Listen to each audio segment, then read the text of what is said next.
Hey, party people, broadcasting from deep in the heart of Texas. It is now the 11th hour. Do you know where your reality is?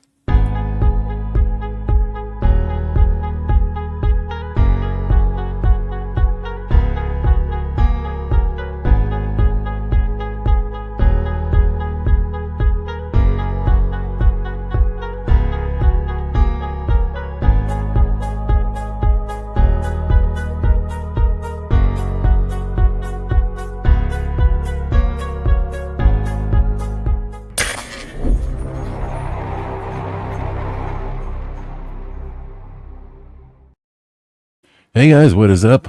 Aurora and Vorox, Go-Kart Bob. Let's see, the War is Funny Farm. We have DJ Katie. We have Benjamin here. We have Betty Greiser. My account is here. Joe Bloor. Elizabeth. Sensational Sin. Good to see everybody. Hope you guys are doing good tonight. Welcome to the weekend. It is now 12/12/25. I saw a TikTok video where a woman was proclaiming that this will be the one and only year that it'll be 25/25/25 this year. And she was serious. That's so stupid. She said it would be the only time ever. It's going to be 25/25/20. Now, I had no idea there were 25 months in a year. Okay.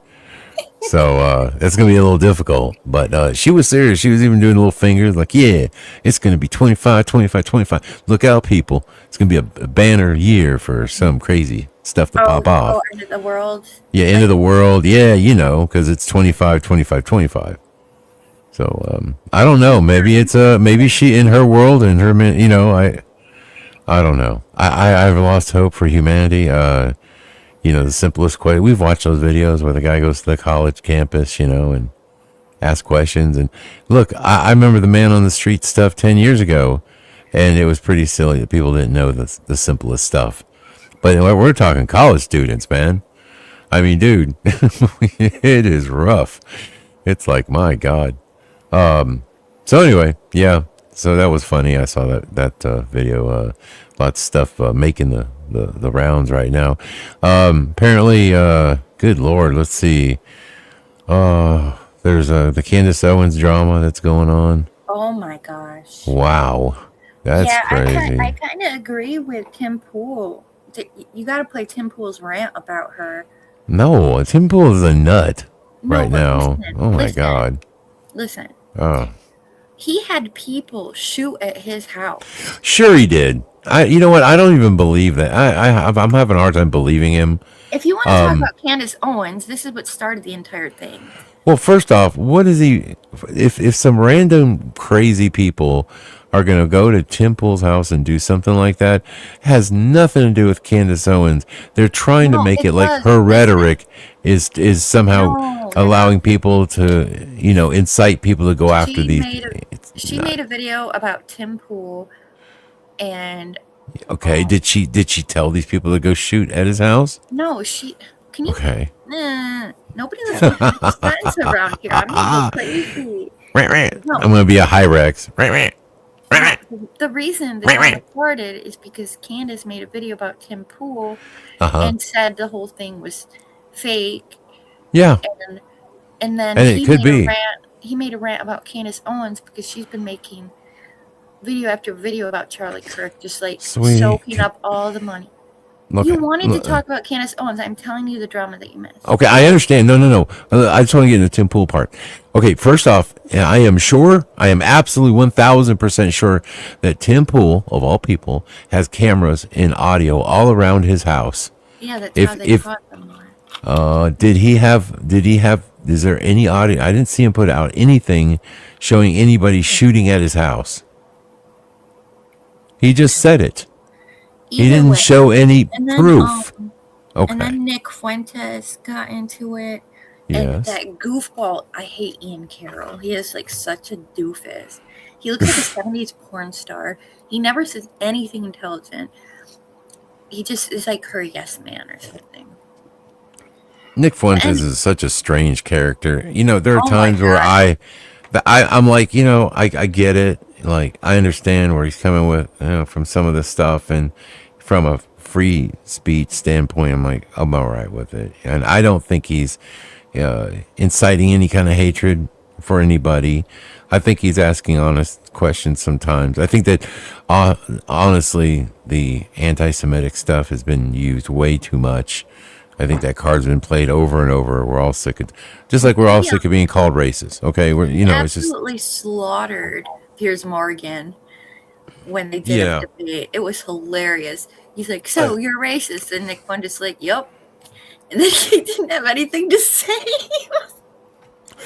Well, he's sort of a dipshit. He's a weirdo. I he could have, he could have done even better with that stuff. Like, and then it's not to say that we're all racist or anything like that. I think he really meant to be like, he was just trying to, I think he played right into his hands. I think he just wanted to admit he's a racist, and he did. I don't think he thought he would do it, no, but he did. And then he kept making fun of Nick Fuentes for being a virgin. And Nick's is he? He probably is. He is, okay. Because he says he's waiting for marriage. Oh. Yeah, I don't think so. I don't think any guy's really waiting for a marriage. I heard he hooked up with Destiny. Nick Fuentes? Yep. Oh, shit. Really? No way. I did hear Destiny hooked up with somebody, but I can't remember. I didn't know it was Nick Fuentes. Yeah, Destiny hooks up with a lot of right-wing influencers. It's really strange. Well, I've always said that there's the biggest problem with a lot of the Republicans and the big skeleton in the closet is the fact that a lot of them are closet homosexuals. That's the big problem. They just, don't want to admit it. They are. Yeah, I don't mind. There's a lot of them out there. The gay, he can have the gay if he wants to. He can have the gay if he wants to. Did you hear? Well, I just you know who's back. You know who's back. Did you see Milo's back? Who? Milo Yiannopoulos. Remember that name? Remember him in 2016 with Trump? He was the gay guy that was going around, and he was like, campaigning for him and stuff. Well, not really, but he kind of was. He's kind of on the pro-Trump side and against the woke at the time. And it was funny as hell, man. He was hilarious. And then I don't know what happened to him. Some weird shit. Anyway, he kind of got away from social media. Then he renounced the gay. Then he said he doesn't want to be gay anymore, but he admits he's still gay, but he just doesn't go through the motions of being gay because he knows it's wrong. And then so he's like battling his internal gay. And then he came out and said that Charlie Kirk was gay. I'm like, oh, what? So everybody's like, dude, are you kidding me? What are you talking about? So that was on, I think that was on. What were you going to bring up about Candace Owens if you didn't care about the drama? No, I was just saying that I find it interesting that, okay, so Candace has been saying what she's been saying for a couple weeks now, okay? And then all of a sudden, all these influencers just all of a sudden sort of dogpile on her about some stuff. And it was kind of interesting how that was all coordinated. And I'm just like, and I saw the interview with Charlie Kirk's wife, and she was on a couple shows. She was making her. I actually listened to the one with her and Glenn Beck. I'm sorry. The whole thing with that stuff. I'm not sure what happened to Charlie Kirk. Okay, I'm not sure who's involved, but I will tell you, there's some strange shit, especially with that kid that was his right hand man there for Turning Point, and how they keep having to put an adjective in front of his name, the amazing whatever the fuck his name is. Or the special, the real reason too that they're piling on her is because she told everyone that donated to Turning Point to request a refund because she thinks they had a hand in killing Charlie Kirk. Well, probably did. I gotta tell you, his right hand man who was right there when he got shot walked away, and the first thing he did was like literally the phone goes right to his ear, and he literally had, as the shots were still, as Charlie Kirk's body is falling over, this fool is calling his wife instead of checking on Charlie. I would be freaking out. It was weird. gets shot in front of me. I don't believe the bullet came from dude. I don't believe it was gay. I don't think it was transsexuals or whatever, transgender furries that killed Charlie Kirk. I'm not going for transgender furry. Sorry, I'm not buying that. It looks like there's some really strange. She does say some good things, but the rest of it is just insanity. Like, dude, she made a whole video about these airline flights to where Charlie was murdered, and I didn't understand what she was trying to prove. Egyptian Airlines or something, like she was saying that these flights logged, or these flights were there the day he was shot, and then they were sort of then that was the one that turned his transponder off. I think it was that Egyptian one. Anyway, there was some weird. Why would the Egyptians kill him? I don't know. I'm not saying it was the Egyptians. I don't know. I maybe they're somebody's using the plane. I don't know. Here's my real problem with her. Is like she'll do an investigation, and she'll take a point that is pretty much irrelevant and just expand on it for days until it doesn't even make sense anymore, and you have no idea what's going on. Like, she needs to condense her information so that it makes sense, instead of like these sagas that she produces that she's just like filling them with nonsense to make it longer, to get more views, to get more ads. I don't know what to think. I don't know what it is. I think she's beating around the bush. I think the whole time she is wanting to blame Erica Kirk. Erica Kirk seems very sus, in my opinion. I also find it very strange that people like that, somewhat, when we're talking about, let's say if it's a hoax or whatever the hell, like, it always seems odd to me that they always forgive the killer, like in the first week. That's just not normal behavior. I mean, I'm just gonna tell you honestly, I saw that shit a long time ago with the Peter Pan, with the Sandy, you know what? I can't say it. But like, dude, like every one of those parents was like, "Oh, and I forgive the killer for killing my child." Like, who does that? Like, give me a break, man. Like, dude, what the hell is that all about? And the shit's just evil on some levels, man. And I think it's so evil, I don't think normal people can even comprehend. And so if she is a part of it, which I'm not saying she is, I don't know. But let's just say if she is, man, this is on some demonic fucking level. And all I'm saying is, dude, shit doesn't look right. Doesn't make sense. Charlie's death doesn't make sense. Doesn't make sense that they cover up the crime scene, or right there, like literally a couple days later. Yeah, they're filling in with concrete pads. What the fuck? None of this shit. The shooter. Okay, we all saw him run off the building without a gun. The fuck? Oh no, he tore it down. Shut up. The shit you guys are telling me doesn't make any sense, man. This shit is dumb. And I'm telling you, there's more to the story. And I don't know how Charlie... Another thing. Talk to me, Joe. Where is the blood? Where's all the damn blood? Where's all the blood from Charlie? Where's the blood on everybody else? Nothing. Nothing. Nope. Like, what the hell, dude? I mean, I just thought... Also, why was it that the Turning Point people, when the kid wanted to talk, that other kid got in his face and got real pissed off at him for trying to say something that the day he got shot? Like, what were you guys hiding? What about full transparency, and why can't this kid talk? I don't know, man. I got, the whole shit just don't seem right, and something's off, and can't, all I'm gonna say about Candace and everything. I mean, I don't know what that girl's doing. What her thing is here, but I still think that out of everybody, I feel like Candace, I don't feel like she's as bought off as like Tim Pool and these others. I'm not saying she doesn't have sponsors and stuff, but dude, Tim Pool, shit, dude, whatever. I also don't really trust that. What's the other guy that has his coffee brand?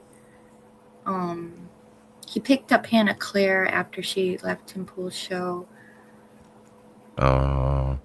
Liberal. It's not Liberal Hive Mind, is it? No, Liberal Hive Mind just does stuff on his own. This is a guy with a beard.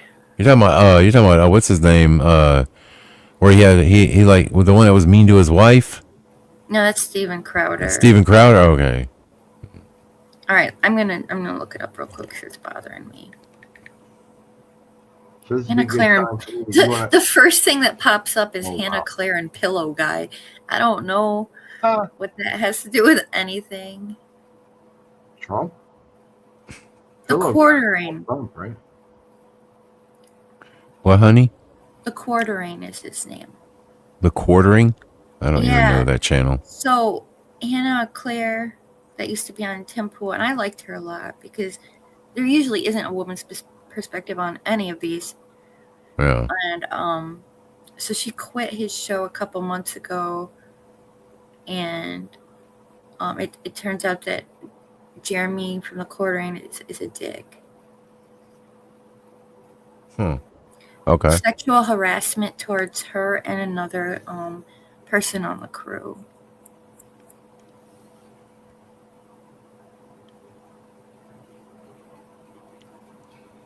Did you hear about the racist girl that got What? because she actually from Cinnabon? Did you hear about that? Yeah, I saw that. That was weird.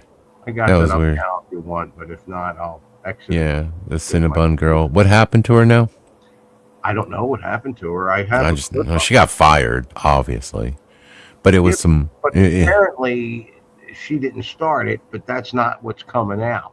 Well, no, because she went and she started using racial slurs and stuff at work.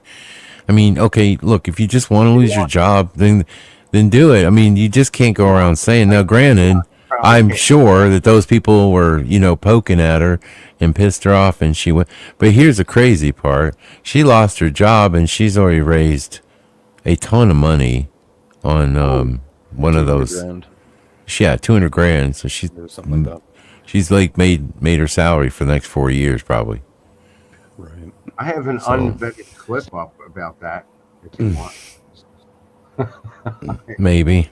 Unvetted. I don't know. All right. Hey, Dan. Out of his Yeah. $45,000 goal. The What's up? I was just going to say earlier, I was muted. I didn't know. You know how anytime something big's done, some operation or whatever, of all Mhm. the ones, like the Hook, like the 9/11. Yeah. And as we know, for whatever reason or multiple reasons, we're kind of always told what the truth is. Right? They tell in one form or another, we're told the truth. Mhm. The truth is sort of revealed in, on the internet. Okay. And at the same time, they always tell us, right? Whether it be a karmic thing or whatever. And that's what we need to believe. Yeah, well, and also they always mix a bunch of crap into it. If you look at Candace, that could be exactly the position she's playing. Is that she is sort of getting out Telling the in truth. some of it, but then Yeah. there's a bunch of extreme, half ridiculous shit in the mix, right? Yeah. I'm still on who came out and also too started questioning things as well, and he hasn't really spoke on it, but Tucker Carlson just recently came out and said that Yeah, he everyone thinks was things. attacking him too.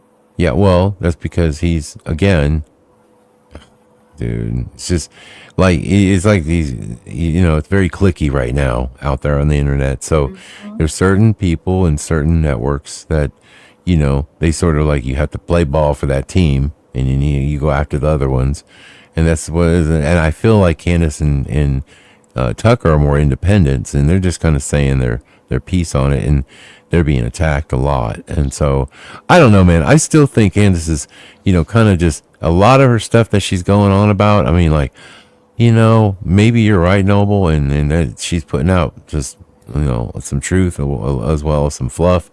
But at the same time, I do still think that she's a credible person who out of all of the people, I think she was hurt by Charlie's death more so than even his wife. I know that's maybe saying a lot, but I saw the emotion in that girl, and I can tell you, I feel like she really, really, felt this. And I mean, I'm sorry, I just didn't feel it from his wife. Oh, and I I hate to say that. I'm not trying to be mean, but there's a lot behind the scenes that are going on. So they're actors. That's what they do. They're Yeah, actors. maybe, right? That's kind of what I was getting at. Maybe the whole thing's orchestrated. But when Yes, Candace that's what first I'm started saying. talking, after Charlie died and Candace first started talking, I kind of thought that too. Like it seems pretty legit. But Mhm. when it started to seem much less legit, is when she started going extreme on all kinds of other things and weird stuff. Like it just wasn't necessary, right? You're kind of killing the whole main message or whatever, you know. Well, It seems ridiculous. Like why is she saying stupid shit? Even if it's true, it's of no use, a bunch of it. Like why is she doing this? I don't, some of it, right? again, It's yeah. ruining her own words or her own info. Well, I think what's really happening here, Noble, I mean, let's be honest. If it's as bad as, let's just say it's as bad, it can't get any worse, okay? It's like the worst thing possible. Like basically we have a bunch of people orchestrating his death, using, God knows what, means to do it. And his wife was in on it. Let's just say his people around him who he thought loved him were in on it. Let's just say all that's true. Dude, how do you even begin to even pack that to the masses without them coming back and making you sound like you're crazy, or you self sounding like you're crazy? Because there's really no good way to fucking say it. Like there's no good way to even convey that, even if it's your true, you feel it's the truth. She really doesn't have the evidence per se, but she's trying to just kind of go by her feelings and her thoughts on the matter, whatever. And I think it's hard because anytime you do that, you sort of go Kanye, and then you look like you're nutty, and then it's easy for people to sort of start picking you apart. Also an actor. So I don't know. I mean, I hope it's not that, but dude, where they're you at. know what? Some of this stuff is so diabolical, man, on some levels, and then you see it and you're like, God dang, man, you just pray to God it's not that. It's not what I hope it's. I hope it's not something like something demonic. But the thing is, I will tell you, I feel like, I don't know if these rumors are true, but there's a lot of rumors about Charlie questioning, and I don't know if I got that from Candace, but was it true? I don't know, maybe I'm wrong, but I heard something about him questioning whether his kids were even his kids. I heard that that him and his wife were sleeping in separate beds. Like things weren't going very good with him and his wife. That maybe he was also doing internal audits to figure out where this money was going. Like my point is like Yeah, this and when he thing, got this that's when he gets in trouble. 'Cause he this finds turning out point where his thing. money's going. Yeah, this turning point thing had gotten so big. Okay, it was too big to fail, and I think that if anything happened internally, it happened because they might have felt that Charlie was about to blow the whole thing up, and they couldn't let that happen. And that's kind of my sort of belief on one of my theories as to what might have happened. I mean, who would have believed them, and how many people would have, like, how many people actually out there are listening to him? Listening to who? Charlie Kirk. I mean, Millions. people know about him. I get it. But Millions. when this happens and that comes out, He had the dude had pretty much, he was probably the most, I think that he could have even brought people over from the other side because of the way he expressed his feelings on topics and things like that. He wasn't even though they said that he was racist and all that stuff, there was never anything that was remotely overtly racist about what he said.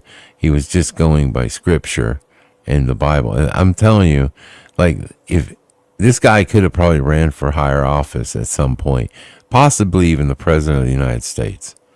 I'm not kidding you. I think this guy had a chance to even do that if he wanted to. I heard that. I think he could have, just because he's not divisive like Trump. He doesn't just, he doesn't make Trump sort of makes you choose a side and then doesn't give you it doesn't even give you a chance really to see sort of a middle ground. That's his problem. He needs to be more like Reagan. He needs to be more, I wish he would listen to speeches from Reagan. Like Reagan obviously was a Republican, but at least Reagan knew how to talk to people, man. He didn't just tear people down. He knew how to like, okay, if you don't agree with him, he knew how to speak in a way that made you feel like, well, I can understand your point, That's like, why I'm in trouble, because they're all actors, and a lot of them are really good at it. That's why I'm in trouble. you're still watching that dumbass. You know what? You're getting all this actor. You just think everyone's an actor because, dude, you think dudes like everyone's playing a different role, man. Because you're still watching, dude. Yeah, okay. If you're gonna go there, let me just hear me out for 30 seconds. Go. If you're going there, and they live for 2,000 years and they can shapeshift, yeah, they're going to fake their death and come out as somebody else. Period. Done story. It's over. That's it. There's my 30 seconds. That's it. I'm just saying. You guys are hilarious. 2,000 years. We should do a show on that. I think you're both right and you're both wrong. Is my most likely. I want to hear. No. Well, they're occultists and they're playing. They're acting, but it's not acting like literally like you think of an actor. It's a persona of your life. I think he's stuck on that dude, man. He's like, that guy's got him convinced that they're all just, they're one person one day and another person another. You can be whatever you want to be, but the real you is your religion at home, right? And no one can know about that, and that is the real your family. Your whole life, you're living a persona of whatever you're going to be: a teacher, a lawyer, a cop.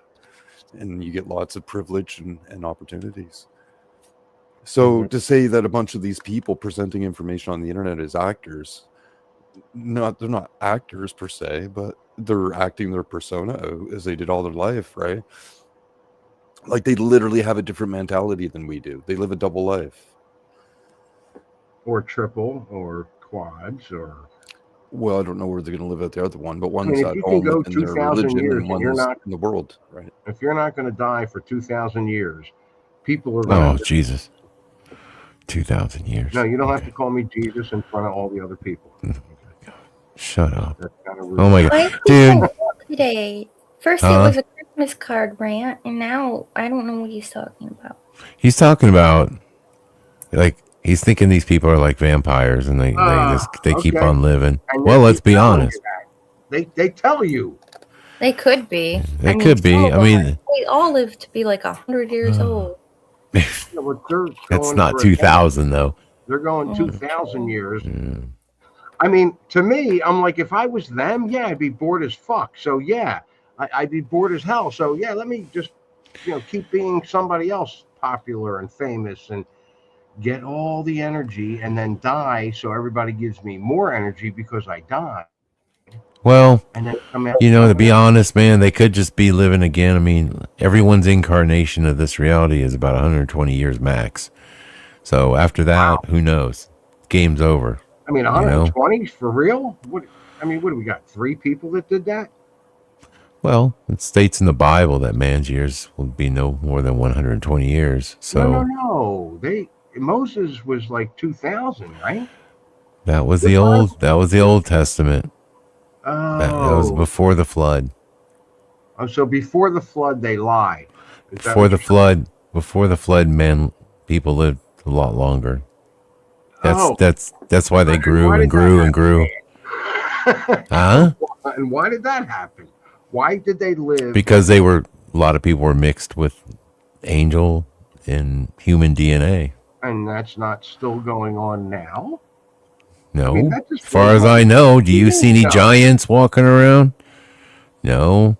Do you see people eating it? Well, maybe they're eating other people somewhere. But because they put them on the other side of the South Pole, which is the flat Earth. Oh, the flat Earth.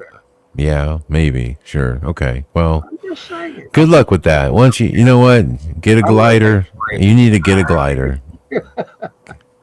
Glide out there for me, okay? What is that old saying, Dan? If you believe everything, then you believe in nothing, or something like that. Okay, I'll go there. I'd rather go there. Jeez. Oh God. I don't know.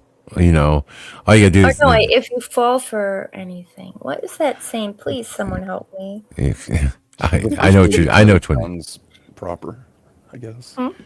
If you believe everything, then really you believe nothing. Something like that. Probably. I think you guys have it wrong. What's I it? don't What is believe everything. Okay, but there's some things Dan's that are out Googling. Thank you. I am. Drive I me am. nuts. I was trying to Google who the Queen reincarnated. Do you remember seeing a picture of a baby, one of the royal family's kids, and it looked like the Queen? Here we go. Yeah, and it was after she died. Find It's it. like Find maybe. it. I was looking, but I can't find it. Thank you, Joe. If you don't There we stand go. for anything, you'll fall for everything. With Susa's falling for everything. Absolutely. Not everything. I just You're falling for everything on a flat paper plate. I'm looking between the lines. Albert Camus once said, "If we believe in nothing, if nothing has meaning, if nothing has any meaning, then everything is possible and nothing has any importance." Everything is possible. We already know that. Okay, there's something. That's not true at all. Come on. There's no importance. No, it's because he's coming from the perspective of the physical world, right? Well, I'm not But talking. no, there's still physically. importance. Importance of who you are and who everyone Gotta else dumb it is, down a right? little. Hey, it's Salted Cedar, man. What's up, buddy? You're actually showing up In the during a live broadcast. Wow, this is special. He usually just pops in at the last like 2 minutes, or at least makes himself known. So, dude, good to see you, man. Good to see you. Hope you've been all right. Way to change the subject, Dan. Well, somebody had to do it. Holy shit. Oh, Speaking of which, did you see any of the documentary? 50 oh, on the documentary? no, I saw it got released, and is it on Netflix? On what? Yeah, I sent you also a link. Just a website that'll play it. Doc on what? That's what that was. Yeah, I wouldn't play, and then I don't know. Okay, all right, cool. I have Netflix though, so. But a lot of it is involving Tupac and Biggie's death and revolving around that. So, Yeah, I've heard about that. Empire, the movie Empire, or the show Empire, is supposedly basically about him, about Diddy. It's like somebody pointed out that his kids, Diddy's kids, and you can match them up to the cast of Empire. And I've never watched Empire, so I don't know anything about it. I just saw a TikTok or somebody talking about it, and I was like, okay. Well, I found it interesting, but I can't confirm nor deny what they're saying. Maybe those out there who've watched Empire might see a resemblance to that, but I don't know.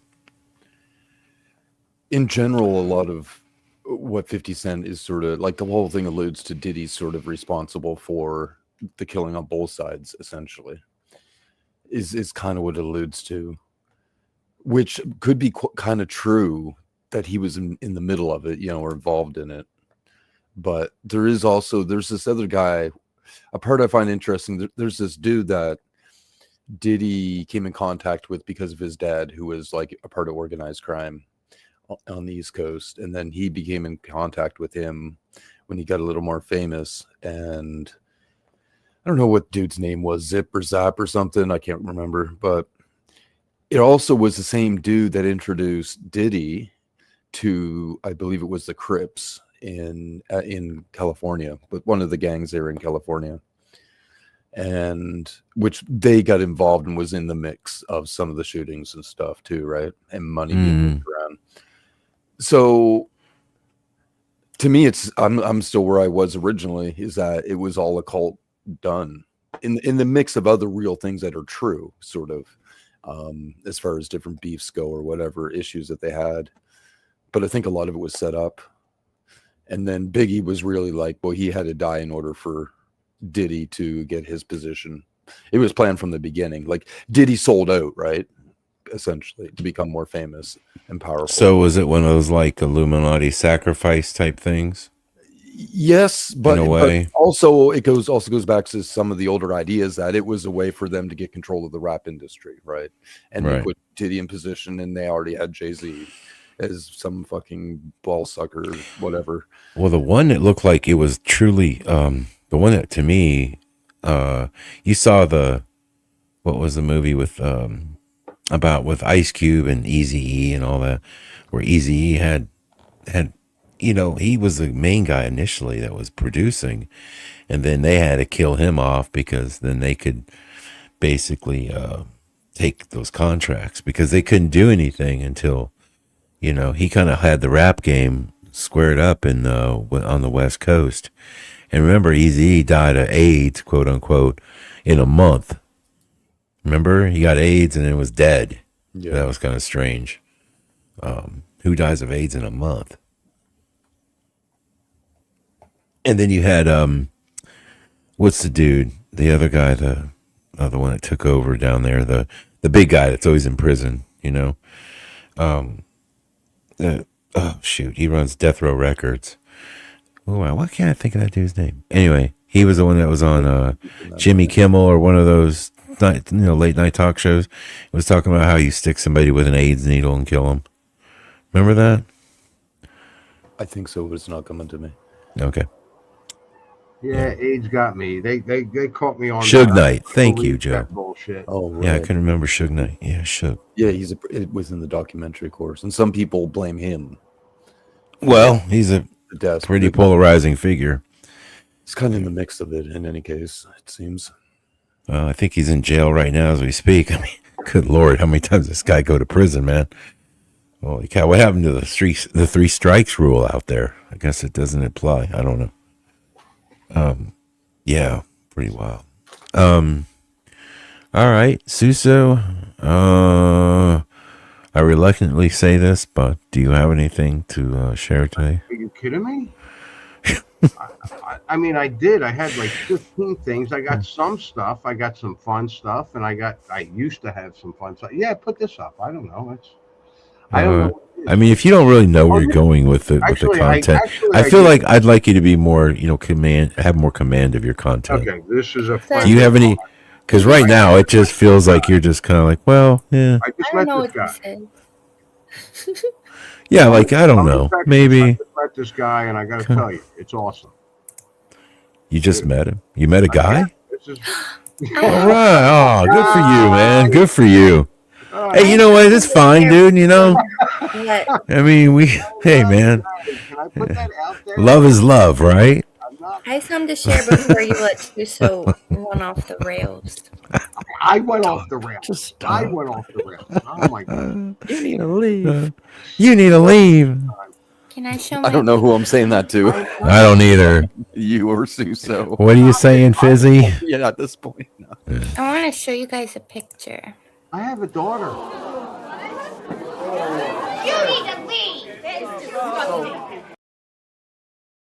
Okay, sorry. Oh, shit. Yeah. This is great. I'm Good fun. sharing- Good fun. Share my screen, Dan. All right. Okay, so it says a recent study suggests that many cats actually see their human owners as oversized kittens I saw. rather than as authority figures. Yeah. According to Yeah. researchers, this explains why cats often display behaviors like grooming, headbutting, following them, and I showing don't protective believe it, attention. but I saw it. I don't. I believe think that is adorable. it. I think it's cute, but it just makes me cry more. I don't need to go through that. Well, I saw a video. I don't know. I can't find it anymore. But they did some kind of research where they hooked all this stuff to a cat's brain and were able to see what the cat sees, supposedly. No, they didn't. Well, that would And the cat saw everyone as giant cats. They don't have anything that can hook to a brain to see an image. Doesn't Well, that sound that's what the- suspicious? That to you? sounds ridiculous. No, that doesn't exist. Well, I know that Mama Cat will That'd be flick her cool. tail at me because she knows I that I'm think expensive. you just want to be seen as a giant cat, Fizzy. Why don't you just admit it? Everybody I wants to think- be accepted by the kitties. I Yeah, think you just want that acceptance. they- You want cat acceptance, and you also probably wouldn't mind dressing up like a cat furry. No, See, I I won't. be a heard- furry, but- I heard the cat. Benjamin says, I know which one you're talking about. It was a study out of Japan. I've seen the video. I just think Yeah. it's Seen it cute too. how the And cat thinks I it's our didn't agree. parents. Okay. Well, that's their But I'm not finding. cat- That's what they believe. But no one actually I'm sat finding down with a it. cat I'm and said, finding it. "Okay, find the video." But I don't believe it's that's I seen horseshit a thing where they said because the cats can't talk. Okay. cats believe I mean, I get what they're saying are because they on- headbutt us and they groom us and they act like they do. But what else are they supposed to do? Sit down and have coffee with us? What the fuck? It's a cat. All right, I'm gonna send you this video. It's only a minute long. Spoken like a guy who's pissed he doesn't have a cat. You're all pissed tonight. I'm gonna start a riot. Okay, so I sent you the video to the newsroom. Yeah. I just think it's cute because there are a lot of things that the cats do that they act like they're taking care of you. You know. Joe. I get that, but at the Joe, same that's time, funny, I- man. He's a cat curious. Yeah. That's Suso, cat curious. Yeah, Joe's on point tonight. Yeah, Joe is on point tonight. Yeah, he is. What's that? I sent it to the newsroom. It's only a little over a minute long. Why don't you play it? Because I usually don't. Why? Come on. Dude. Okay. All right. mean, I dude. forget that I can sometimes. Yeah, no or- problem. No problem, LJ. Let me Can I grab do this. that? Oh, I'm not in the news. Let me get it, LJ. Hold on. I'm gonna beat all of you with a stick is what I'm gonna do. Oh, yeah. Let me grab your links. Oh, all right. Here we go. All right. Oh my God, dude! What was this from the '60s? Jesus, is this even in color? I don't Oh. know. Fuck. All right. All Someone right. does Hold on. crazy stuff, you know. It might be true. Yeah. All right. Here we go. Or we will be able to measure and understand how our brain cells function. Deciphering our consciousness is another question. Ew! But the experiments Why are of they doing Dr. that? Yang Dan have proved that in principle, it is possible to read and to understand the brain. I didn't know that we started this thing again. So this is a digitized movie. We present this to the animal, and we record the activity of their visual neurons, and these electrical signals. Yeah, this is so believable. Like, Okay. Oh, boy, what are you doing to my They're boy? crushing that cat's head. Poor He looks thing. pissed. Dude, what the fuck? And they're like, oh, we measure the neuron. Yeah, okay. Doing to my- then afterward, we chop up cat and make a chop suey. Sorry. that we recorded from Yeah, of will course. travel through these cables. She managed to tap the vision from the brain of a cat and to reconstruct what the cat sees onto a computer screen. This is a digitized movie. This particular movie is a short clip from Indiana Jones, I think. Here we see the two images next to each other.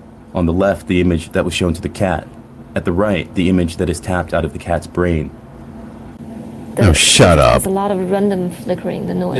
That's probably the noise of the actual Who the fuck is that guy? because they sometimes fire spontaneous spikes. We consider those noise, but maybe they reflect something else, maybe the thoughts or something. But we can distinguish that. So when we use all of those, thinking that they represent visual information, this is the reconstruction that we come up. Looks like It is the back first to me. time an image was Look, tapped it's a from cat. brain. It proves that Meow. we can read and understand the grammar of it. The face is recognizable, but I still can't avoid the impression that the face has something cat-like.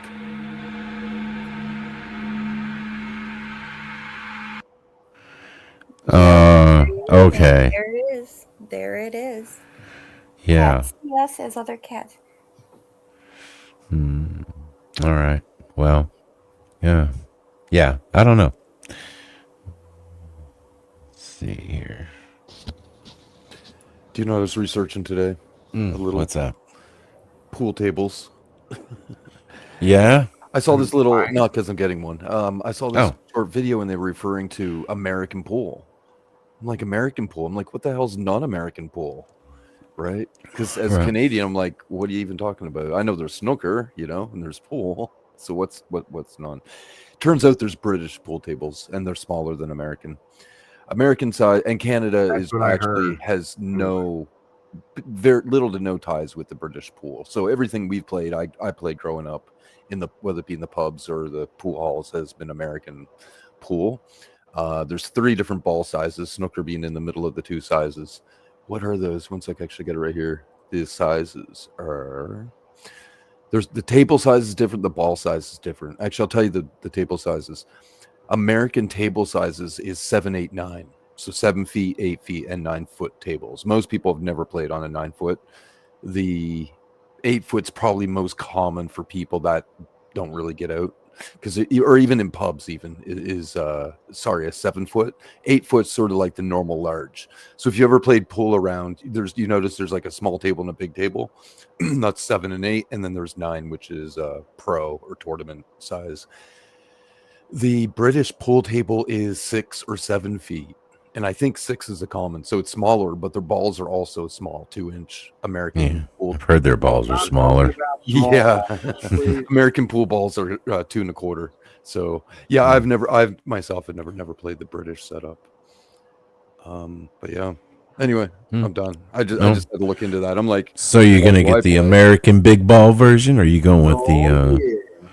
Are you gonna go get the the Euro? Shrunken ball. I like the snooker, and that's more difficult. It's a little bit smaller ball and a much I bigger heard that table. about you, D. Snooker. Heard Snooker ball. I'm sorry, it just came out. Is that a gay That's thing? what she I said. think Maybe. It's gay. It's probably gay. It sounds kind of gay. Got the word ball in it. All right, Sue. So, what do you got for us, man? I'm sure you got all your ducks in a row this time, right? You got content ready to flow. Yeah, but we're Yeah. gonna get serious. Are you okay with that? Are we gonna get serious? No, dude. I'm wanna asking get you serious. if you got your shit together and you're ready to present. I'm ready. And all of a sudden now you're giving me some sort of dissertation on Oh, whether or not you should. I mean, like, what? You're killing me here. let's talk about December 19th. You want to get serious? What? Or no? You mean talking about Comet Iceland and not Comet? I mean Atlas and the perihelion between Earth. Why? Just, Why? Are we going into the world, baby? Are we the last Christmas? It's the last Christmas. I hope we're going into the world here. Yeah. Okay. All right. Whatever.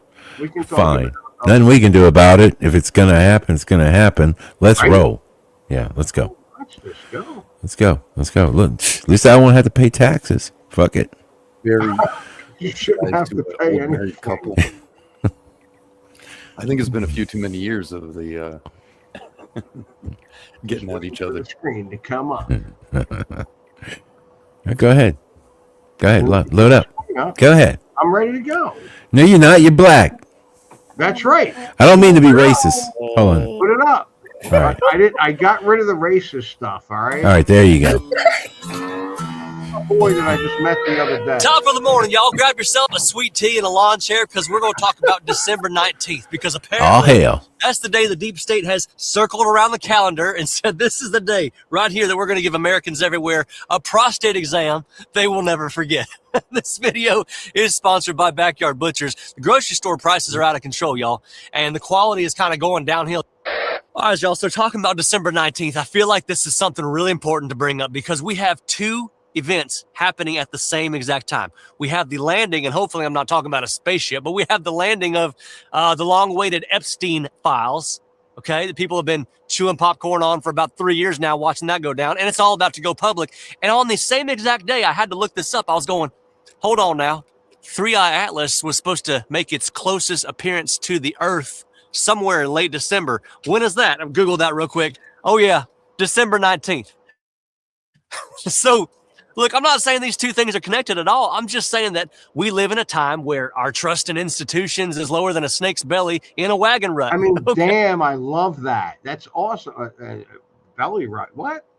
I'm going to give you just a second to give you the middle picture on that one. Thank you. So look, here's my thing. How do you not ask about Project Bluebeam when you connect these two things? If you don't know about Project Bluebeam, it's basically a theory where the government might use high-tech powerful illusions to stage a bunch of spectacles to distract from, let's just say, a massive news alert. Okay? So I'm going to tell y'all this right now. Demons are absolutely real, but I don't believe in alien ships, y'all. I don't believe in alien ships. I do, however, believe in distraction tactics. And for those of y'all who thought when Trump got into office that we'd have like a stable 25, do you still think 2025 is stable? It's all out of control. Marjorie Taylor Greene is leaving Congress. The mayor of New York City is a satanic communist. ICE is getting shot at. Though a third world is completely invading all of Europe, soon to be coming to America. Candace is fighting with Turning Point USA, and we're about to evidently go to war with Venezuela.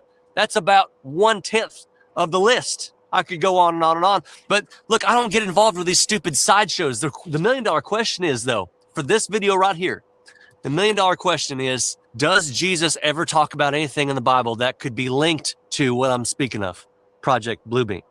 My answer is maybe. For those of y'all who got Bibles and you know that the red letters is when Jesus is speaking, it's Matthew. That was a Mandela for me, by the way, with the red letters in the Bible, because apparently that doesn't happen anymore, but it must be. No? 24 verses 23. It's going to say, at that time, if anybody says to you, look, there's the Christ, there he is. Don't believe it. Jesus is saying, don't believe it, because many false Christs and false prophets will appear and perform great signs and great wonders to deceive even the elect, if that was possible. So now I've told you in advance, and this is Jesus talking. What is that, y'all? What in the world is that? Because look, we've seen the sphere in Vegas and the technology they're using there with the illusions that look just next level. All I'm saying is, imagine something 1,000,000 times bigger, 1,000,000 times better, something that is so high and so grand and so detailed that it goes up into the stratosphere. Okay, just like Jesus is kind of talking about. Imagine the confusion that this would be with non-believers and Christ followers, is all I'm saying. And I don't want to I know this is out there. I know this is way out there in left field. It is, but there's been a lot of ex-government agents that have talked about this and verified it. So y'all, for me, I just want you to keep the peace of Christ wherever you go, because all these coming deceptions are going to be crazy. And I don't want you out there acting like a bunch of raccoons waiting for the garbage lid to blow open because they get excited watching the show. Okay, or being out in the backyard with binoculars, pointing at the sky as if some alien spaceship or comet's about to drop you a bunch of coupons for Christmas. There are no aliens. And even if there were, I doubt seriously they would care about the Epstein files. Do you really think a spaceship flew 3 trillion miles away to block your newsfeed? My guess is it's all going to be redacted, or all the Republicans are going to be protected, which is just as sick. Take them all down. But it won't happen.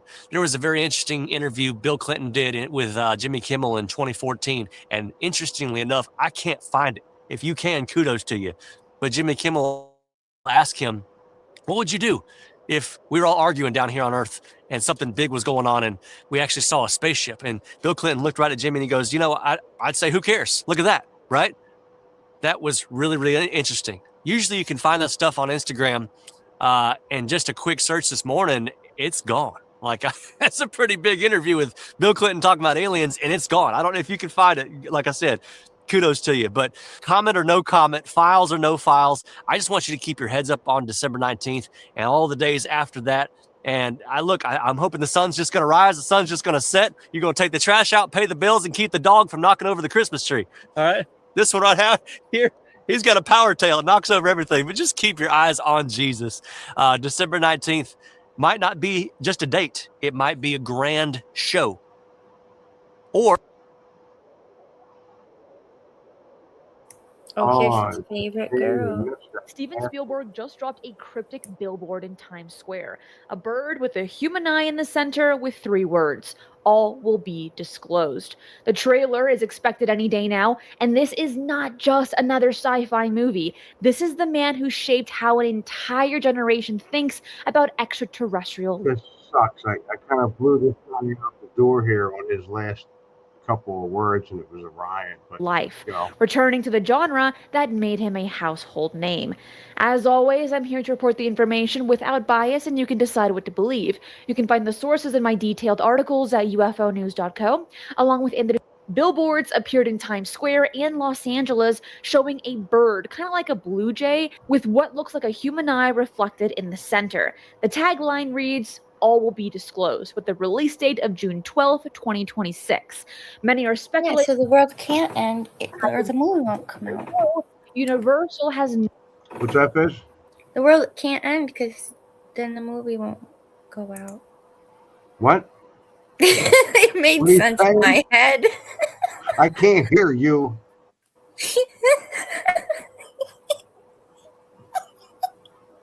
Oh God.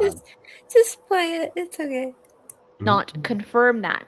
Originally, Spielberg mentioned the movie was going to be called Dish, then changed to Disclosure, but we do not have a definitive answer as to what the title is. Now, the cast is stacked with a bunch of famous actors, along with David Koop, who wrote Jurassic Park and War of the Worlds for Spielberg. Now, some footage was shown at a private Universal event earlier this year when they dedicated a new screening room just for Spielberg. According to reports, the preview showed Emily Blunt being chased by menacing figures in unmarked black cars, and there was a dramatic collision with a speeding train, and then an underground control room that looked something kind of like NASA. Here's what a lot of people don't know. Dan Farah, the guy who just released the Age of Disclosure documentary in November, also produced Ready Player One with Spielberg. Some in the community have drawn connections between the documentary rollout and Spielberg's film announcement. Both projects deal with the same themes. Both use the word disclosure.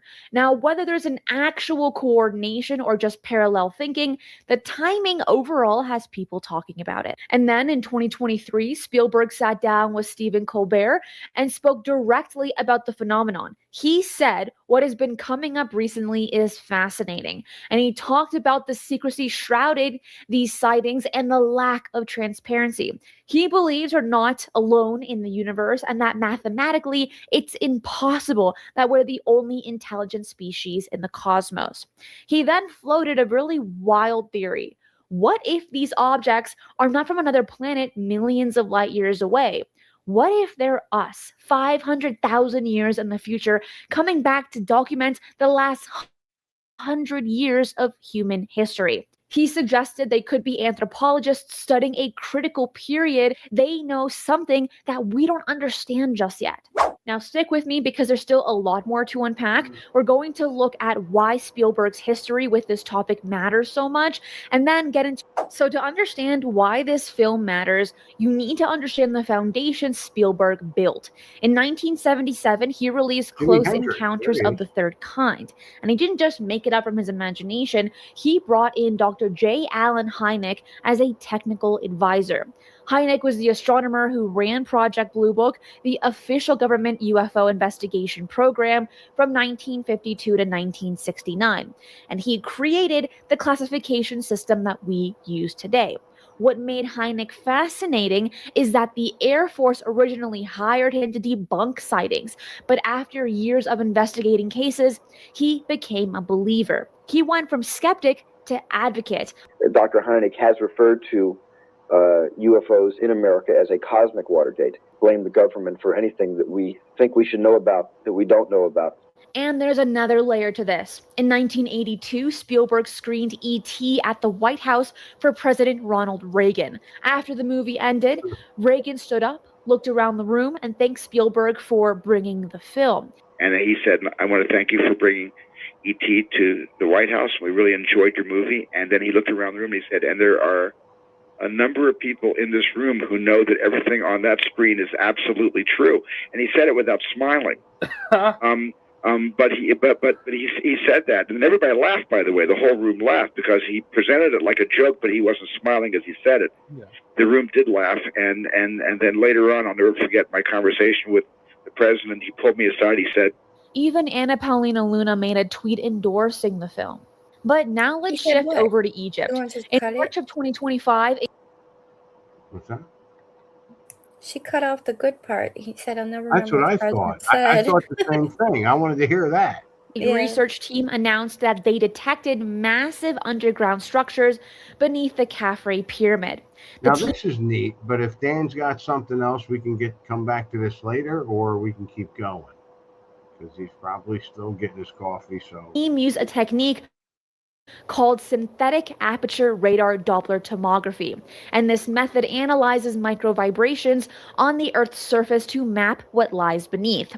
Now, the team says this is different from traditional radar because it measures phonons, which are vibrations, rather than relying on electromagnetic waves to penetrate rock.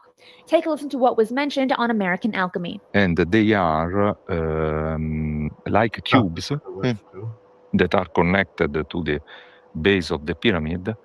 We are counting at the moment 4 plus 4 cubes that are descending underneath, and they are connecting the top, so the base of the pyramid, to something that is located at the bottom. So at the bottom, we probably have huge chambers for approximately 80 meters wide, of width, and also of height. They detected 8 hollow cylindrical structures descending from the pyramid's base. Each one has a central column wrapped in spiral coils. At the bottom, these shafts merge into 2 enormous cubic chambers measuring roughly 80 meters on each side. The entire structure extends over a kilometer deep and used data from 4 different satellite companies to cross-reference the findings. But that's all. Are you like 100% sure it's man-made? Not we couldn't naturally. 100%. Yes, it's man-made. Yeah. This I can. Because you don't find things in nature that coil in perfect, it's man-made. Okay. It's man-made. Now, this has been heavily disputed. Egyptian authorities have dismissed the claims. Some scientists argue that the SAR technology cannot penetrate to these depths beneath dense rock. Hey, Joe, I don't remember that, but I've been told that this past week. So, The findings have not been published in a peer-reviewed journal yet, though the team says that paper is currently under review. They are seeking authorization from Egyptian authorities to conduct ground-level verification. They want to clean out existing shafts on the plateau and see if they connect to the underground network. The team believes 2026 could be the year they finally gain access. That's the tip of the iceberg. The pyramids are the tip of the iceberg. It's just a hat to complete something that is located underneath. It's like a little cherry on top of Yes. The substance is below. In my personal opinion, the measurements are showing that. So overall, what do you think Spielberg knows? Is this new film going to shift public perspective the way Close Encounters did back in 1977?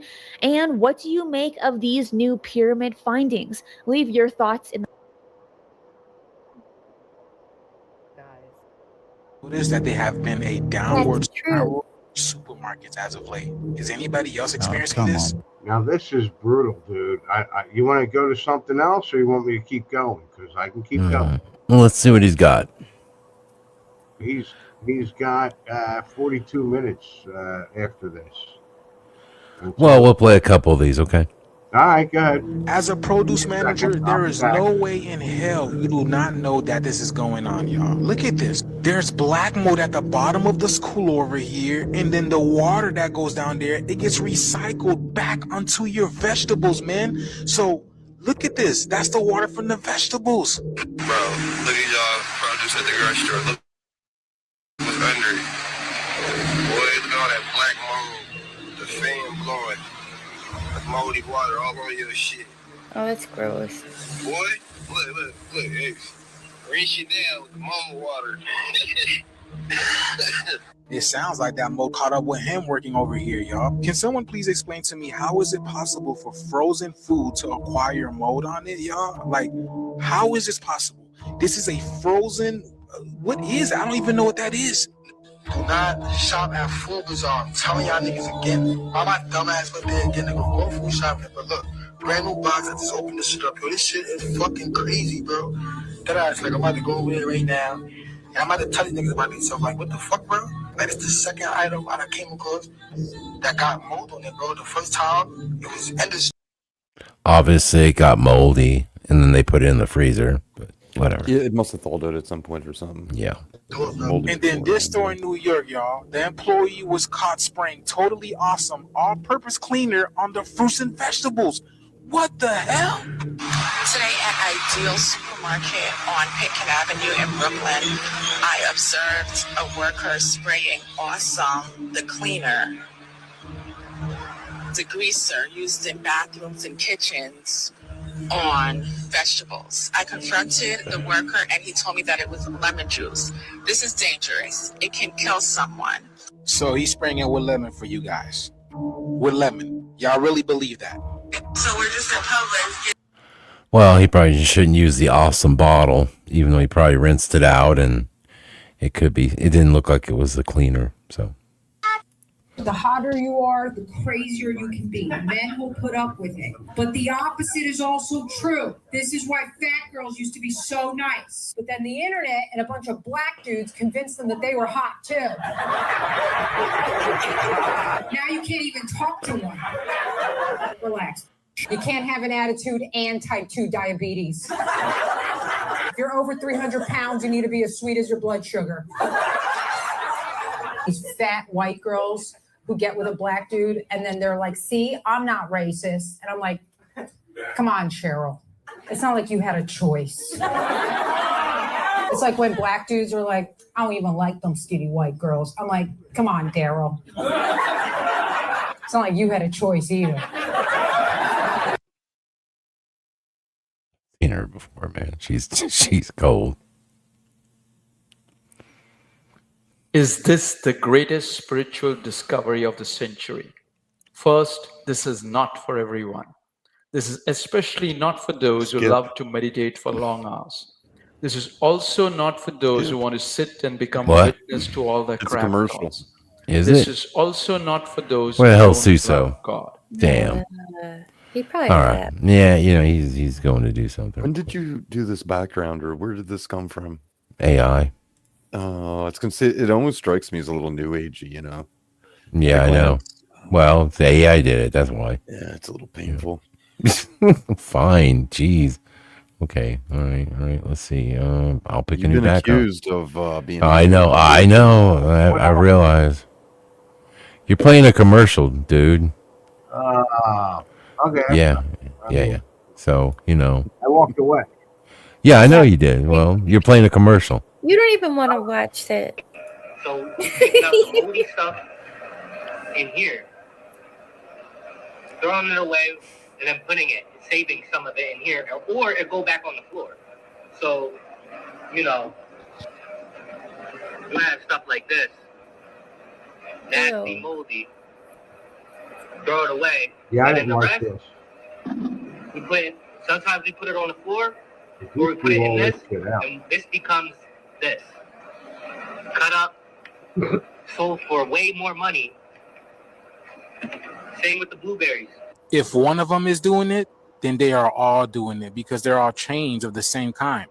It's like nowadays, productivity has dropped down to zero. I see it, they see it, the managers see it, and they also know what they're doing as well too. Like nobody wants to work anymore. So why do you think the people in the supermarkets want to as well? But this right here is so dangerous because what you put in your body will also affect your mind and how you think. So what is the point of taking food safety classes and all this type of stuff before you work at a supermarket? Since these people don't do this anymore, y'all got to start doing your own job. Y'all got to start checking the supermarkets or you start growing your own stuff. But this right here is unacceptable, y'all. Let me know down in the comments below. The shift is here, y'all. Let's get it. Peace in. Let me watch me open this one. Okay? Yeah, make a video. You hear the juice too. Make a video, because I'm sure finna to that ocean spray shit. They gonna pay me. They gonna pay me.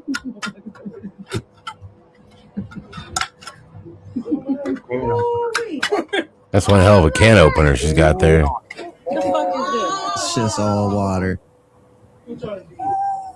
That is so. That's cans of water. That's cranberry sauce. We gonna get some focus out. Let him in here.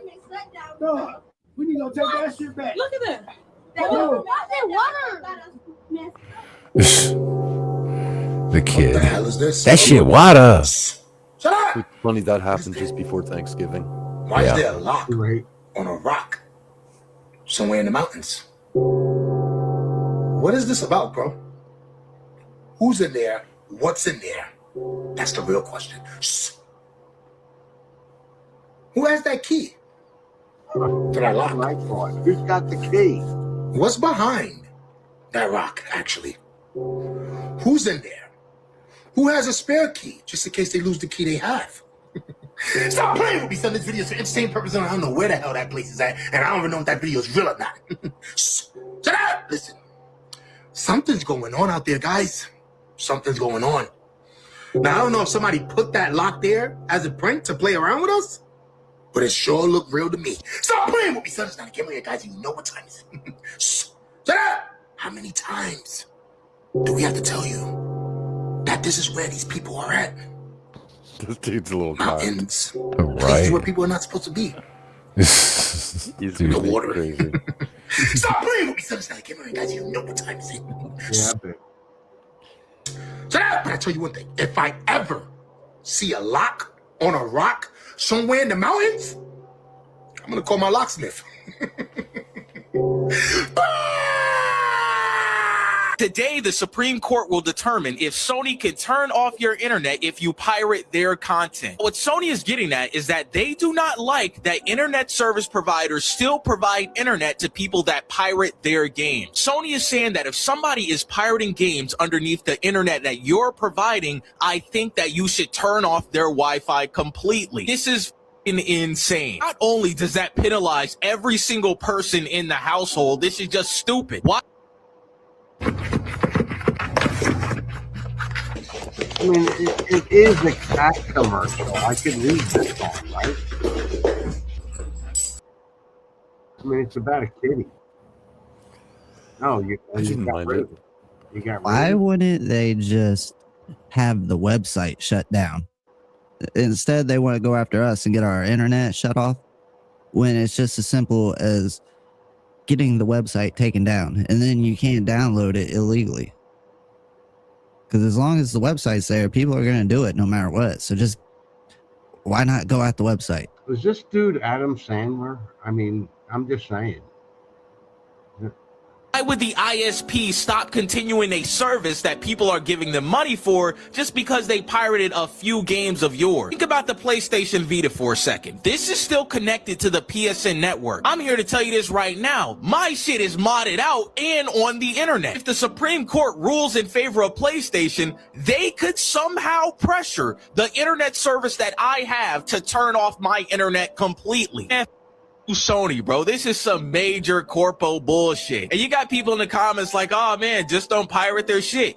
No, how about you port Bloodborne to the PC like we've been asking for the last 10 years? I want to hear what y'all think. Do you think it's reasonable that Sony could pressure your internet service provider to turn off your internet completely because you pirated some of their games and media? Lock in. And when we're out there driving, you know, the number one thing you see, there's always road construction. Be on the lookout that your inconspicuous road construction item, they're actually watching you. Barrel on the side of the highway, it might be watching you. The Associated Press just exposed a secret Border Patrol program that is monitoring millions of U.S. drivers. They're hiding license plate readers inside of traffic safety equipment to track your movements without you knowing. Using AI to analyze your travel patterns, if the algorithm thinks your driving looks suspicious, like driving on back roads or making short trips, it flags you. Then they tell local police to pull you over. They call it a whisper stop. The cop will say it's for speeding or window tint, but they're actually hunting for intelligence. Former Border Patrol officials confirmed that the agency has tried to keep any mention of the surveillance program out of court documents and police reports, even going so far as proposing dropping charges rather than risk revealing any details about how the surveillance works. If you see a traffic barrel on the side of the highway, it might be watching you. It's actually inside of the can. It's kind of genius. Yeah, so it's going to be inside tractors. It could be in anything. And it's just been sitting there. But they're just watching. And they're everywhere. But they're all interconnected in a big surveillance network. That's something else to be thinking about this transhumanism Thanksgiving. So allegedly, y'all, the world is ending again. Now, that's not coming from me. That's coming from this man from Ghana named Ebo Noah. And guess what, y'all? Speaking of Noah, he's building the Noah Ark, modern day. I lied to y'all not. He's real live building Noah's Ark with his bare hand. This man is not rich, y'all. He's building it with all wood. This is it right here, y'all. Now, I don't know how much people he think he gonna be able to fit in there, but he allegedly said upwards of 600 million people. And the reason why he's building this, y'all, is because he said he got a sign from God. God told him that the world is ending. I ain't gonna lie, if he built that all by himself, that's pretty impressive. Yeah. On December 25th, 2025. That's Christmas. I'm not saying the world is ending, and I'm 25, 25, 25. That's what they. not saying it ain't. You already know we've been going through a lot this year, so would it really surprise me? No, but I doubt it. You got a lot of people saying he crazy, and then you got a lot of people saying he's not crazy, and he really telling the truth. So I need y'all to jump down in the comments and let me know. Do y'all think this man is really on to something, like he really had that vision and God told him? Or do y'all think he maybe just, I don't know. I saw this one a couple of times, and I thought Nobleness D is coming out and saying this is AI, and I agree. Were you just telling me though? Oh yeah. There's gonna be a tsunami and flood, but they call it the flood 2.0. And there's gonna be a wave and there's gonna be a tsunami and a flood. Yeah. And then the tsunami's gonna be 800 meters in the air. And there's gonna be I don't even know how big 800 meters. Right, and that's the thing. I mean, this kid don't know this shit. There's no way he understands what he's saying. Well, it's kind of big. It sounds big. It's bigger than the house. I'm sure it is.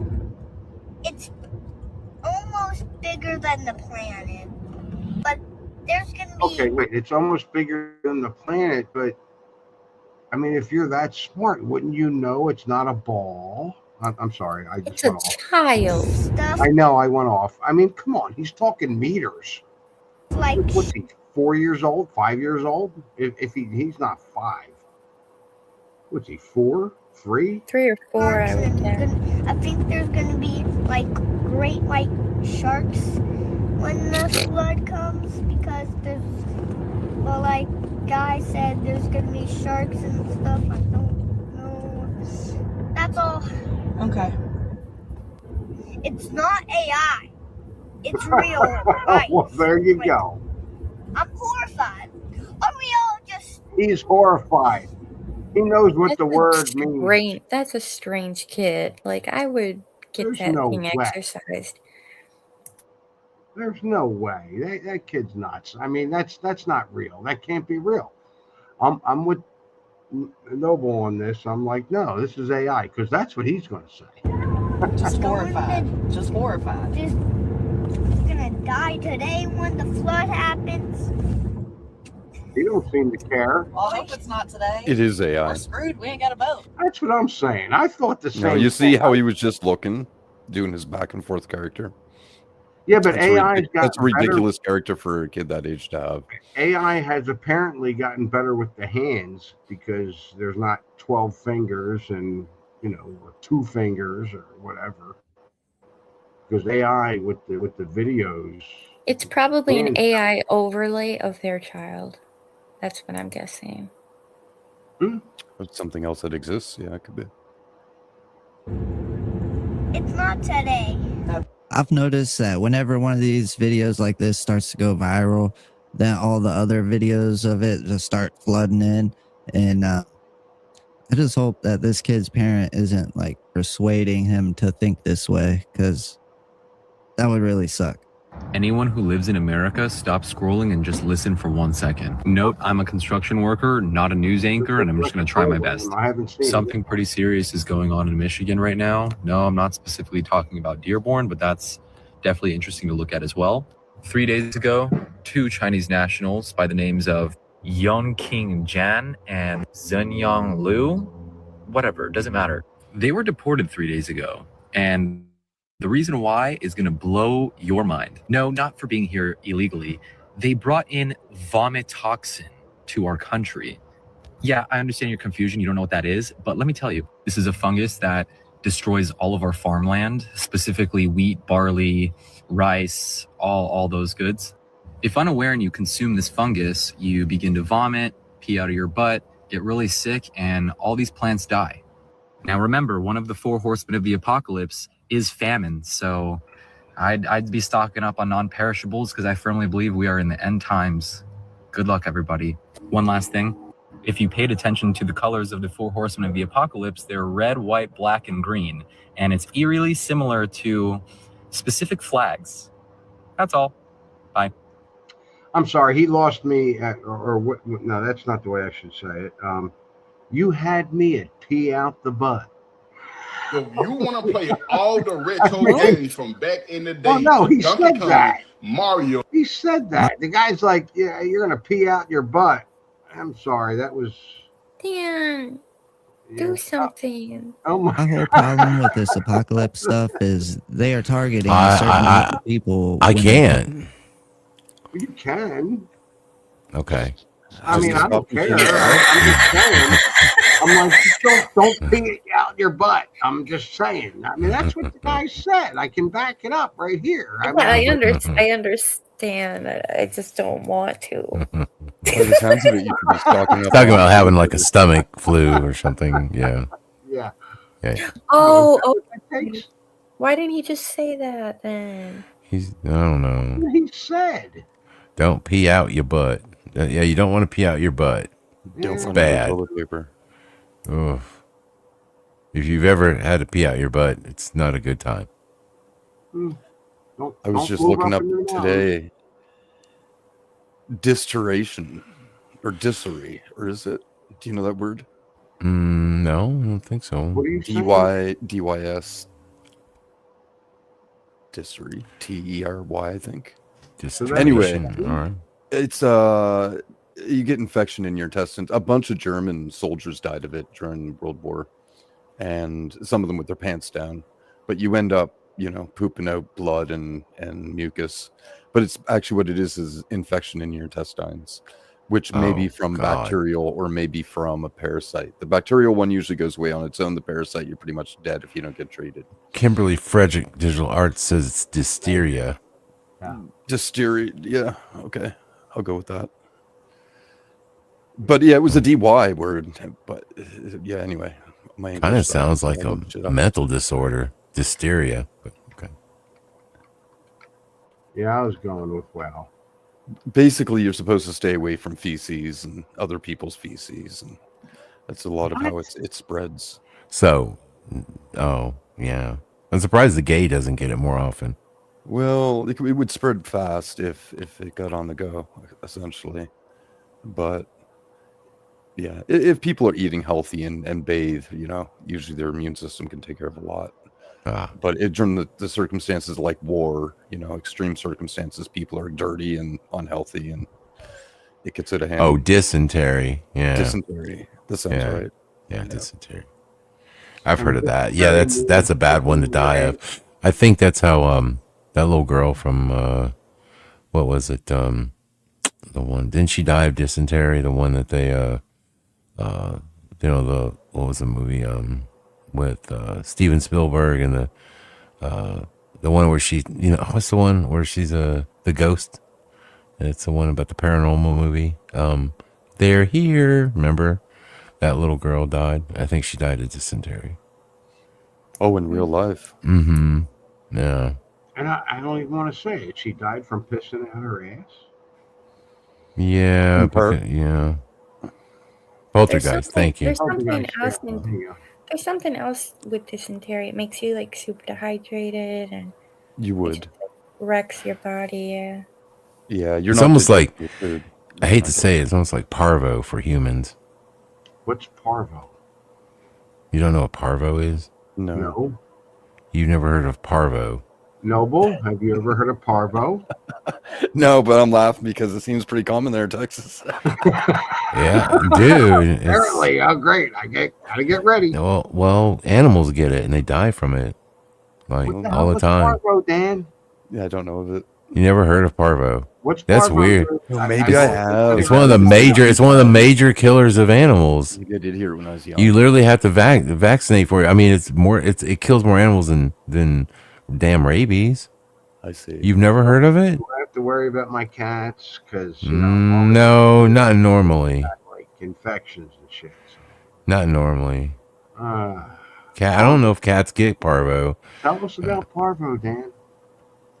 What do you want to know about I'm it? gonna look it up. If you don't, Well, what do you want to know? I don't know. What the hell is it? That's what I want to know. Parvo. It's a bacteria or I don't know if it's bacterial or not, but it's I guess it's viral. They get this, virus that causes them to it basically causes dehydration, which eventually kills a lot of young puppies if you don't vaccinate for it. And they can't keep anything down or anything in their stomach usually. So the way I saved my dog was literally holding him and injecting him in the neck and pushing in saline solution. No. Yeah, that's how I had to. I So saved you him. had to keep him hydrated. Yes. That's how you know and we don't, because it's more of a dog thing than a cat thing. Yeah. Well, I don't but think it's so that- deadly. I figured everybody knew what parvo was. Let me see. I've never really had a I lot have of it up, dogs. but I don't know. Can cats get parvo? Parvo. Chat one-on-one about here's the Yes, cats can. Oof. Also known as FPV, feline parvovirus. Oh, it's called distemper. Oh, is that another name for it? Yeah, they do have the the kitty distemper. name. Great. They do have distemper shots. The kitty stick. Mm-hmm. So And what are the, rabies. Go ahead, Noble. I got you up ready to play, bub. what are the Okay. symptoms? Let it rip. Okay. We'll get into it later. Ah, Bro, you sure it's not fake? Just Google it yourself. I know. Buddy. Yeah. Why are you holding it down so hard? Look, Oh, It's this literally is a scanner. crazy, dude. we could call the police right now. I'm not gonna This say is even a- note the nationality of all these Video. people that are running these Don't little use your card. Well- skimmer devices. I'm just saying. It's always Indians, man. I swear to but then God. if you walk into a corner store, the odds are, what are you gonna have? What are you gonna have serving you anyway? Right? Well, yeah, but I'm just saying. It's just I don't know if the shoe fits. I just wonder why that country is What I'm like. saying is that you say if the shoe fits, I'm saying it's all the same damn feet, no matter what. Anyway, of course, the shoe fits. I don't think. For I don't. someone There's to a be lot of. shoe, you know. Yeah, but that country just is known for scamming, so it's just Or it's bad. Yeah, it's a little more common. I mean, that's they scam the world, like that's what they do. India's the worst, I think. India is the worst. Bangladesh, all the places. Some places in Africa are pretty bad too. Yeah, but they run the phone Somalia. scams and yeah. At least in more modern era, Somalia is fucking horrible too. Just to be scammers or fraudsters or whatever, it doesn't matter. Like they screw each other all the time. It's just a way of life. Anyway, So your information. Be careful. Why are you acting confused? You knew that was there. Like, come on, bro. Look, get his name and everything, because he's saying that you What's your checked it name? and he confirmed My it. name is. The guys like come over here, give me cigarette. Yeah, but I thought you checked it. Ahmad.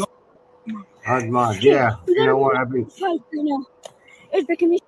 I don't go to here anymore. And you probably already got my numbers.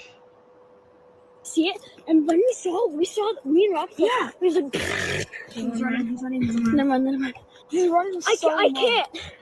I literally have butterflies right now. I'm. What? Oh, shit. Oh! It's a massive he's huge. He's like, yeah, 42 inches. Bro, it's 42 inches. Easy 42. Bro, that's huge. That is. There he is. Oh, holy bitch! Oh my gosh! Oh my god! That would be me too. That's awesome. I would love to be them. Imagine pulling that out. I don't know how they fit it at the hole. It's a dinosaur. Modern nukes don't have the radiation problem, just to be clear. Really? Yeah, it's a different kind of weapon than the Hiroshima and Nagasaki. Nuclear weapons, if they're exploded, don't have a radiation problem? Not if there's a hydrogen bombs, not in the way that we used to have to worry about it with fallout and all the rest of that. What you really have to worry about is being vaporized, and after that, if you're not vaporized, blown to bits by the shockwave. A lot of people are worried about is, and I've heard this about If India and you're Pakistan vaporized, also, you're if they not worried. exchanged their nuclear weapons, that the radiation in the atmosphere would come over here, would go all over the world, even if it was just a local exchange. Now you're telling me that is Well, not if a they worry? use fission bombs, yes, that would be the case. Oh, for fuck's sake. In 2017, McDonald's tried to stop a restaurant called Supermax from expanding because they thought the name sounded too close to their signature Big Mac. Well, McDonald's ended up losing the battle, and because of that, they lost some of their trademark rights in Europe. And once Burger King found out about that, they decided to have some fun by not only making an advertisement to troll McDonald's, but also renamed the items on their menu. Like a Big Mac, but actually big. Kind of like a Big Mac, but this is juicier great. and I didn't tastier. know- Big Mac-ish, but flame grilled, of course. That takes us even back to what I was talking about. You know, I Googled. The AI is kind of neat because it'll obviously use the internet there to find some answer for you. So I Yeah, Googled, okay. why is the signature burger of Mick, and as I put in quotations, McDonald's, a Big Mac? Of course, I put in quotations Mac, right? And essentially the answer it gave me is that not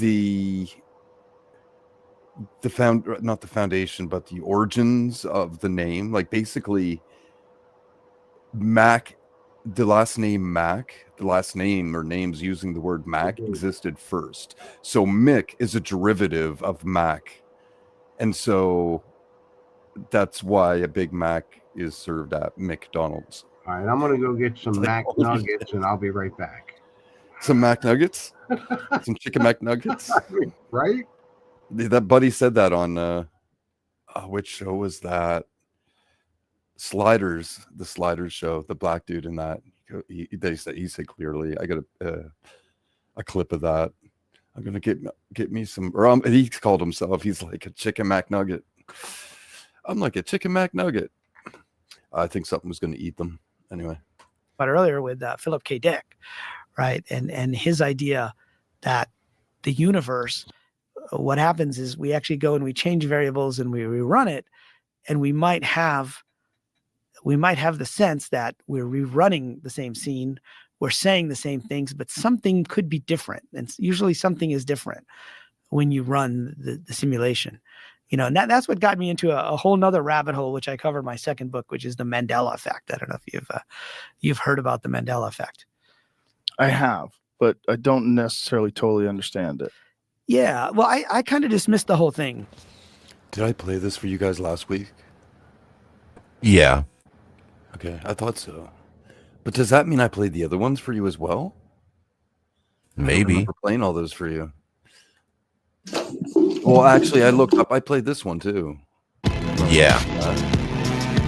That's weird because the other ones I don't. Get away, Paul! Hey, Adam! Adam! Adam! I remember. Is this another fake girl? And that. Idiot motherfucker! Here we go! God damn it! Did you see that one? Don't remember.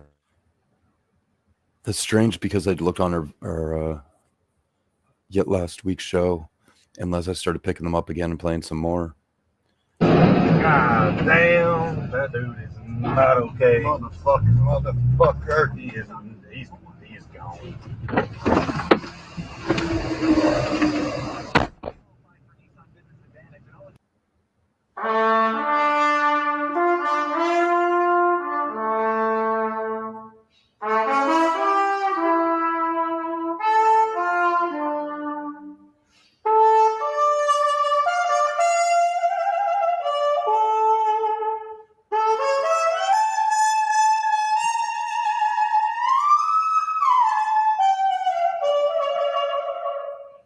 Women weren't allowed to have credit cards until I think 75, 76. Women were not allowed to have credit cards. In this country until 75 or 76, you couldn't have a credit card. That was a good law. Wait.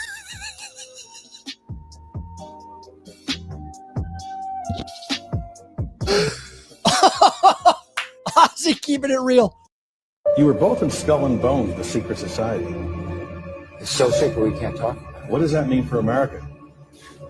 The conspiracy theorists are going to go wild. I'm sure they are. I don't know. I haven't seen the web. Number 322. You both were members of Skull and Bones, a secret society at Yale. What does that tell us? Not much, because it's a secret. Is there a secret handshake? Is there a secret code? I wish there were something secret I could manifest. 322, secret number?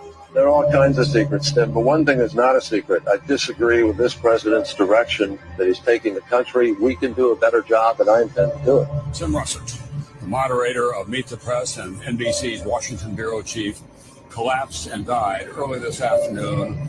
I bet you have never seen these before. These are some uncommon punctuation marks that exist but people just don't use them. Like exclamation comma when you want to emphasize something but not end the sentence. Interrobang when you want to express shock or disbelief. Irony mark is when you're being sarcastic so the reader knows. Love point is how you formally draw a heart. Friendly period for those people who write lol at the end to appear nice. Authority to establish dominance. Certitude to show you're absolutely sure of the statement you just wrote. And a few others are rhetorical questions, doubt, question comma, and snark mark.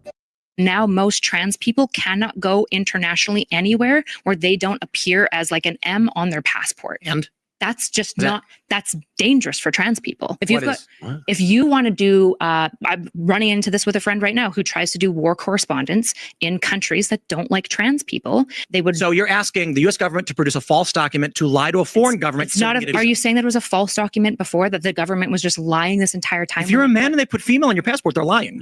If you put gender and put woman, isn't that fine? There's no W. It's male or female. Those are sexes. It's biology. Sure, but couldn't we just update the passport to be gender?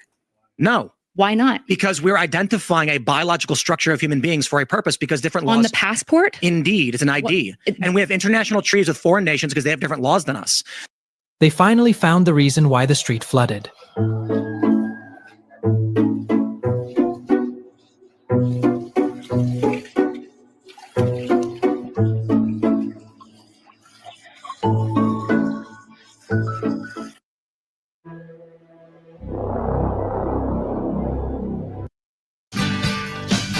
That's me in the corner.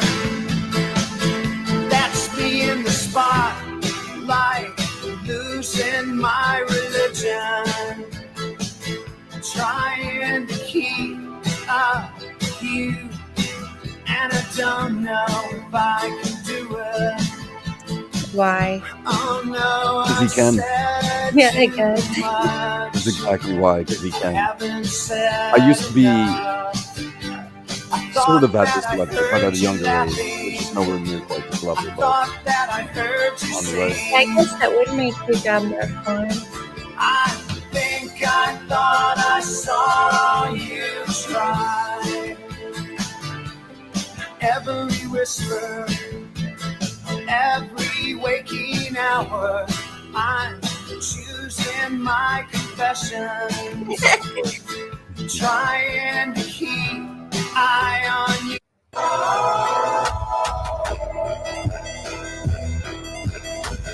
This is really neat thing.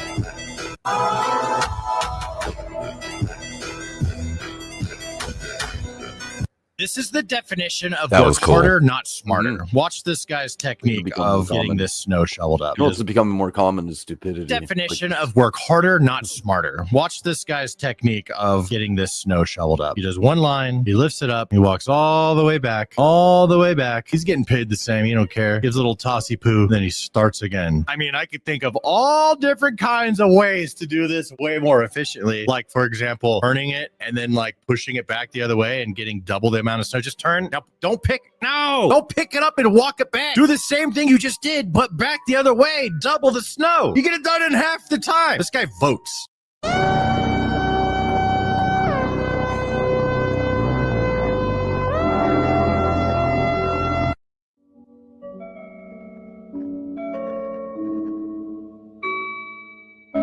You might not know the context of this clip, but a lot of people were concerned about what was going to happen in September of 2026 just because the vibe here feels off. And if you're one of those people that feels like the vibe is off here, then you're correct. The man seen here is Taleb Al-Abdul Mohsen, the man accused of the 2024 Magdeburg Christmas market attack that took place in Germany.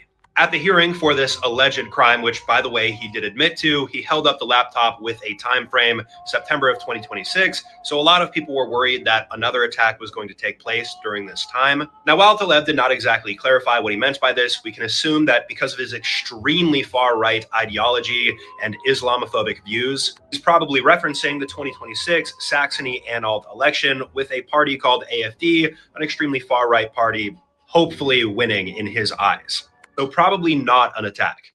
Don't wake me, I'm not dreaming. Don't wake me, I'm not dreaming. Past times will never hold me. Don't lost them, speed away.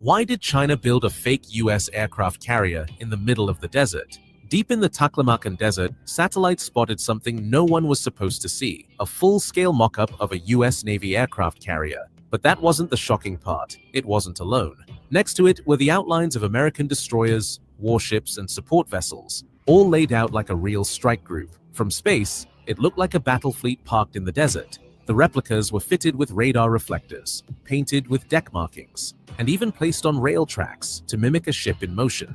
When asked, China stayed silent.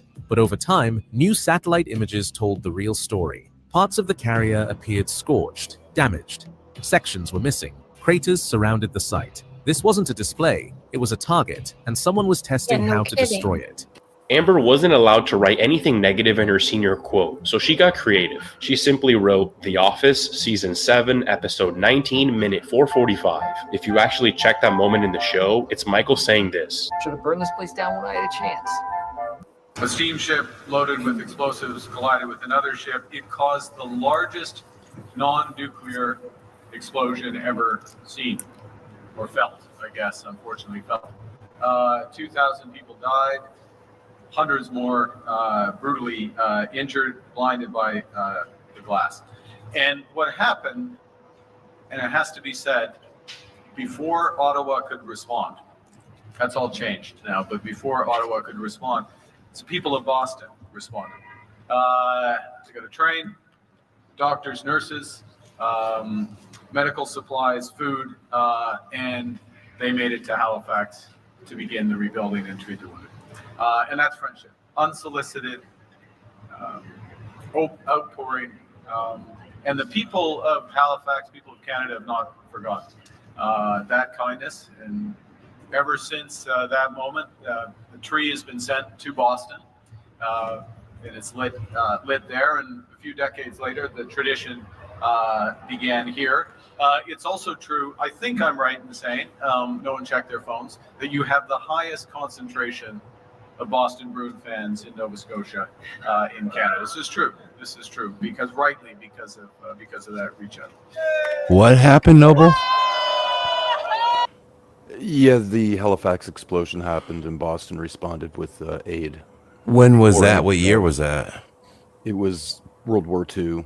Oh, okay. Or the lead up to World War II, perhaps. Or Oh, sorry, World War I, or the lead up to. What World War exploded? A ship. A ship hit another ship, and of course it was all suspicious because two ships collided. One ran into another. There was a fire, and all the guys just jumped and left it, and then it floated down to the waterfront of the city and blew up, and took a Full of munitions? Yeah, it was loaded. It's the Oh. largest non-nuclear explosion ever, or it was ever. I don't know if they exceeded it yet or not. Something that came out of that is they learned about like why was this explosion so big, and of course there was a lot to blow up, but because it blew up on water, the ground didn't, the earth didn't take up a bunch of the pressure. So this is how they learned to detonate bombs up in the air before it reaches the ground, and you get more damage. Interesting. Yeah, some bad came out of the bad. But yeah, Halifax every year sent a Christmas tree. He refused. It seemed like, and I see that again, he never said Christmas. I don't think he kind of refuses to say it. This little thing, I don't even know what this is. Now, I think I had heard that they switched to a fake tree, but every year they used to cut down a tree in Nova Scotia that was, of course, picked out a good one, but they were freaking huge, whatever they were, 60, 70, 80 footers, like huge trees. And they would pack it up, ship it down to Boston every year, which is quite a bit, quite a long time they did this, and set it up even, like, so volunteers or whoever from Nova Scotia would set up the tree, the lights and everything. It was a hell of a tree that they used to receive every year. Maybe that's all they're doing now, whatever the hell that thing is. Kind of weird.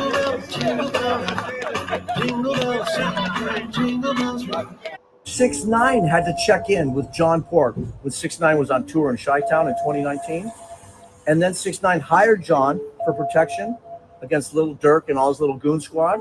Scottie Pippen had to check in with John Pork. Michael Jordan had to check in with John Pork. Bill Clinton had to check in with John Pork. Everyone, I have to check in with John Pork. That means everybody, okay? Nowadays, 6ix9ine has no protection, so he keeps calling me up. Can I do his protection this weekend? I got a lot going on. I might be running for governor of Iowa. Anyway, he paid the bill, 6ix9ine. Now, he gave us two $500 bills. You haven't seen that? No. The video of him taking down the Minnesota flag and he replaced it with the new flag that looks a lot like the Somali flag. Minnesota has a huge population of Somalis in it. Whoa, wait a minute. So he gets the flag, picks it up, moves it out of the way, and replaces it. Look at this. There, that's better. Why is that better? When you're with your side chick in public and you see a girl. This was the idea. Get two magnets and use the repelling force of magnetism to make bike suspension. So this was my prototype. I made this. Now this has been called the Nutcracker by people online for obvious reasons if you slip off the seat. This was the proof of concept to see if it would all work. It bobs along, but there's a few issues. You got to pick it up, whole thing falls to bits. And I thought generally I can make a better looking bike. And I did. I made this. Look at this bad boy. Your country's leaders cool like spiders. We've got a bicycle with magnet suspension. And so they say, and so he says. Well, I'll stick two bullets in his head. On your march, get set, go. Wait, Goofy running there. What the nigga? You got Inspector Gadget legs. That nigga took off like Inspector Gadget. Wait, Goofy running there. What the nigga? You got Inspector Gadget legs. That nigga took off like Inspector Gadget. What's in the can? That's What's that, Sousa? He was using the N bomb. You can't do that. Come on. Well, he did. Dude got inspection. I get in trouble for that. Gadget legs. Well, you would, yeah. It's just with that video. It's like, man, like kids don't get out anymore. Like how can a dude like that talk not be able to run? He doesn't run. He never ran. And that's what you get. Yeah, I had already seen this too. I kind of wonder, I see this and there's a bunch of videos coming out. This is Ocean Spray, which is obviously what used to be to some level a quality name. And so it just happened to be that on Thanksgiving that all these water cans showed up. And why are they upside Is that a down? coincidence? Or are they just trying to ruin America's freaking Thanksgiving, right? Which is a hell of a shot for Ocean Spray to Why take. are they opening them upside down? Suso, I don't understand the people in your country. Don't ask me. My country. My country? I don't think so. There is no upside down. It's Oh, cranberry we sauce. are in the upside down. This comes out.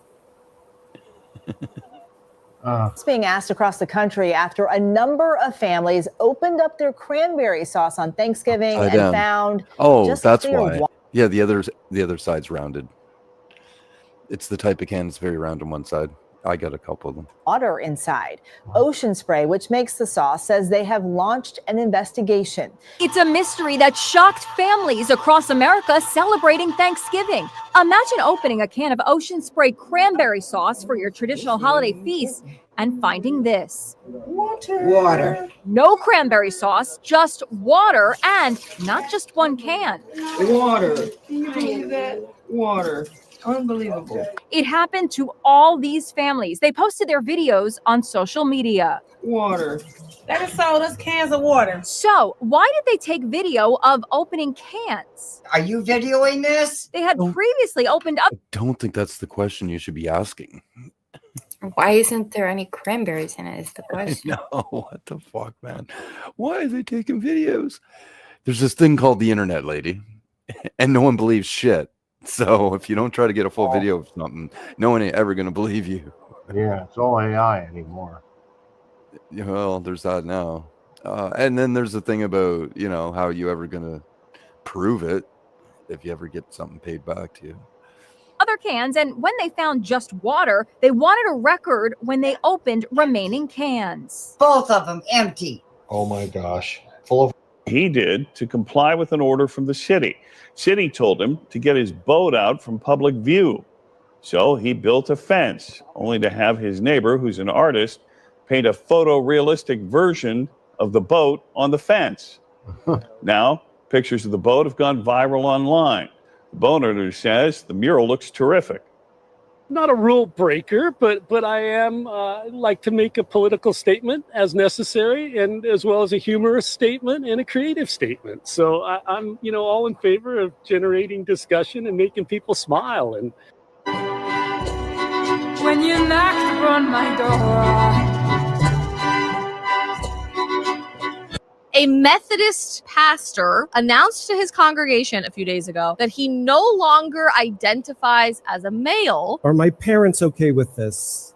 Absolutely not. They texted me this morning and they asked for me to tell you all that they do not support me and that they have chosen their convictions and their beliefs over supporting their child. I am inviting you to join me in a season of creative transformation for myself, and I think for all of us. So I get to announce with joy that I'm transitioning. I'm affirming and saying to all of you that I am transgender. The best way to put this is that I'm not becoming a woman. I'm giving up pretending to be a man. Let me just say this right out the gate. You're First of all, my approving. heart honestly just breaks for this person, as it does for all people who are struggling to connect with the identity that God intentionally made them in. This is a really profound signal of a deep brokenness in an individual when the reality of who they are, who they were intentionally created to be, is something that they don't feel at home in. And I think a whole lot of that has to do with conditioning from our broken culture, constantly telling people that the only way to affirm themselves is to reject everything about themselves, ironically. And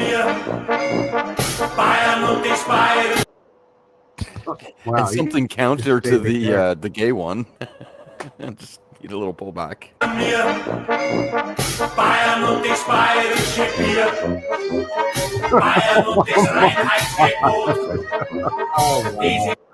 I thought I was crazy. Shit.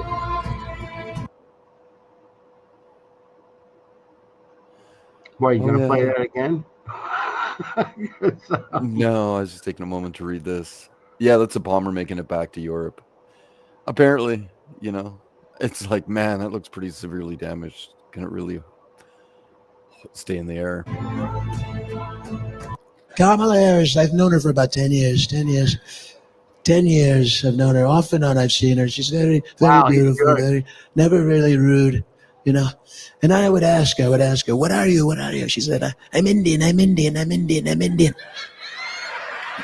She's good. And then 2 weeks ago, she turned black. What's the most racist joke you ever heard a white dude tell a black dude that almost got the white dude fucked up? Yeah, that All right, guys, it's just a joke. So little black boy was helping his mother baking the cake. He decided to be funny, so he poured flour all over himself. He said, "Look, mama, I'm a little white boy." Smacks the shit out of him. "Go tell your daddy what you just did." So he ran upstairs. He said, "Look, daddy, I'm a little white boy." Smacks the shit out of him. "Go tell your grandma what you just said." So he went downstairs. He said, "Hey, grandma, I'm a white boy." Smacks the shit out of him. So he walks back to the kitchen. And then mama said, "What did you learn today?" He said, "I've been white for only 5 minutes and I hate you black people already." He was so condescending.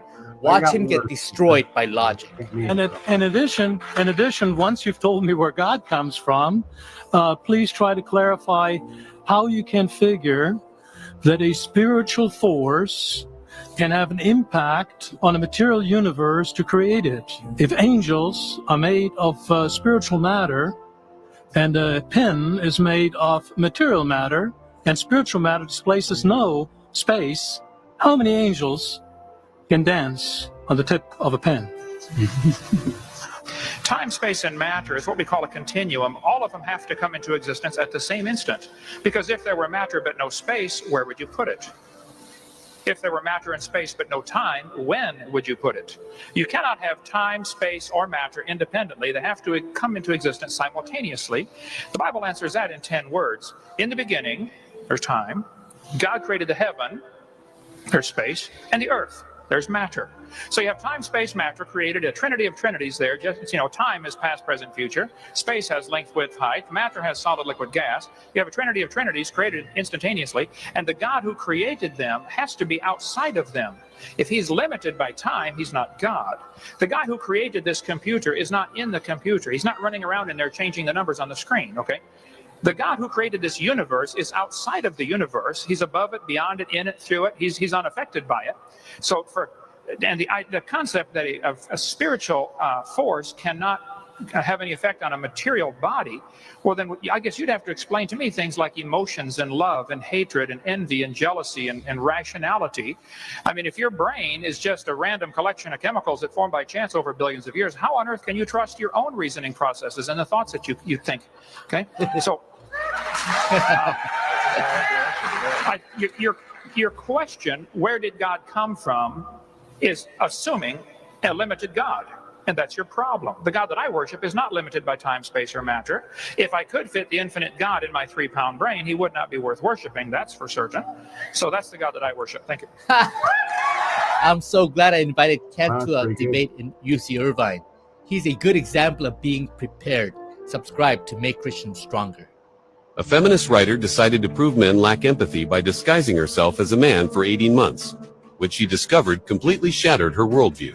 She walked into a bowling alley expecting toxic masculinity, aggressive competition, trash, talk, and constant put-downs. Instead, when she struggled with bowling, men kindly offered helpful tips and encouragement. When one guy discovered his girlfriend had cheated on him, the entire group gathered around, hugged him, and offered genuine comfort and support. Then she tried dating women while presenting as a man. She was confident her understanding of female psychology would make it easy. She was wrong. It became the most exhausting part of the experiment. Women made endless demands, walked out if slightly unsatisfied, and when she tried to communicate or reason with them, they mocked her, saying, "You men are all the same all talk, no action." She repeated this experiment across multiple American states. Results were identical everywhere. She began deeply sympathizing with men. Her feminist beliefs completely transformed. After writing her book, Self-Made Man, documenting this journey, she tragically ended her own life. We at Nintendo are updating our user agreement for the Switch. That's just wrong. I mean, come on. She didn't. If you make like, whatever. No, I'm not going there. Sadly, she killed herself. Not going there. I have other ideas. I'm not going there. It's too deep. But wrong. No. any unauthorized modifications to your Switch 2, we will remotely deactivate your console so that you cannot play any more games. Whoa! I understand deactivating online play and the store with mods installed, but deactivating the console itself? People will own the Nintendo Switch 2. They should have rights to do what they want with it. Actually, they will not own the Switch 2. They will own the license to play the Switch 2. And that That documentary, Self-Made Man, is one of the most eye-opening documentaries you've ever seen. It's incredible. And What's it about? well, she literally took the role as a man and experienced everything men do. She had this idea and belief that men were these sick beings that were just always sitting around, you know, like just thinking of new ways to screw over women and, you know, kind of the whole feminist ideology. And when she went into being a man, she started hanging around men. She started hanging around their circles. They got together, they talked, and, you know, she got to understand us better, you know, and listen. And she wrote this book explaining, like, men are really the ones that are victimized. That women are literally just, I mean, sure, there's some women victims, but a lot of times men are just, you know, marginalized and they're not taken serious. Their feelings aren't taken serious at all. And she realized how dark it was. She really thought that by doing this, she was going to understand herself better as a woman. And what she came to realize is that the very women that she looked up to, or at least thought she could look up to, were truly the evil ones in the world, and realized that if the women are that evil, then the world's evil. So she took her own life. Oh, God. Yeah. So brutal. I was just going to say I grew up with brothers, so I kind of understand how they work a little bit better. She just realized how society treats men. She got to see that, you know, how women, like, you know, like treat men, like, you know, like, I don't know. It's pretty harsh sometimes. That's why, like, men now don't even go up to women anymore and ask them out. They don't want to approach them. They don't want to look at women. They don't want to. I do, but you know. No, I mean it's crazy out there, people. I mean, you know. Well, they've been told that it's disrespectful, so now they don't even try. Well, that and the fact that, you know, like, if you lose, there's more to lose than there's to gain now, you know. So now it's not even worth it, you know, to try. And, you know, from my own standpoint, like, this is honestly, God, like, saw a girl one time at work, and I told her, I've told the story before, but this is when I first got my position there. I told this one girl, hey, you know, smile, it's Friday, you know, I was just trying to cheer up. Nothing weird, nothing like that. I got called into HR to talk about what I said because I told her to smile. Like, I didn't say it in a weird, cringy way. Like, but like I had it, and they totally were on my side, but they had to talk to me because she felt like I was trying to, like, somehow make it some sort of sexual thing because I said smile. The fuck? Exactly why that is. It's like, okay, so like, people expect women not to have feelings. You're just supposed to smile and be cute and sweet. We're in the service industry, sweetheart. We're at work. We're supposed to smile. I'm trying to explain from a woman's perspective why. I understand, but y'all are crazy. But go ahead. No. Go ahead. Please explain. I want to hear this. Go I'm ahead. explaining. It's like, even if you're like crampy and feeling gross. Oh, and Jesus. everyone expects you to smile all the time. Nobody can be happy all the time. And it gets irritating that we're expected to smile. No one tells men to smile. Well, it's better when women smile because people typically women who are smiling typically light up a room. You know, men that come in smiling, it just doesn't really do that. It doesn't have the same effect. As men, we want women to be happy. So that's why some of us say it. But the other reason why we say it is because we're at work and you don't need to be walking around moping around. But and it is Friday, so I was pointing out there's a positive a reason to smile, not to say like, oh yeah, baby, smile for our daddy. You know, it wasn't nothing like that. Jesus. Like, what are you doing moping around? Smile, bitch. Yeah. I didn't say. I should have just said, "Smile, bitch." That would have been better. You know, that would at least have warranted my discussion with HR. Anyway. No, It would have made it a lot shorter. Oh my God! Nobody's listening. In and out the door. That's well. Sorry. Fizzy, I want to Isn't that the point, Fizzy? No, instead of asking her to smile, ask her what's wrong. That's it. Yeah, but you're at work, and that's not the time. Yeah, maybe that's not really appropriate to say. I don't want to go that far because we're at work. I don't really want to know what's wrong. I'm just like, you've clocked in. We're paying you money. Smile, bitch. Anyway, sorry. You'll be in HR again with that attitude. That's not. You're not even attempting. Probably. No, I'm okay. I'm playing. I see I do see your point though, Fizzy. But I'm saying, talk to them. Sometimes But you then- just want to be mad, and people are like, "Oh, it's okay to." No, it's not okay. Go be mad in your car. Go be mad at lunchtime. But don't do it while you're on the clock. We're in the service industry, and by God, we're supposed to present ourselves in a professional manner. Plain. Don't mansplain.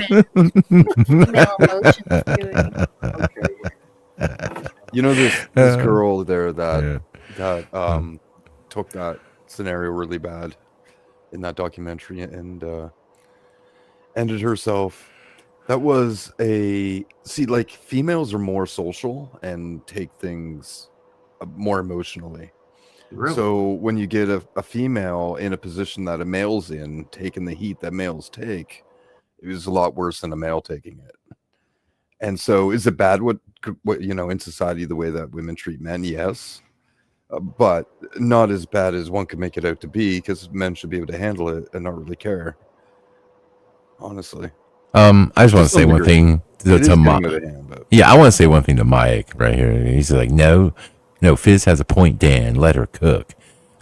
First off, no, we don't want to let Fizz cook. We've seen her cooking. Second off, I would say you are a huge German cuck, okay? And you need to stop kissing Fizzy's butt. Okay, enough said. You might as well be calling him gay. All right, I'm just playing. Let's move on. For the Switch 2. If you make any unauthorized modifications to your Switch 2, we will remotely deactivate your console so that you cannot play any more games. Whoa! I understand deactivating online play and the store with mods installed, but deactivating the console itself? People will own the Nintendo Switch 2. They should have rights to do what they want with it. Actually, they will not own the Switch 2. They will own the license to play the Switch 2. And that license can be revoked at any moment. What? You sound like the big brother of gaming. In addition to this, physical games will no longer be installed on the game cartridge. The game cartridge will only contain a key to install the game over the internet. Then what's the point of physical? People will be paying $80 for a key? Yes, exactly. A key to access the license to the game. So we won't own anything. This is insane. But you'll be happy. Yeah, but you'll be happy to meet bugs. Just go out and meet people. Fuck these games. I know, right? Dude, what's this chick upset about? She's hungry. I know, but Feed her. She can't get them. She can't get them. I know.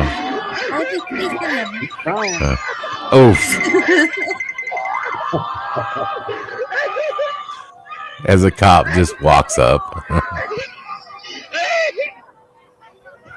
What happened? I don't know. Was that a Mandela? Hey, so your thoughts might not actually stay in your head. Let me explain. There's a theory in neuroscience that reads less like biology and more like a cosmic horror. And it's that your thoughts might not actually stay in your head. Hey, I'm a huge believer in manifestation, so this vibes with me anyway. See, researchers found out a long time ago that the signals in our brains move way too fast to be explained by electricity or by chemistry. They expected to find some kind of hidden biological reason for why this happens, but instead they found something that shouldn't exist at all, especially in a warm, mucusy, wet human organ. What they found was quantum tunneling. In simple terms, the neurons in your brain move as if particles are skipping through space. They literally ignore the physical barriers in front of them. So don't imagine them as like cells firing, but they really just like slip in and out of existence, and they'll reappear somewhere before reality has time to catch up. And because of this, some physicists believe that consciousness might not actually be in the brain, but they don't know where else it could be. My guess is in your fucking soul, but more on that later. The truly unsettling part about it is you'll never feel it happening. Every decision you make, every instinct you have, impulse, fear, even attraction, all of those might originate because of particles breaking the rules of space and time. This is 1987 in New York, and this guy, Great. with the confidence you could only gain by supporting a family of 5 on one single wage, is a steelworker for the One Worldwide Plaza, the building that's being built here. And what makes this even better is how normal this was. Back then, these guys walked around like this every single day as if the sky was just another sidewalk. And I really loved New York for the one fact back then is that they all just disregarded these rules and regulations completely. They didn't care one bit. They were in place. There were many rules in place, but they just didn't care. They trusted their balance, their boots, and the guy next crazy, to them dude. more than any handbook. That is And you know what? insane. No one died during the construction of this building. That's wild, man. You're just climbing over that thing, not even giving a two fucks that you're like 50 stories up, man. Man, Holy you think shit. they were doing that back then? Yes. Oh, because, yeah. Oh yeah. Totally. Especially the Skywalkers, bro. The Indians in the early turn of the century who built New York. Oh my God. You think there was no OSHA back then, and those guys are just walking around like nothing. It's insane, man. When you watch that stuff. Black and white photos of that. Oh my God. The thing is, Dude, I got up on my roof today. To put Christmas lights on. big I wall. thought I was gonna freaking Dude, I die. could fall off your roof and I'd be fine. And it's not that high. I mean, I'm not just something about I don't know. I really don't like I don't like heights, man. That's why I've jumped out of airplanes and shit to kind of combat my fears. Have you know. done that? Yes, I've cliff dove. I've jumped off cliffs. I've jumped out of airplanes. I mean, I've done this shit, you know. But Noble, Fizzy, have you guys jumped out of a plane? No, I'm afraid of heights, and also I don't like being underground. Makes me nervous. Being underground.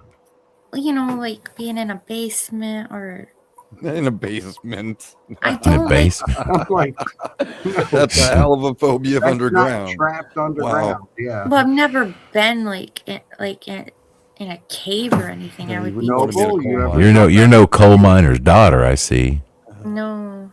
All right. Noble? It's kind of like not really claustrophobic. It just feels unsafe to be Yeah, I underground. think I'm claustrophobic. I think I could handle it, but I wouldn't be happy. Noble, you ever jump out of a plane? Oh, I thought you were asking if I was scared of heights or not. No, I haven't had the opportunity to, but Do I you would want now. to? At one Would you? time, I would have. I won't now, though. No. At one time, but not now. Yeah, at one time, but not now. That's No, how I've used up. I basically view it as I used up all my luck, or I'm not pushing my luck. And that came the same with cars quite a bit. I used to do cars. I was still alive. I figure, well, I'm But using none up of all us my here- lives. But none of us here should be afraid of dying, right? It's not afraid of dying. It's afraid of falling. No, it's afraid of living and we're going through the pain for months on end. It's afraid of like how I'm gonna bounce when I hit the ground. Yeah, it's mostly the pain that's scary. The weeks and months I'm of worried about the pain. pain. I would go I with have the injured pain, myself. but, no. I mean, you're not afraid. It's the idea of thing of falling off a skyscraper and being able to think about what's about to happen for a good minute or so before I actually splat. Yeah. Ugh. And you can't do anything about it. Nope. Yeah, because you're falling. I mean, you got nothing. You know the thing about this guy though, like he's actually focused, right? Sure, but So every dude, step he's focused on every placement he gets nailed. But if he gets- it's become normal to him, of course. so he gets a little quicker at it. One But his trip speed over a is not as shoelace. fast as it looks. Yeah. Yeah. There is no shoelaces. Sure there is. He's Well, wearing you shoes. would know anyway. You would see your shoelace loose. No, I'm you're but used to looking at this type of stuff. well, I'm right? just saying anything could trip him up. That's my point. You're looking to make sure nothing does. That's what I'm saying. It's a part of his life, right? It's all automatic. The safety and the And back then, there would have been, what, 20 of them doing that? To build that? I mean, it wasn't just one guy. Wow, that's pretty thick to hold on to there, though. That thick one? Damn. I don't like that. You see how thick that one beam was? Like, buddy's, what you can put Yeah. your hand grip on right there. That looks like. That's what I'm saying, dude. He's climbing up that bitch, bro. He's pulling himself up. That's one strong dude. Those are some thick gloves to be using, too. Yep. Wow, dude, that's dangerous. If it And look wasn't at it. He dangerous doesn't enough- look. He's got kind of a belly on him. He's not exactly like, Mr. Olympia here. He's, I can't believe the gloves he has on. he's still kind of chunky. Wow. I'm just saying, for a chunky guy, he's just getting on up there. No problem. There's, you know you're strong, though. Yeah, he is. That's because it had real meat in our food. And did real work. Yeah. Real work. Way to heal the oceans, and it's by. He's like, I figured out the way to heal the oceans, and it's by iron fertilization. He's like, there was this scientist up in the Pacific Northwest. He's like a loose cannon. He just decides, he figures out that if you fertilize the ocean with iron, it creates a bloom of phytoplankton large enough to be seen from space. He goes out and gets a giant boatload of iron shavings, drives it off the coast of the Pacific Northwest, starts fertilizing the ocean with it in this area. Allegedly, the abundance skyrockets. Like, you have these massive phytoplankton blooms that do two things. One, it massively increases the CO2 uptake of the ocean. And two, a huge phytoplankton bloom means that you have more tiny fish that eat the plankton and medium fish that eat those fish and so on and so forth. So it's basically ocean fertilization. The question, I guess, is why are we not doing this, or at least testing this on a large scale in certain areas? And could you repair that entire ocean in 10 years by fertilizing it? Which marshmallow are you eating? Raw to crispy edition? No. No, not crispy enough.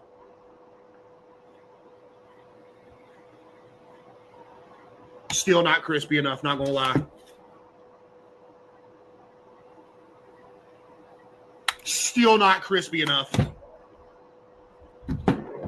3 is perfect. No, sir. Still not crispy enough. Hear me out. It's just got to be black. Okay. exactly, Mom. My man is serious about some No, about some keep marshmallows. going. I mean, I would still go farther than this. Keep going. bro. He wants to burn. I would take it a step farther That's than this. that's the part that's got cancer on it. You want to You go eat burnt? that. I'm about done. Right there. You know what? That's I it. would take it one level farther than this. No, that's good right there. You got enough burn. Damn, dude. Wow. You can taste that burn though after that. Which marshmallow are you When it's eating? like that, you So can what number taste you it. at? I'm an 8. You're an 8? Yeah, I like it pretty. Yeah, right there. We'll get 7. 7 or 8, I would. Yeah. Look at that. That's perfect, man. All right, chat. Where you guys at? Let's see where the chat is. 7. Guys, put a number in there. Where we at? 7 does look nice. Yeah. Yes. I pretty much figured out over my life that I might as well just catch the thing on fire, blow it out. and- I want it evenly liquefied on the inside. So to me, 8 does it. 5. You can just light it up on Come fire. on, again. Bob. Really, a 5? Come on, Bob. You got that cold center still, bro. DJ Katie's a 6. DJ's outdoing you. There you go. Caribbean. All right, Caribbean rum into the 8. 7. I mean, 6. Oh yeah. Please, Bob, come on. Mike's an 8. Salted Caesar's an 8. 8 is nice, actually. That is probably the tastiest. I'm telling But you. 9's like hell. I can get a 9 in like 1/10 of the time I can get an 8, so I'll just do that. Jennifer's coming in at 6 and 7. Okay, girl, you're still good. You're not eating that cold center like go-kart. That's right. 5. Go-karts is still like medium. It's not even done. Just give him a marshmallow. Just, Perfect. Your man comes home and he's hungry. Would you wake up and make him a meal? No. Hell no. He can be independent. Be Damn. independent. No, he makes me a meal. What the? Yeah. I didn't hear your answer. I mean, I'm happily married. I'd make him a meal. You'd make it? He's happily Yeah, that's the one you wife up right there. I'll make the meal. In 1946, we executed Japanese. And the Asian's lying. She's only going to do it until she Your man gets the comes ring. home and he's hungry. Would you home that exchange way? food I'd there? make it for her as She- well. So Dude, come on, whatever. You're gonna go gay again? No, Dude, seriously, you're so gay, bro. stop it! I'm not in this timeline. In this reality, I'm not sucking dick. Okay, so God damn. well, you want Wow, bro. I'm in the Oh my wrong gosh. timeline. Maybe I'm Oh gay. my God. No, but not in this timeline. Tell you what, man. If he turns How gay, I'm far, gonna do it how again. far my broadcast has fallen. You know. God. Hey now, what's wrong with Dude. the marshmallow ratings? No, not that. About Suso's gay. I'm not. What are you talking He's about? 12 out of 10 gay. Dude, for real, bro. You're It's not gonna I didn't hear your happen. answer. Look, I mean, I'm happily married. you're I'd like make him a P. meal. Diddy gay, You'd make it. bro. oh That's no, a whole lot more than No. gay. that isn't I'm work. just playing it. I know. Come on. Thanks, man. No, take it back. I'll make the meal. I'll make the meal. In 1946, we executed Japanese soldiers who had waterboarded American POWs. We executed, that was a death penalty offense to waterboard somebody. In January of 1968, the Washington Post ran a front page photograph of an American soldier waterboarding a North Vietnamese prisoner. The day that that picture was published, the Secretary of Defense, Robert McNamara, ordered an investigation. That soldier was arrested. He was convicted of torture and sentenced to 20 years at Leavenworth. But then in 2002, like magic, it's all legal. We have a warrant for your son. Let me see it. We do not have it in hand. Well, then you do not have a warrant. You say you're here with a warrant, but then you say you don't have a warrant. He needs to be present so it can be served on him. So he can, Will not happen. That's not how it works. we're going to come back. That's fine. We go to you know, to school. We go to your job. You know what I mean? It's Hey, listen, are you trying to threaten me? I'm familiar with the law. You guys were here the other day, correct? Okay. Well, my wife was, and she has 2 law degrees. And as stated, this will be forwarded to our daughter, who's a political appointee by the current administration at the Department of Justice in Washington. A lot of people don't know that. You guys aren't making any sense. With all respect, you're not making any sense. That's fine. But law says, unless you bring a warrant, he will not go. I'm familiar with Texas law, okay? I'm not licensed here, but I have attorney friends here, and I have one that's going to be representing him in juvenile law. And I just got off the phone talking with her moments ago. So I suggest that you guys go and get the warrant the way that it's supposed to be done, and then come back. It's exactly what I thought. 50 Cent has been working on this documentary for almost 2 years. The footage he has is insane. The people he got speaking about Diddy is ridiculous. And on top of that, there's an Instagram post. He goes and does the interview about Diddy's documentary on ABC. And they say the reason why he did it on ABC is because ABC News Station is one of only few stations they're allowed to watch in prison. The bull was funny. That guy, I've seen him so much. No. Not recently. No! Oh my God, that guy's gonna f***ing flip out. What is wrong with you guys? Who did it? Sorry, Susan. What was that? No, I was just saying that guy that you were playing before. I've watched many videos of his, but my computer keeps blowing up and telling me what I should watch. It like I've had to. For some reason, your computer knows you like crazy shit. There you go.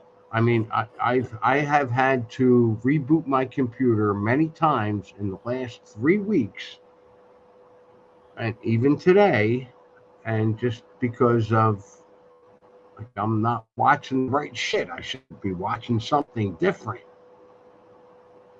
Go ahead, just go. I'm too deep. That guy is a PBD podcast.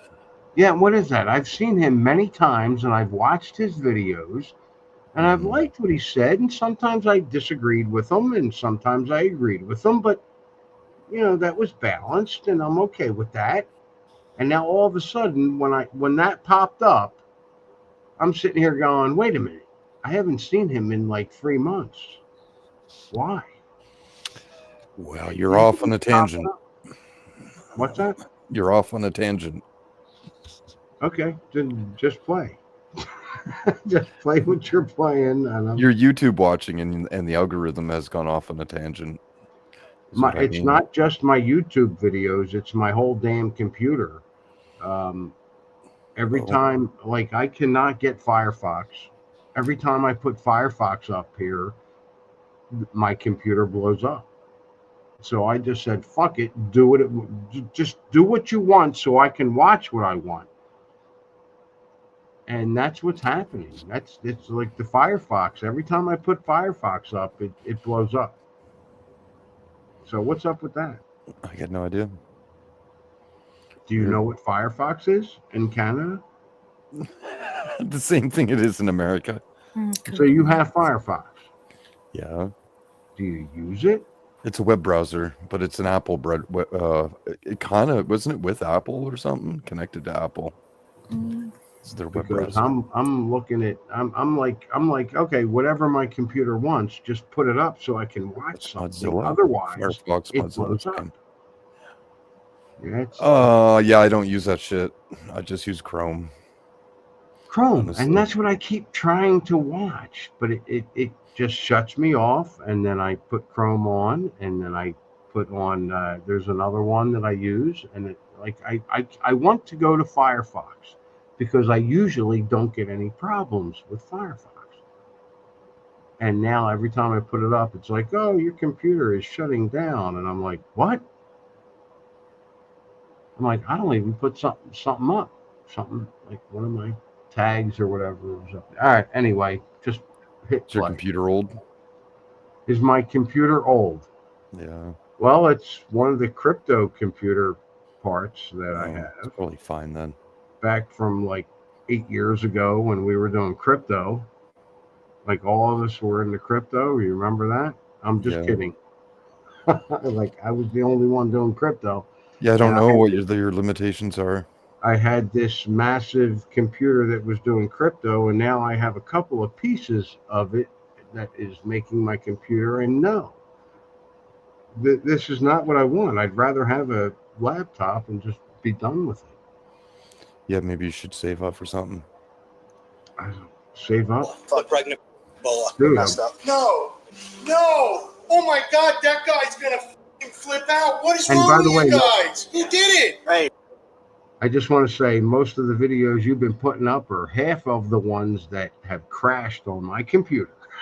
I'm cracking up. I'm like, I love it. Oh my God, I wanted to put that one up, and I wanted to put this one up, and I'm like, damn, dude, we watch the same shit.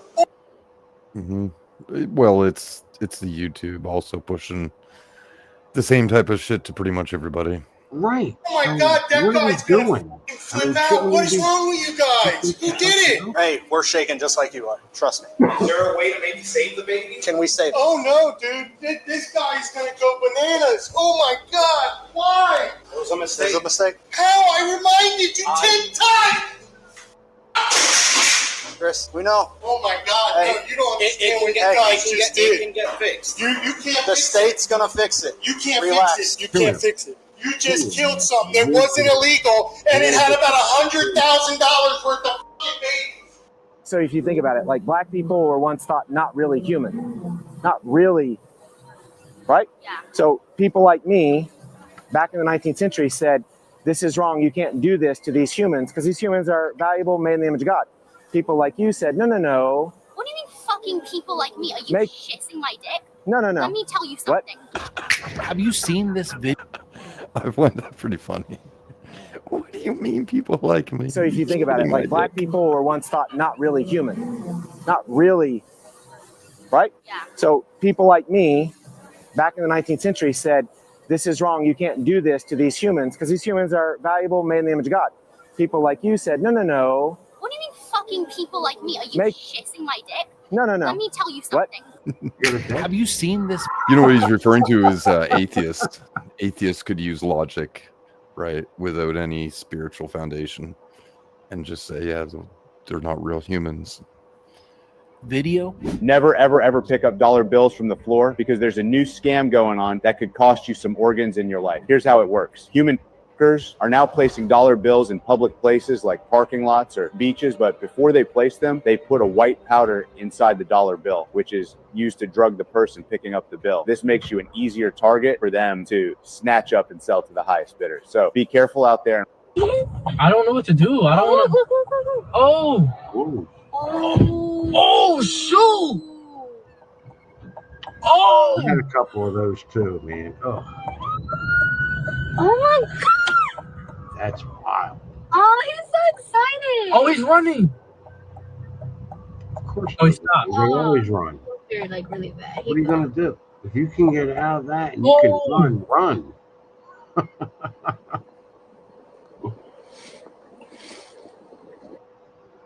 a minute. No, you can't. Get the fuck out of here. Get the fuck out of here with that dumbass knife of yours. Nice try.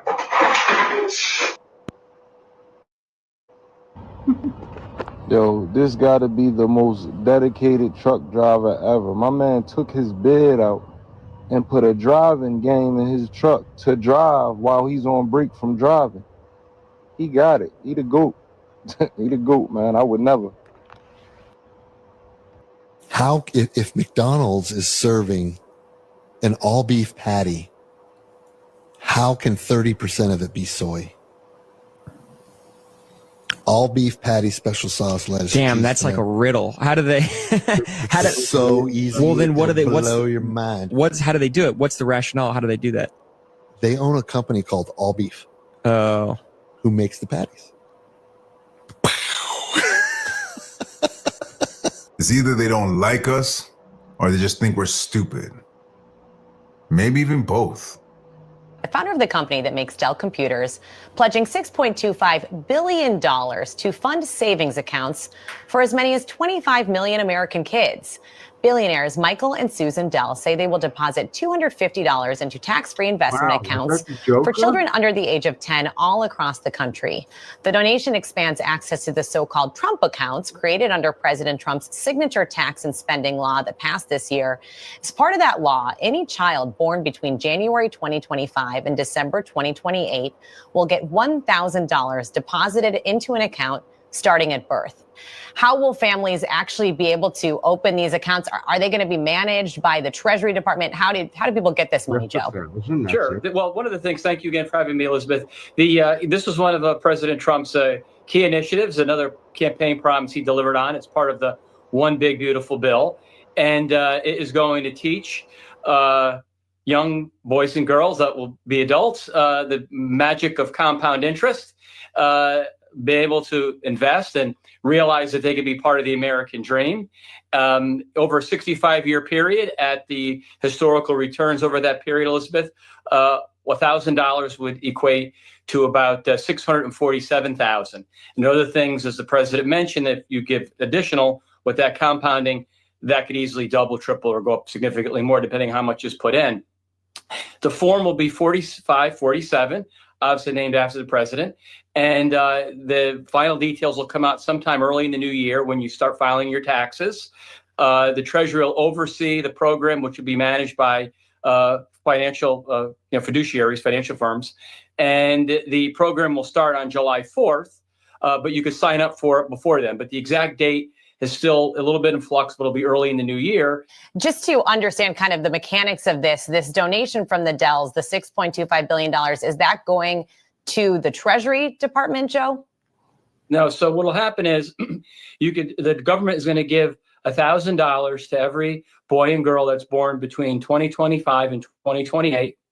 And then within every year, you could contribute up to $5,000 in addition to what the government has pledged. Sounds good. Sounds really good. You know what I mean? But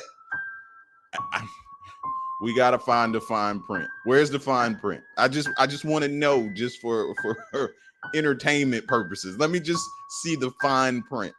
But it sounds good though, which makes me very skeptical. I just did an interview with Terry Watanabe, who lost his entire $350 million fortune gambling in Las Vegas. Do you know what game he mostly played? I feel like the answer was blackjack, but I don't know. Keep guessing. Is it Pagao? Nope. 3-card poker? Nope. Baccarat? Nope. I don't even know what I said already. Slot machines. No way! Yes. No way! $20,000 a spin. He lost hundreds of millions of dollars on slot machines? Slot machines. You know, you would think like one person would say to him, but bro, you'll never win in this. Is that the worst odds at casino? Yeah, because it's fixed losing odds. So every dollar you put in, you're going to receive roughly between 92 to 98 cents back. There's no changing that. Even the way the jackpots and the payouts are structured are so you always run net negative long term. To sit for all those years, day after day, tapping a button and watching your future disappear, like that's a severe mental illness. Does the CIA listen through our phones and laptop cameras? Yes. I hate to say it. The CIA can intercept anything from anyone, number one. Number two, they can remotely take control of your car through the car's embedded computer. To do what? To make you drive off a bridge, into a tree, to make you kill yourself and make it look like an accident. They can take over your smart television and turn the speaker into a microphone so that they can listen to what's being said in the room, even when the TV is turned off. God knows what else that they can do that hasn't been leaked. And who could forget about this incident? An inspector forced an employee to throw away food at the Crispy Crunchy Chicken inside the Chevron on Fulton Industrial in Atlanta. This after rats were seen roaming around the kitchen area. How many rats do you have here? Like 10, 15, some 10 to 15 rats here? like this sometimes. And they're getting into the food? I remember back in my day, you could have a homie you bought like $250 a month and live in a shitty studio apartment, and that was his fucking job, dude. Have your fucking girlfriend go to work and you steal her car all day and ride around serving dime bags, dude. That's the American dream right there. That guy got cooked by legalization, but like everyone else is fine. What's the main character in Star Wars name? Luke Skywalker?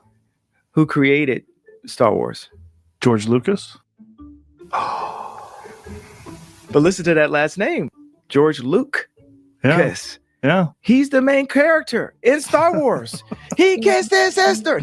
You want to hear something really fascinating? Sure. If the universe is really 13.8 billion years old, shouldn't there be aliens everywhere? And if not, why not? I think it was Carl Sagan who said that there's either a lot of aliens or no aliens. Either one is equally terrifying. Meaning if there are no aliens, then what we have here is very rare. And then I think no aliens is more terrifying. More terrifying. I think it's more likely though, right? If the universe is 13.8 billion years old. I have not seen any evidence of aliens. And I think I'd know. Mount Scott Park. We was downstairs listening to a Will Smith CD, and then out of nowhere it was probably like 20 shots, but they were real quiet. So Tell me your name, sir. Yeah, all I know is I'm upstairs, I'm listening to my Will Smith CD, and I seen all these flames going everywhere. Mount Scott Park. we was downstairs listening to a Will Smith CD, and then out of nowhere it was probably like 20 shots, but they were real quiet. So Tell me your name, sir. Yeah, all I know is I'm upstairs, I'm listening to my Will Smith CD, and I seen all these flames going everywhere. Just had an abortion. Twins. Right? That's crazy. Double homicide. An abortion. Twins. That's crazy. Double homicide. I'm sorry. So everyone wants to know what happens after you die. This is kind of what I think, okay? And tell me if you guys think the same or if this is possible or not. But I think it coincides with science and religion. There's the earth and all the people, right? Okay. And then there is this, which is what we would call heaven or the afterlife or energy or a parallel dimension, whatever you want to call it. And there's a reason why these overlap here. So anyway, I believe that we're from here originally. And a little piece of this went down and became a human. And then when we die, we go right back. Now, in this thing, like all things are possible. Like anything you could possibly imagine. And our brains are almost like a receptor, like an antenna that can read it from Earth, you know, but we're disconnected. we have a disconnect until we go back. Now, this place right here is beyond our imagination. I mean, we can't even perceive it because we can only perceive in the three-dimensional plane. If someone came up to us and said, hey, I have an extra sense that you don't have, we probably wouldn't even be able to understand what it is, right? So why do we have this overlap here? This would explain things like ghosts, creatures, mysteries of the world that we can't figure out. Maybe even UFOs, who knows? Maybe they're kind of interdimensional travelers or something. So this overlap is kind of where it spills out into our world. That's why we see things like you're in a house and something moves. You think it's a ghost. Well, hey, we're seeing that thing move, but that could there could be a whole event happening around us in that dimension that we can't grasp. All we see of it is that the item moved, and it's a mystery to us. And the other thing is, I think some people have a bigger connection to this, like their antenna is a little bit better, and that would explain psychics and people who have special abilities that we don't quite understand what they are. People like psychics are probably seeing clearer into this area, into this dimensional thing. They're seeing clearer than anyone else can see, so that's why they have that kind of gift, right? And plus, in this, I don't think past, present, and future are existing. So it's all time is in the fourth dimension. The third dimension is length, width, and height, and the fourth dimension is time. So time would now be whatever the word is, where we could see. Who said all that? That's not the point. You pay somebody to write you guys, this caught my attention, and I'm sure you guys know this, right? Who's the 45th president of the United States? Your mom. I'm sorry, what? Did she say your mom?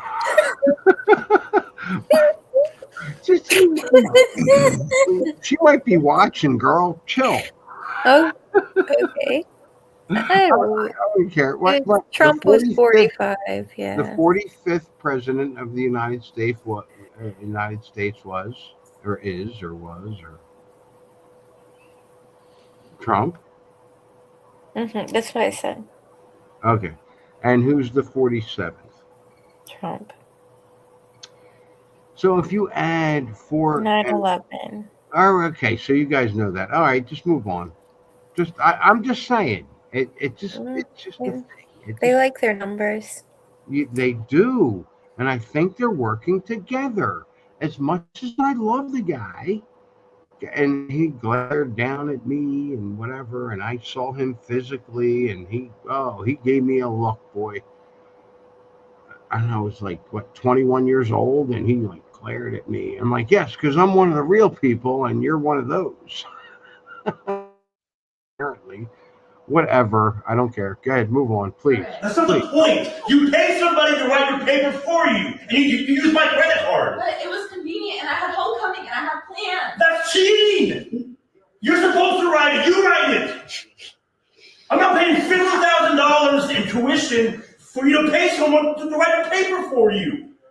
The school called his American flag divisive imagery and suspended him. When he refused to leave, they arrested him for trespassing. This was great. The judge gave the school board a lesson in the First Amendment. Once he was suspended for the policy violation, he was no longer allowed on school property.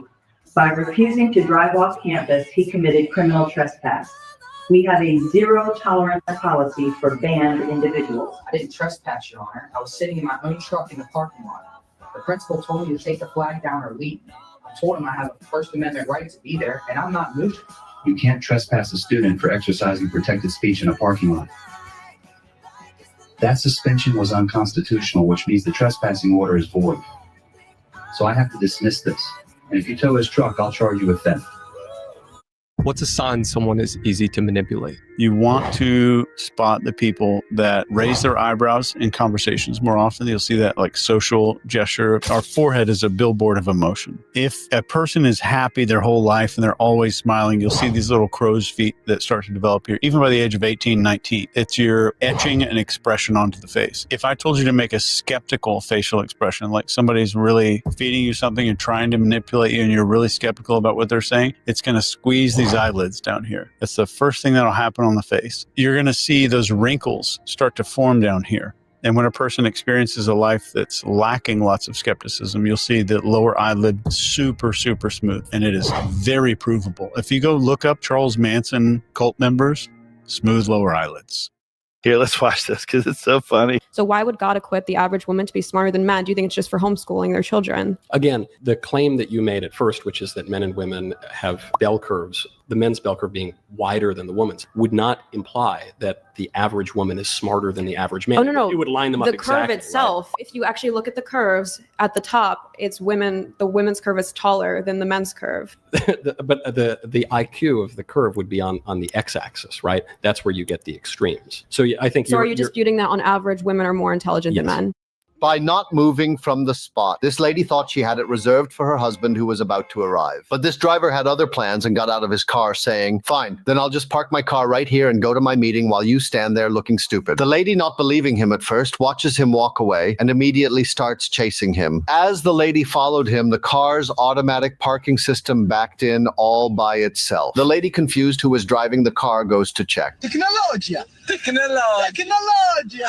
Imagine posting this and feeling so proud of yourself. Guns don't kill people. Wait for it. People kill people. Here it comes. Okay, in that case, bread doesn't make sandwiches. People make sandwiches. Cars don't drive people to work. People drive people to work. In case you never witnessed a snail drinking water, this is not what I expected. I expected something nice and cute and subtle, but it's like the water drop just becomes him. I don't even understand what just happened. Make him bald. I mean, I don't think this is accurate, if you want me to be honest. I really don't. Another picture. Smile. You don't. Oh, man. Wow.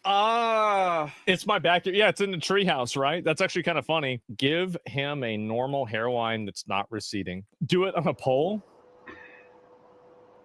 I feel like that looks worse. It does. It looks a lot worse. It's crazy how empires rise and fall. I don't think they did. So I don't think the Roman Empire fell. I think it became a church. Where's all the money from the Roman Empire? The Vatican. In the basement of the Vatican. Like St. Peter's Basilica, when I walked in there, my mouth was open the entire time I was there. Like, you just can't believe the amount of craftsmanship, the architecture, the art, the painting. So Roman Empire became a church. British Empire became a bank. We gave our empire back. Said, oh yeah, sorry about that. We gave, Saudi Arabia back and all these other places that we'd sort of were taking the resources. Then they had their own money. Then we went, oh, what are you doing with that money? Because we've got this thing called the City of London.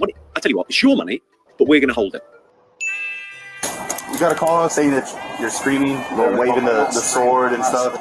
You gonna listen to me, dog? Oh yeah. I'm trying to achieve greatness in Katana. It's not allowed in the United States. Unless somebody comes at me and is willing to kill me, I'm not willing to kill them. So what are you doing? I'm practicing my way with the katana so I can become better at combat. Are you not able to do that in the comfort of your room? Yeah, leave it there, dude. Don't do it. Don't.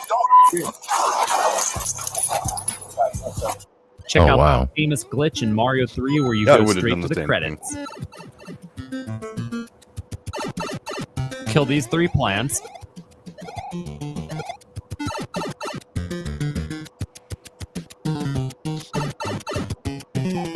Pick up this shell.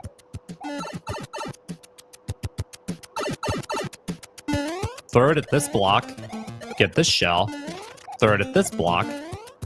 And finally, get this shell. Kick the shell and stop it right by the wall.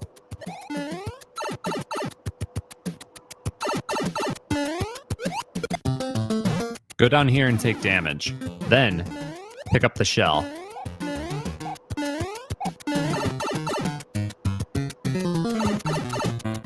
Now, wait patiently for him to wake up. Once he hits you, go down the pipe. Then you have to jump left and hold down. I'm not waiting patiently if I'm playing. If you do it right, you'll go into this glitched pipe. Everything goes dark, but be patient.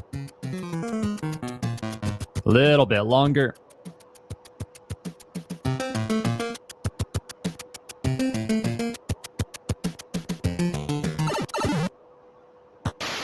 Congrats, you beat Mario 3. Who's gonna find that? When Putin first became president, he floated the idea of Russia joining NATO. And Clinton said, like, we don't really like that idea very much. And he said, okay, if you won't let Russia in NATO, at least don't allow any of the countries on our border to join NATO. And Clinton said, that we can agree to. Next thing you know, why was NATO formed? Well, that's not what we're watching right now. I'm sorry. Are you kidding me? That's exactly what I'm watching. Well, it's in relation to it, but why was NATO formed? To become the New World Order. Well, probably, but no, it was to keep Russia out. It was against Russia. That was the deal, right? Sure, yeah. So why are you going to have Russia join NATO? Well, they became an ally. So get rid of NATO. I don't know. Maybe I'm high. I don't know. Maybe. I don't know. Maybe. What about United Nations? I was just asking. NATO was formed to keep Russia out of other countries and whatnot. Right? No, NATO was formed to keep. Yes. Well, maybe not, but that's not what the world's told. I don't understand. NATO was formed in order to keep the peace, in order to away from Russia. No, well, if it needed to be a deterrent against Russia, then so be it. But it wasn't for the express purpose to keep Russia in its place. Well, it says the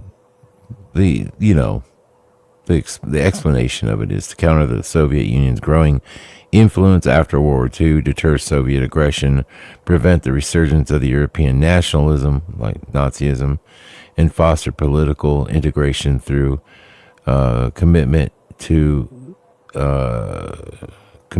collective defense. Right. So you have Russia trying to join NATO. I mean, hello. Well, they're not the Soviet Union anymore. Okay, so just get rid of NATO. I mean, just forget it. Well, it's like anything, it becomes a entity. So, people work for NATO. NATO takes in a lot of money, they do humanitarian relief. There's other things that they do. Why was the UN created? Okay, thank you, Go Karpov. Why was the UN created?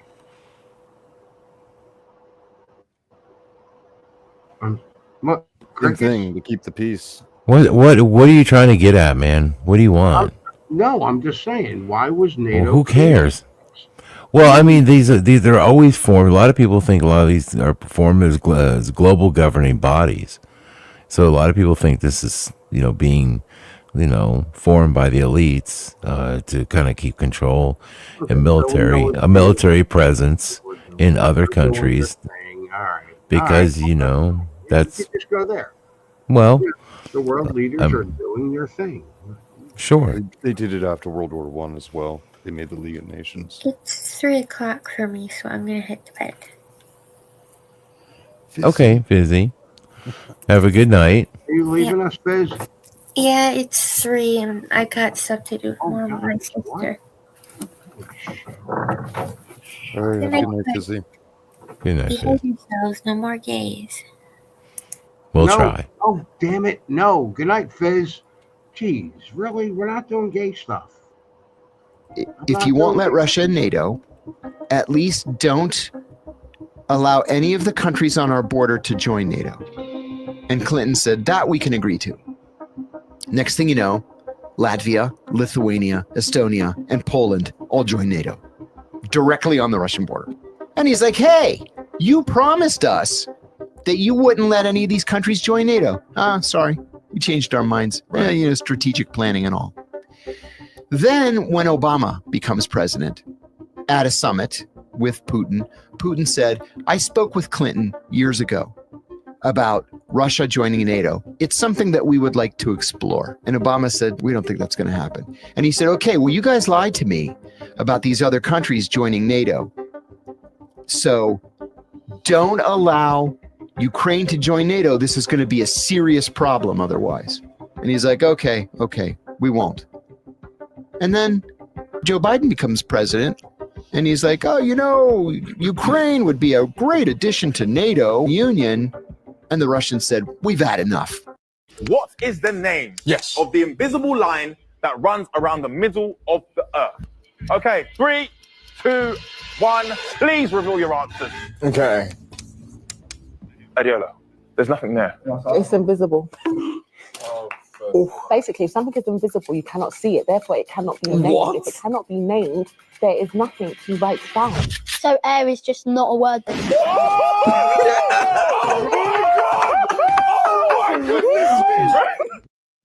The ATSB's final report into the premature parachute opening involving a Cessna 208 Caravan highlights the importance for parachutists to be mindful of their handles, particularly when exiting the aircraft. On the morning of the 20th of September 2025, a Cessna 208 took off from Tully Airport in far north Queensland to conduct parachute operations with 17 parachutists on board. After the aircraft climbed to about 15,000 feet, the pilot signaled to the parachutists to exit. A camera operator stepped out onto a small step and held onto the fuselage aft of the cabin door. As the first parachutist stepped out of the door to assume the most forward front float position, their reserve parachute inadvertently deployed, dragging the parachutist backwards and dislodging the camera operator into freefall. The parachutist's legs were injured as they struck and damaged the aircraft's horizontal stabilizer. Their canopy wrapped around the horizontal stabilizer and the elevator, suspending them beneath the aircraft. 13 skydivers exited the aircraft and 2 remained in the doorway, watching as the parachutist used a hook knife to cut sufficient reserve parachute lines to enable the parachute to tear free. The parachutists then deployed their main parachute, which tangled with the remnants of the reserve canopy. However, they were able to untangle the lines and regain sufficient control of the main parachute to land without further incident. Wasn't that wild? Despite control difficulties due to substantial damage to the horizontal Yeah. stabilizer and part of the reserve canopy wrapped around the tail, the pilot safely landed the aircraft back at Tully Airport. The ATSB's investigation found that as the first parachutists climbed out of the aircraft and into the front float position, their reserve handle snagged on the aircraft's flap, resulting in the deployment of the reserve parachute. Although not contributing to the accident, the investigation also found the pilot and aircraft operator did not ensure the aircraft was loaded within its weight and balance envelope. Investigator in charge, Seraphine, said the parachutist had clipped open the roller door before exiting the aircraft, increasing safety for the pilot. As a result, the roller door remained open during the descent, increasing the ease with which the pilot could have exited the aircraft if they needed to. And although not mandatory at the time of the accident, the parachutists had a hook knife attached to their chest strap, enabling them to cut enough reserve parachute lines for the parachute to tear free of the tailplane. This accident highlights the importance of parachutists being mindful of their handles, particularly when exiting the aircraft. Carrying a hook knife secured to the parachute container could be life-saving in the event of a premature reserve parachute deployment. This investigation is also a reminder for pilots conducting parachute operations of the importance of wearing an emergency parachute and knowing how to deploy it. Parachute aircraft operators should also ensure, where possible, that there is a suitable open door for the pilot to exit in the event of an irretrievable loss of aircraft control. Next is a carbonated beverage during a meal. During a meal? Yeah. Everybody drinks pop during a meal. Yeah, I know, it's bad. So why? The bubble, I don't care if it's Perrier, I don't care if it's champagne, I don't care if it's beer. I went off don't pop care if when I it's went to club Perrier. soda. There you go. So that's wrong too. The bubbles are carbon dioxide. Carbon dioxide neutralizes stomach acid. If you're healthy, your stomach acid, it's extremely strong. It's extremely acidic. It's supposed to be. So you eat food, right? This is how much nutrition you need. This is how much nutrition is in the food. You swallow it and you wash it down with something with bubbles. You've just neutralized your stomach acid. So now the body can't digest anything out of the food. You're basically getting useless calorie. Now, if you want to drink Perrier, between meals, not during a meal, okay? This is the boldness that Christians need to have. Watch this. Together, we're going to say what? One love. All right. It's going to look similar like this. We got your camera or my camera right here, your camera right here, our camera right here. It's going to say one finger. Then we're going to add the pinky, then add the thumb. And when I say all together, we're going to say what? One love. You ready? Here we go. One finger. You got to do it with me, brother. That's just the sign of love. Okay, so I hear you. Can I share something else? Please. This symbol is called Mana Canulo. It's a satanic salute as well. Google it. So for me, listen. Google the sign. Listen to me. Listen, Cam, listen. Son, listen to me. I'm saying that not to judge you. You listening? I'm saying that I can't participate in that part, but I can't say one love. I'm just falling in line with my own convictions. Can we reset, son? Yes, I can. The people that got killed. Wow. Of 963, how many do you think were black? 600 will be black. 600. And then like the rest will be like maybe Hispanic. 600 black. What would you say? The people that got killed. Of 963, how many do you think were black? 600 will be black. 600. And then like the rest will be like maybe Hispanic. 600 black. What would you say? Probably like 500. Here we go. This is a thinking class right now. I'm walking you through some thinking. Okay, go to the next one. So how many of the 963 people were unarmed? How many do you think were unarmed? Here we go. Go to the next slide. So here are the numbers. You said 400 were unarmed. You said 500 were unarmed. What do you think about that number? I'm actually kind of like shocked. I honestly thought like, I'm not saying like the media, like, I don't know, they just made it seem like, you know, the guy was innocent, you know, just crazy how 517 had a gun. I would think it would be less than that. So 22 out of 233 black people who police killed in 2016 were unarmed. 22. So that means you have a 0.6 chance in a million of being unarmed, black skin, and killed by the police. If he stays unarmed, you say, bro, listen, in spite of how you're dressed, in spite of who you are, if you remain unarmed, right, that's the likelihood of you being killed by the police. If you're going to protest like that, but this whole thing is based on police violence against black and brown people. So if you're going to protest, really step out in this way, you got to know what you're protesting. Is it a genocide? So when I see someone holding a sign up that says, stop the genocide of black people at a protest, and I'm saying, I wouldn't call that a genocide. There's a lot happening here, but that's not what I would call it. It's really important that we know what we're talking about so that we can be confident. I'm just so happy there's a professor out there teaching people how to critically think and research. It's really refreshing to see this. The most insidious form of spiritual manipulation is to tell people how special they are. Asking questions like, do you ever feel you're not from here? Do you feel like no one truly understands you? Do you ever feel you were destined for more? Do you have a strange affinity with animals? Do you ever have deja vu? Do you ever dream of things and then they come true? And countless others. You could ask any single person those questions and the majority of people would say, yes, those are all true. It's called the personal validation effect. But if you didn't know this, when someone poses those questions to you and you answer yes, they'll say that's because your soul is from a different solar system where there's a much cooler planet. And that means you're truly special. Buy my shitty program, only $5,000. It's very difficult to challenge this in someone because if you take away what they believe makes them special, they do not like it. Be special by the works that you do, not by unearned happenstance.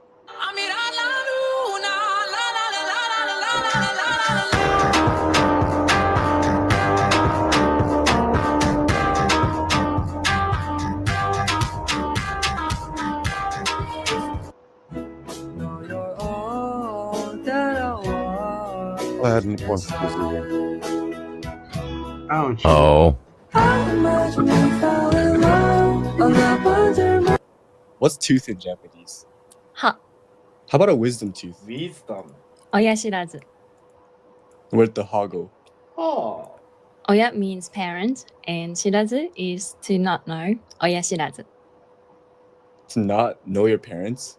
It's more like parents not knowing. Not knowing what? So when wisdom teeth come in, your parents might already be gone, so they don't know these teeth. Why would my parents already be gone?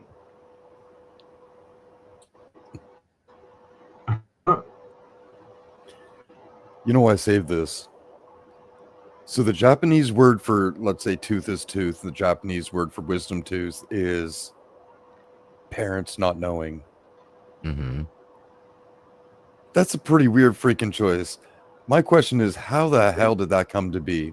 Did someone make a decision that, hey, let's call the wisdom tooth parents don't know, or parents not knowing, or did it just sort of naturally end up happening that way? And if that's the case, how? It still doesn't make sense to me. How did that naturally come to be? What really, what was really the reason that it's named that? And I don't see how.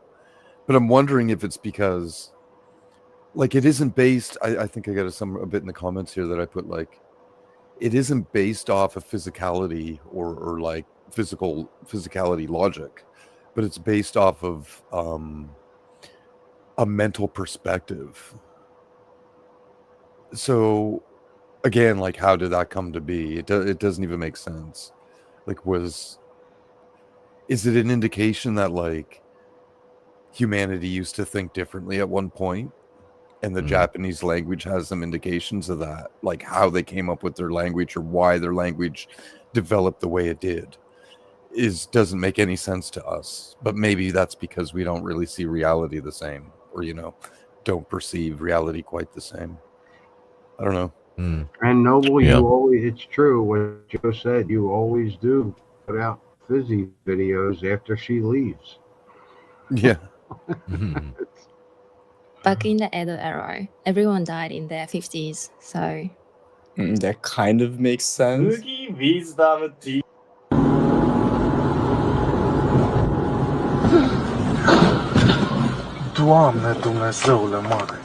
It's an interesting clip.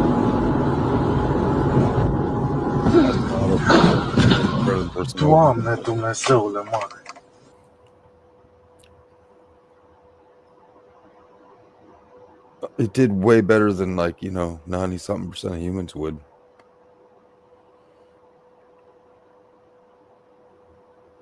Ooh.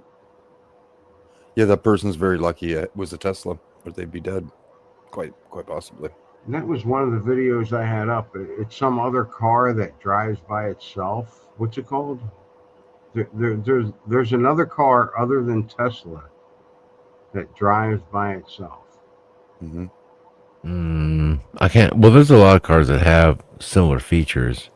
I'm not sure. And I caught a bunch of them that were like in accidents and driving in front of cops and all this other stuff, and they were a year or two old, and I'm like, I never heard of these things. I don't know what they were. Gyro or something. I had a bunch up before my computer like totally glitched out on me. Let's see. Now, this has got to be one of the smartest things I've ever seen on the internet. If you're working on your lawnmower or motorcycle or something, and you need to get the fuel out of the fuel tank, all you got to do is grab a soda bottle and a straw, and you can put the straw in the soda bottle, and when you squeeze it, it actually sucks the fuel out of the fuel tank. Genius. Yeah, I don't think that's so much good for, like, draining a gas tank, but it sure the hell be handy if you need to get some gas to make a fire. Yeah, and I got news for you, man. That's not gonna work a lot of times. Like in a car.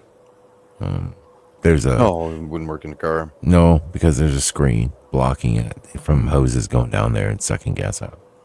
It'd be more like a dirt bike, four-wheeler, or maybe Yeah. you had a generator.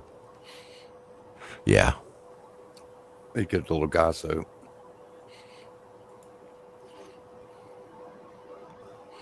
Well, I guess that was it. Is that all? 199 out of 202. Yeah, I guess it was only 3 videos that went kaput on me. Oh wow. Cool. What do you got, Suso? I got some stuff playing live. I don't know that it's live now, but I got it playing. What is it? You have a live video going? Scary videos, blah, blah, blah. Scary videos. Dun, dun, dun. Yeah, are they lame scary videos? Or are they cool? No, they're cool. All right, let's give it. We'll give it a shot. Here we go. Gonna back it up now. We'll put you in here. Oh. Staff have reported There you go. phenomena. Oh, it's slapped ham. Believe Oh, that the he's spirit of the been blue live all boy night. eventually found peace. Yeah, he's Pop 'em all. yeah, he's on there a lot. Another paranormal entity that's thought to haunt the castle is that of the White Pantry Ghost, a frail figure dressed in white, believed to be a former pantry boy. When this clip of American sports analyst and former professional basketball player Jalen Rose first surfaced online, the masses took to social media to express their concern. The footage shows Rose remaining robotically still while a person behind him makes some adjustments.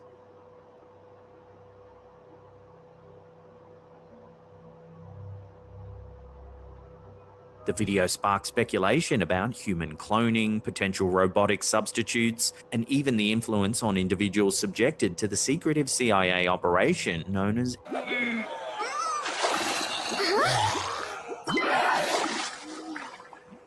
the 1970s. MKUltra was a covert CIA program that aimed to research and develop mind control techniques for use in interrogations and potential population control.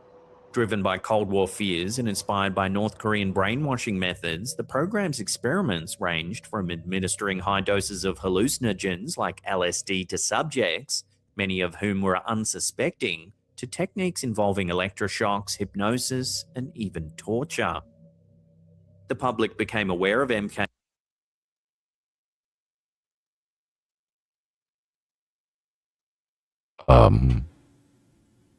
Is it okay?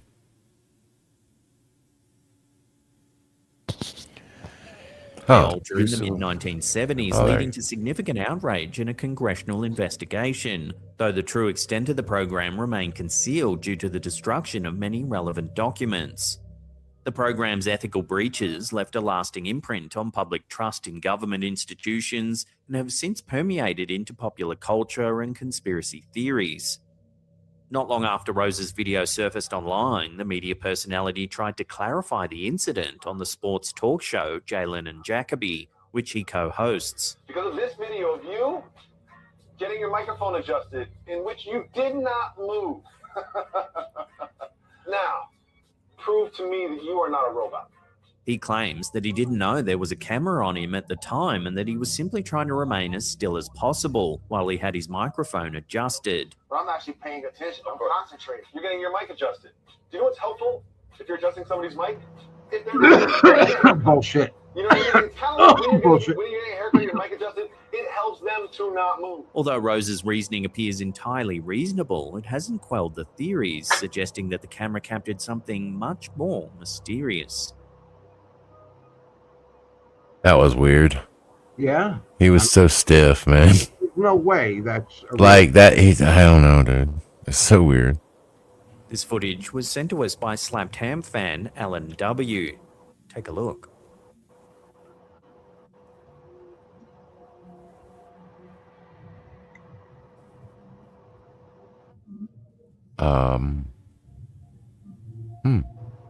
What? He claims Looks that like a about 22 devil. years ago, he and his wife purchased their first home in Sunderland, UK, which was originally built around 1880. While decorating their bedroom, a face mysteriously appeared on the wall. There were some What was faces. even stranger is that it kept reappearing even That I after saw multiple in- attempts to there were paint some- over it. There's some videos out there now that have a face in the clouds and whatnot, and I'm like, I don't know. Unable to remove it, the couple decided instead to cover it up by putting a fitted wardrobe alongside the wall. Very good idea. But Additionally, the let's poster still move. noted that they experienced other odd Yeah. occurrences in the house, such as the TV randomly changing channels and bathroom taps turning on by themselves. Oddly, there have been several accounts of enigmatic faces that mysteriously manifest on walls throughout Yeah, bye, history. y'all. These perplexing phenomena have both experts and laymen baffled, seeking explanations from the realms of the paranormal, psychological, and even geological. I mean, if I moved into a house that had this face or any face just sitting in a wall, I might stay just to check it out and just to like mess with it or see what it's doing or One of the most famous cases is that of the faces of Belmez in Spain. In 1971, in the small Spanish town of Belmez de la Moraleda, Maria Gomez Camara claimed that a face spontaneously appeared on her concrete kitchen floor. Despite attempts to remove and replace the floor, more faces began to emerge. Over the decades, the faces, which varied in expressiveness and clarity, became a significant tourist attraction.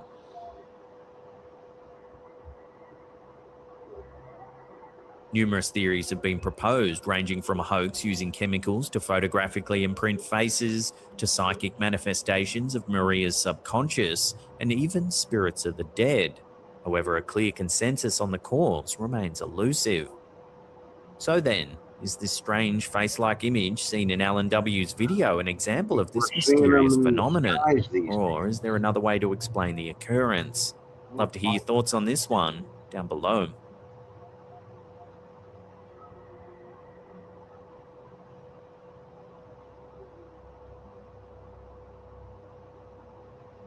There's little information available on this next clip. It was uploaded to TikTok by user Sleep with Horror. Take a look at what it shows.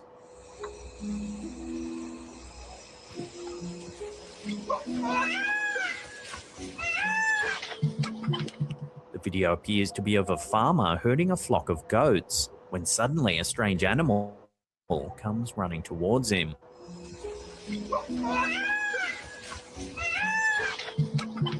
The video is quite dark, making it challenging to discern the creature distinctly, yet it seems to emit an unusual noise and moves in a manner reminiscent of a galloping horse.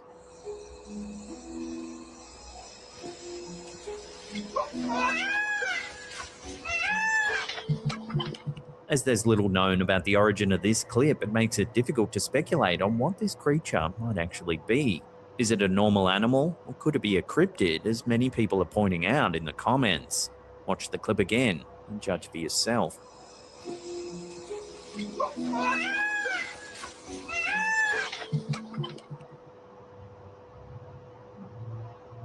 The concept of a glitch in the Matrix originates from the 1999 science fiction film The Matrix, where humanity is unknowingly trapped inside a simulated reality created by machines. In the movie, anomalies or irregularities within this simulation are referred to as glitches. In pop culture, the term has since been adopted to describe any unexplainable or odd occurrence, experience, or coincidence that seems to defy logic or reality. Such moments are humorously or sometimes seriously suggested as evidence that we might be living in a simulated reality akin to the movie's premise. In this video shared to TikTok by user Survival Pack, we see one of these seemingly inexplicable moments. This plane isn't moving. It's not moving. As you can see, there's a plane. Oh yeah, that looks as being though drug. Yeah. paused. But it sounds like it's moving. The camera holder keeps their focus for several seconds, and it doesn't appear to move. It's not moving. How is this possible? Could we really be witnessing a glitch in the Matrix? Or is there another more physical way to explain what's happening here? Let your theories rip in the comments down below. But it sounds like it's moving. Well, the thing is with that one right there, I mean, that plane is, okay, the plane's still, but look at the flag. The flag is still. Is this possible? I don't really be I don't witnessing think a you can glitch in tell the close enough Matrix? to the Or flag. is there It another seems more like physical it's way really to explain huge. it? It isn't necessarily going to wave around like a flag, like a typical flag. It's No, a but big ass sign. it's still just like the plane, which the plane I can get. Okay, I'm like, all right, whatever. It's going with the wind or whatever. And You It's know, no different than a that kite, flag, when right? you get Make your to theories when you real. get to the flag, that thing is just straight up still. Is it? In the comments down below. Like it to me. But it sounds like it's moving. I think it's huge and pretty far away to tell. In a rundown back Yeah, alley it in is. Asuncion, the capital of Paraguay, there's a building known as the House of Horror. The now abandoned home is said to be so haunted that even squatters, drug dealers, and criminals avoid the area entirely. No. In October 2018, a family of 5 were found brutally murdered inside the now infamous home. Dharma Rojas Roda, her 2 children, her mother Alva Rota, and her father Julio Rojas Daval were all discovered dead in what's been described as a cruel and violent act. The crime scene showed signs that it was hastily cleaned in an effort to remove evidence.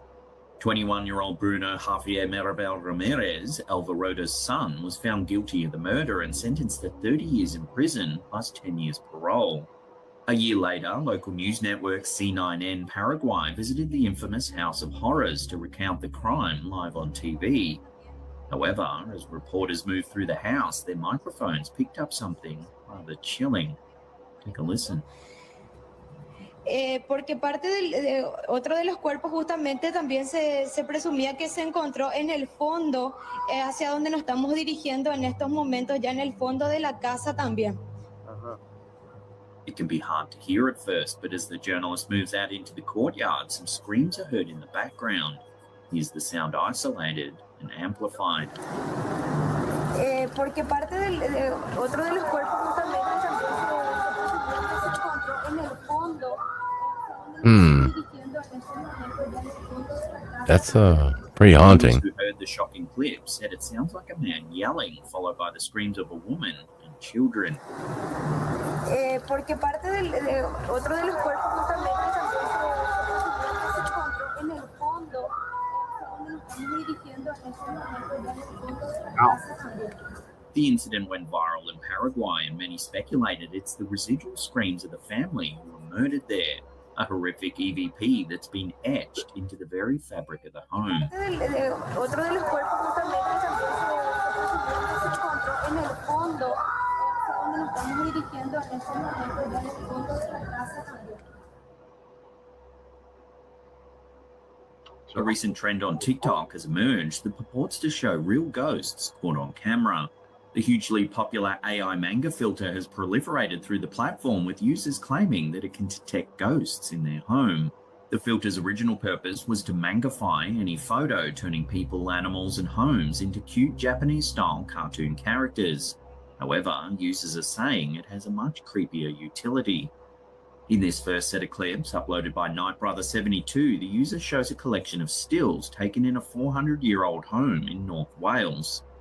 The first few show the filter as it was originally intended.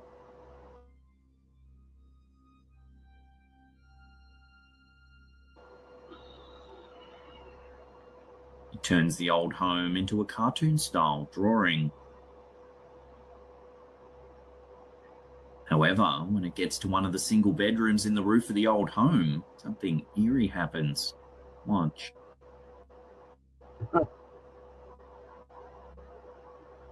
A young girl in period attire appears in the bed. Despite the bed clearly being empty, the app somehow detects a person sitting there. Then, in the laundry, another figure emerges.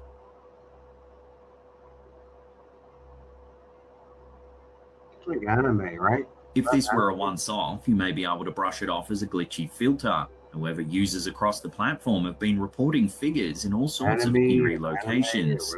This next one was captured by Frankie Rose, 2419. They say they work in an old nursing home that dates back to the 1800s when it was once a nunnery. Still more Take a look at what the filter digs up.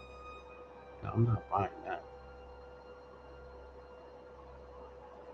Over and over again, strange figures appear where there's no one standing.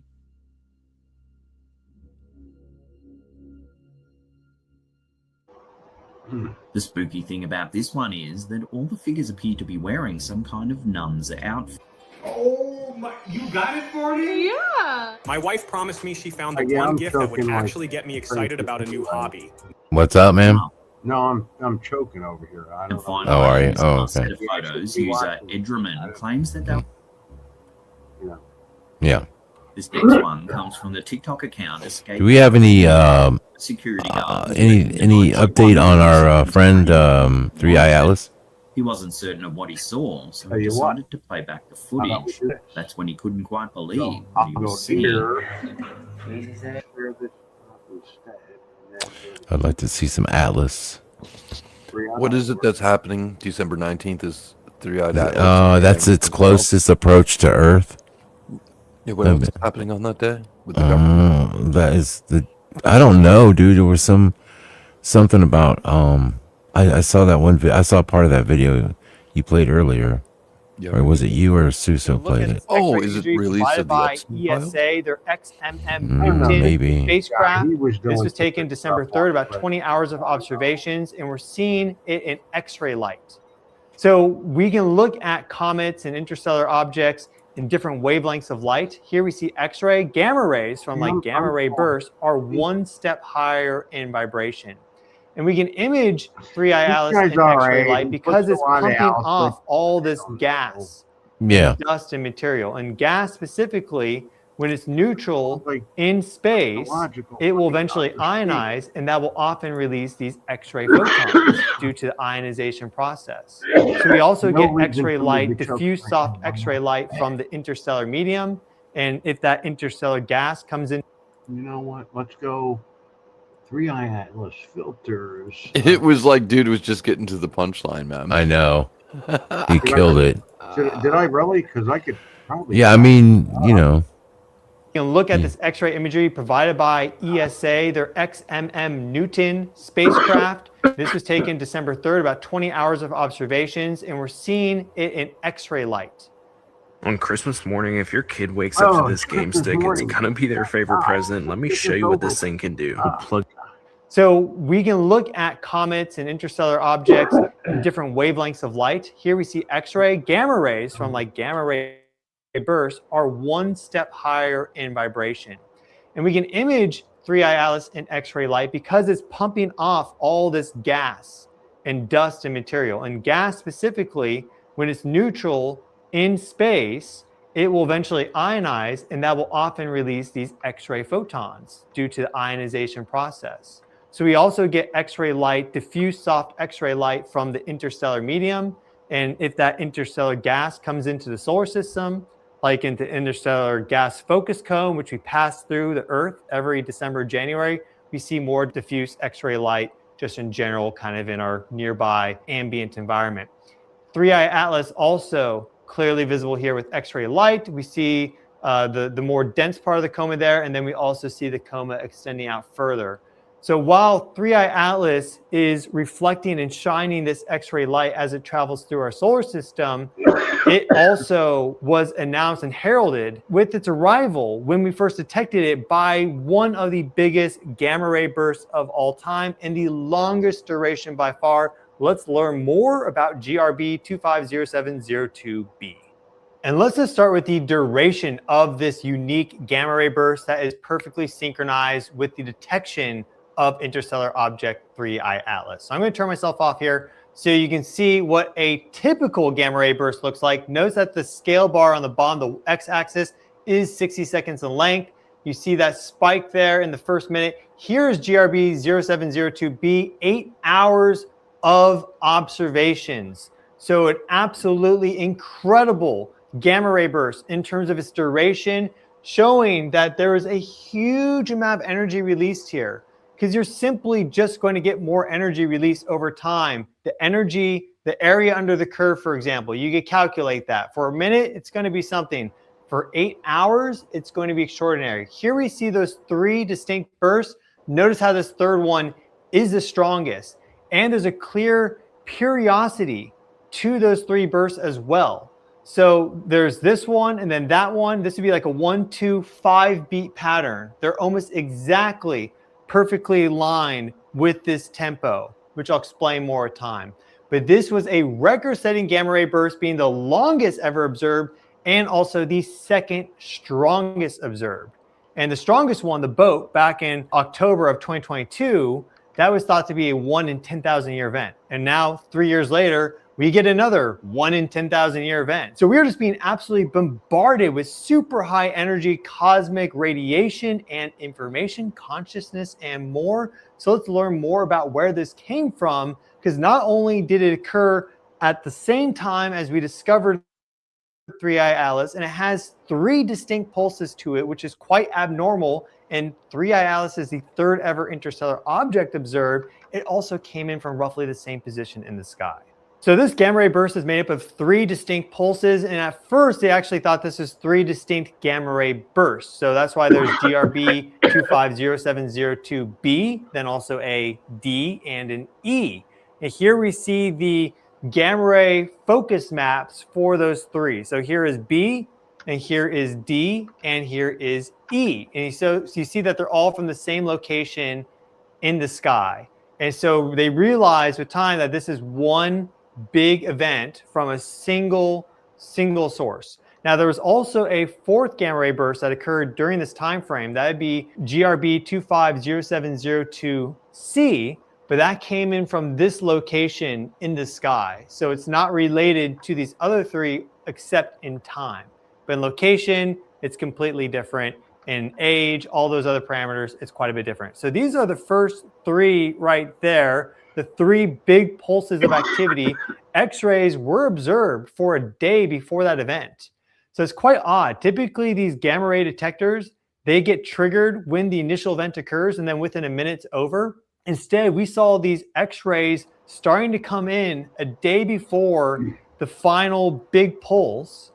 Day 1, month 3, month 6, forever. These 4 milestones represent my journey from balding to full head of hair.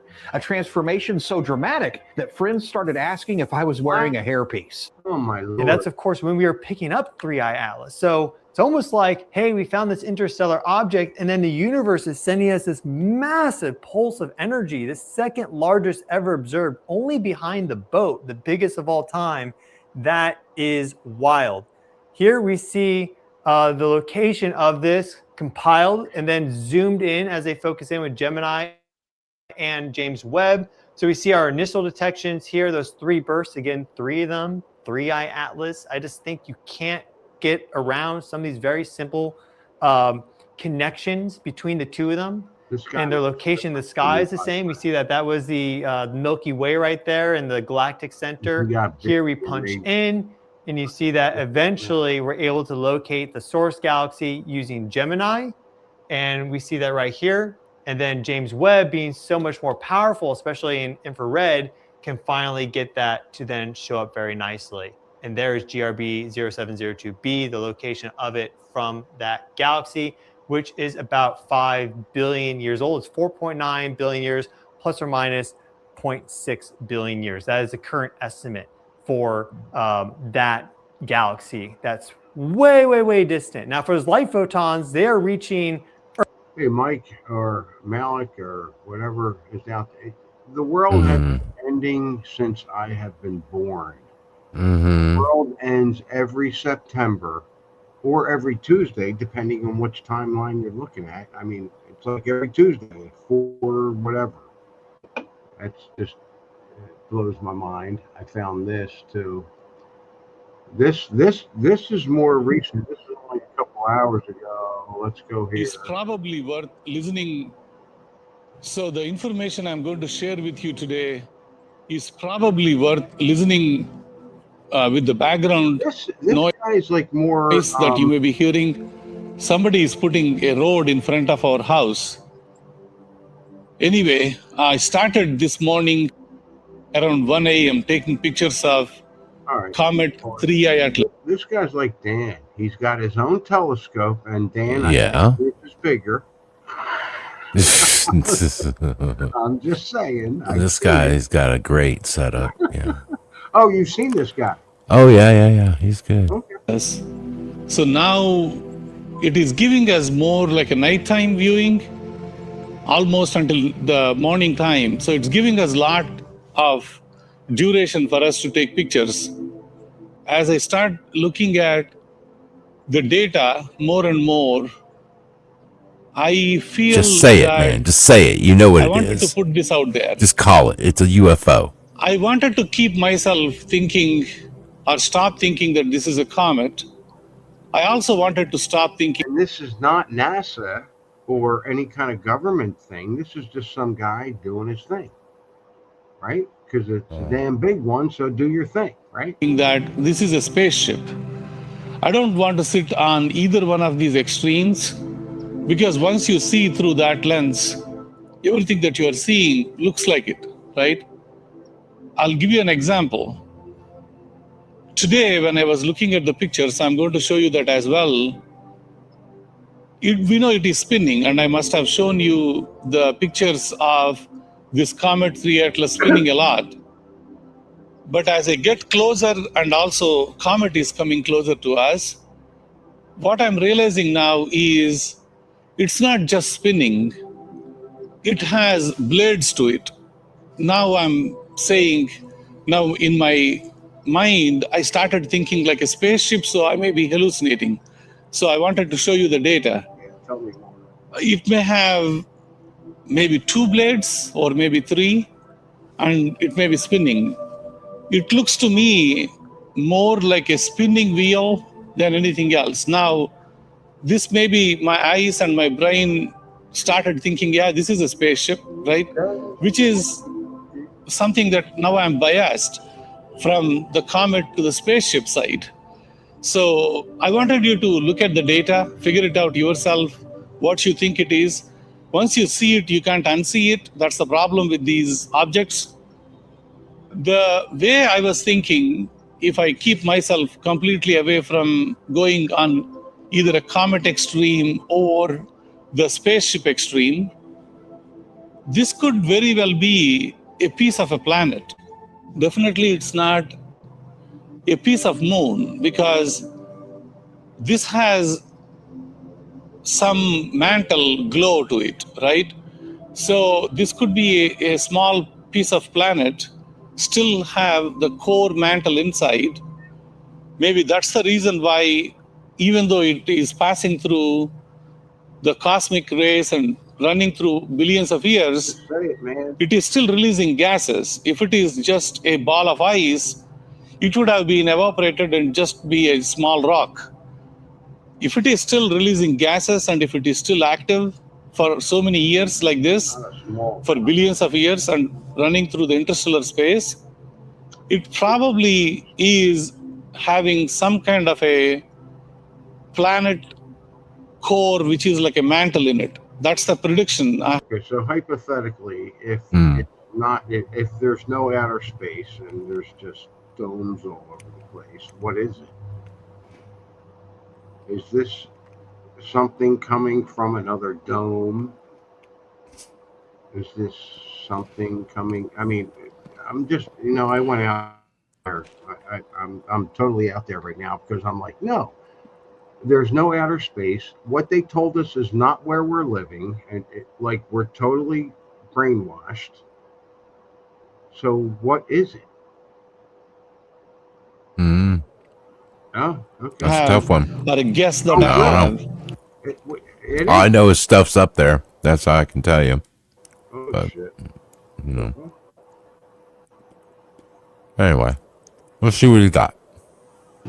I don't want to look at as that either, but I just wanted to share, we may need to be open to not a comet, not a spaceship hypothesis, which is going to let us open the doors of thinking without putting a...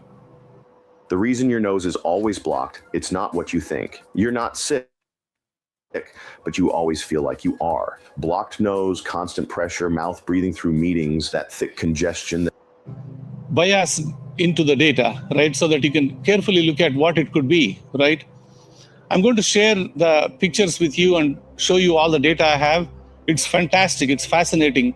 You will definitely love it. But please do subscribe to my channel. Click on the notifications button. It does help. And thank you for all the members that came in. I'm not doing a whole lot of justice to the members, but pretty soon, once the dust settles and we have a little bit more time, there is so much data we are collecting on various things, not just the comets. I was 03 in the morning, and I went all the way up to 440. After 440, the clouds came in and it messed up the data. But I think between that 103 and 440, I think I got the best data possible. Let me pull up the data and I will show you what I was saying. So these are the ones that I collected the data. I star aligned them, so that way at least you can have a very quick time lapse on this video. So this is the data we got, right? This is coming from all the time that we had spent. And let me zoom in for you. So this is what most people do. I mean, they look at this and they say, yep, it's a comet. And that's it. It is looking like a comet. What I did today when I was recording it, I reduced the exposure time so that I can see this ball, whatever this is, right? The one in the middle. I don't want to overexpose it. I want to really see the core kind of. So I just kept it as less bright as possible. I don't want to see too much brightness. Helped us quite a bit today to pull a lot of details from it. So this is where I started. And then I went ahead and I did a comet alignment. I talked about this before. So basically, when you see the comet, it is flying across the field of stars. So when I do this comet alignment process, it is going to keep the comet in one place and the stars are going to move, right? That's what I did over there. The idea was, if the comet doesn't move, you could actually zoom in to the area and go closer to the comet and take a look at what it is. And that actually helped me quite a bit today. So this is the data we got after the comet alignment. And you can clearly see the comet here. And now I don't need to worry about moving this, because if I zoom in and out, that thing is staying in one place. And that's exactly what we wanted to see. What is it, right? It's beautiful. Do you see that? I don't know if you can see it. Okay, I'll try to zoom in further. Do you see that it's like a shaped potato shaped item is kind of running, like moving around, like it's doing that, right? So at least at this time, what you're seeing is something that is shaped like a elongated potato is the best way to explain that. It's like this, and it is tumbling like this, rotating. You see that? See, I don't see it. As the day goes by, It's very it's getting pixelated. brighter. So as it comes down in the time, why right, I'm like, you will see this more and more definition. In the morning time, that thing is still below the skyline where all the light pollution is. And you can clearly see that it's tumbling, right? And it is doing that spin. I don't kind see of. that as clear. So Well, wasn't I think on his satisfied with screen, this. it's probably a lot easier to see, you know. Maybe. That's a nice clear image stacked. Problem is you can't get video. Let's go 3i Atlas. What do we got? What's the latest? Last hour. Well, Last hour on 3i Atlas. no, don't play those videos. Really? Don't do them. No, they're dumb, dude. All they do is talk about they love. It's like they just want to hear themselves talk about it, and they just show a bunch of computer-generated video, like images and stuff.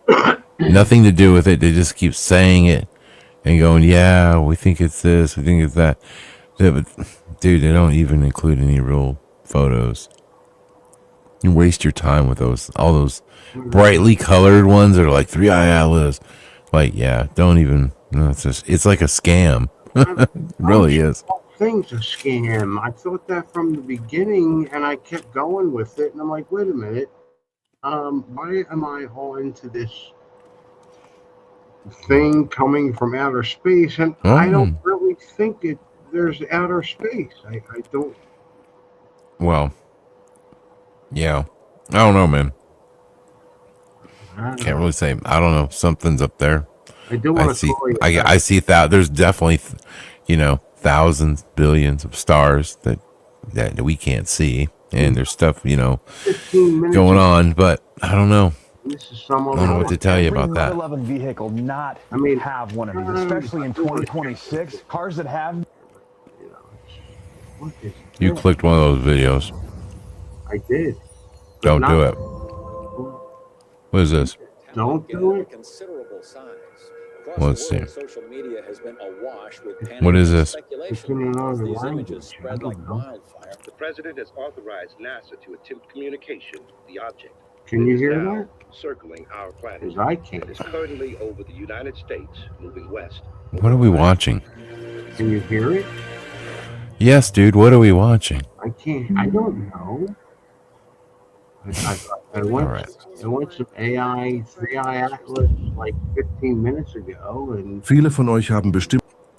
All right. you know what I'm saying? It's all giant and shit. That's all right. Ah, All right. I guess I'm done.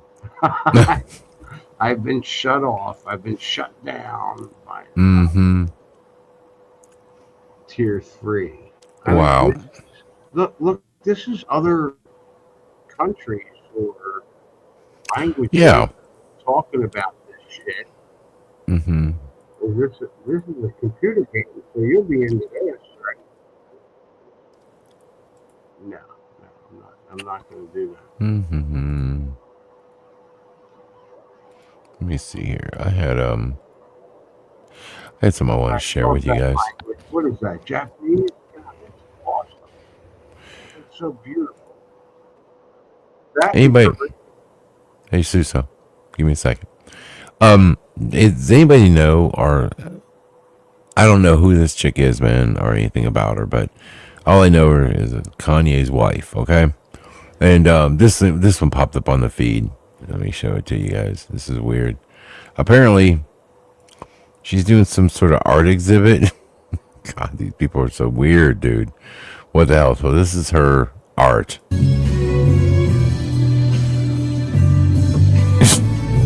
What the fuck, bro?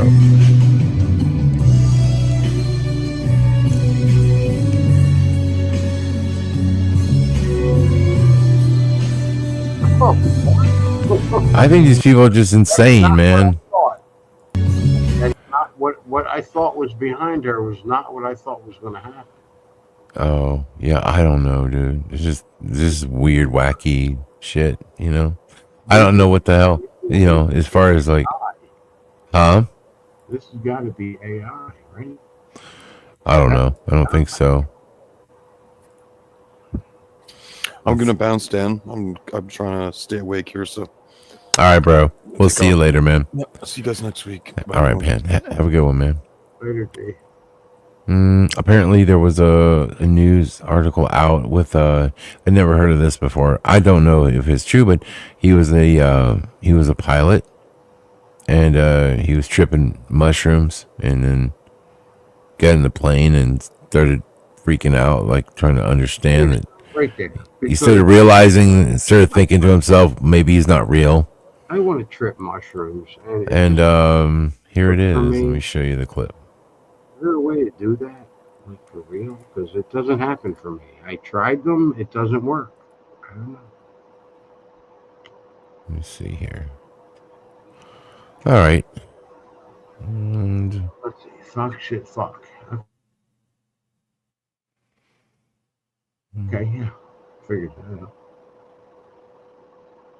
He's flying a plane and tripping much. Awesome. What's going on? Horizon, we need to make an emergency landing. I'm sorry, who was that? That's Horizon 2059. We've got a jump seater. Just try to shut our engines off.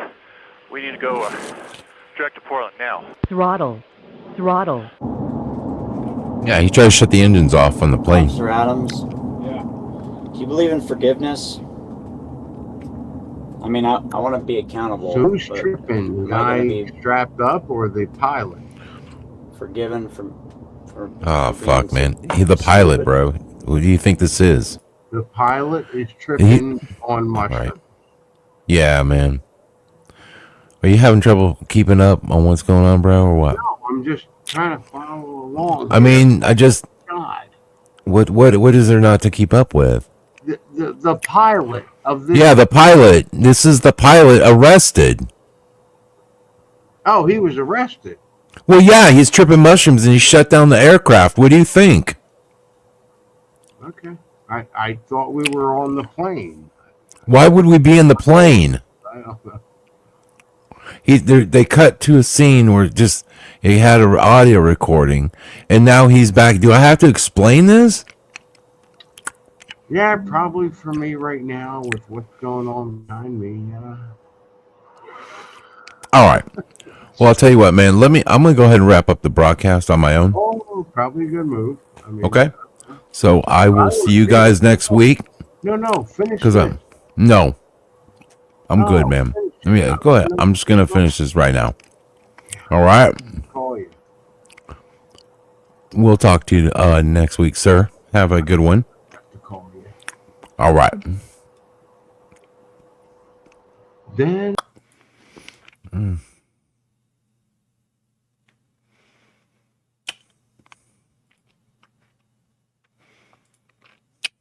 All right.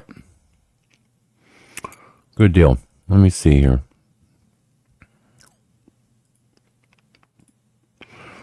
All right. Here we go.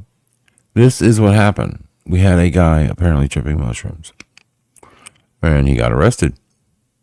And now he's kind of like, I guess he's sobering up. And he's like, hey, guys, do you think I can get forgiveness for this?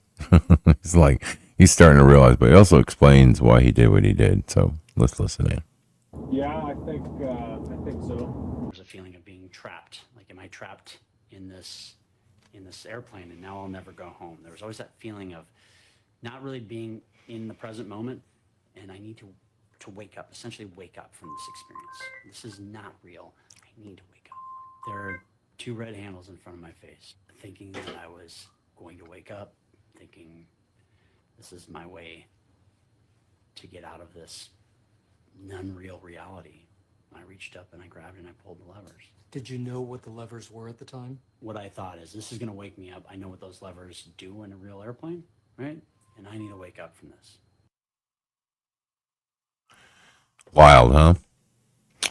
Yeah, he thought, well, if I pull the levers, you know what? That's probably going to kick me out of this crazy dream that I'm in. And it'll all be real again. I don't know, guys. That's nuts. I didn't hear about this at all anywhere. I don't know if how true this is or anything, but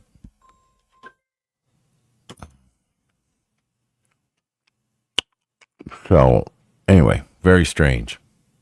Very strange. Let me do this real quick.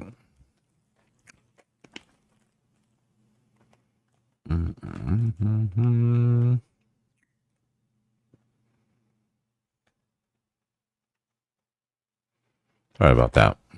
Okay. What's next? Let's see. There was a again, this is just crazy, more crazy people. I don't know what to think about some of these videos because it's hard to believe anymore. I almost think people are just trolling us for views nowadays, but here's what we got. This woman, this is kind of nightmare fuel, really. This woman is she has a bunch of dolls that she thinks that are alive, so she treats them like her kids. I don't know, man. I just saw some of these headlines. I was like, okay, let's grab that one. That's bizarre. We'll look at that. Let's see what this chick's all about. Let's see. Let me know in the chat if I'm echoing. Hey, what are you two doing awake already? Oh, hell no. You gotta be shitting me right now. Morning, Adeline. What the hell was that? Yeah. Whoa, whoa, whoa. What the hell did I just watch? Hold on. Go back. It's all good? Thank you, Jennifer. 1 second. Did she just make the doll look like it was walking or something and film it? Oh my fucking God.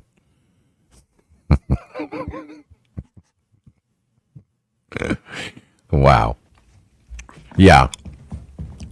Morning, Adeline. Adelia. No, dude, she put like one of those masks, those sleeping masks over the fake ass kid. Oh my goodness. Wow.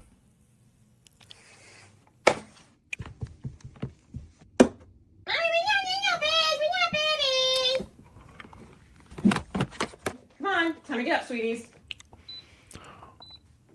I'll be right back with the milk.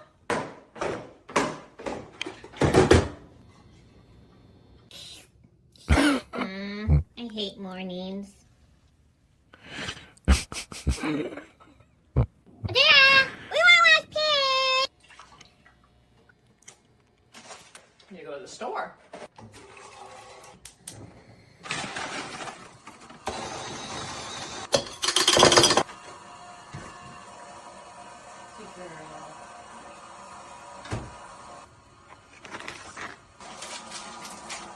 Okay, why is she making food for things that don't eat food? What the hell are you doing this for? What is seriously? You know what? I don't even know. I don't even know anymore, man. Is she posting this on TikTok or something? Yeah, she's putting it on TikTok. Okay. The dolls aren't real. The dolls aren't real. Well, she knows they're not real. Okay, well, she just likes to play mommy with the dolls. Okay.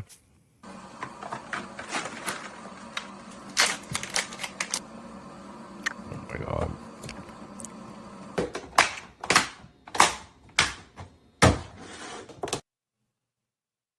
Yeah. Okay. We've people have completely lost it. I mean, seriously. Wow. That is a trip. All right, let's go back here. Let me just see what's trending right now. Why is this TSA agent checking this baby as if she's a former member of ISIS? I don't know. Sometimes people sneak. Unfortunately, they will sneak drugs on a plane or whatever using a kid. As jacked up as that is one.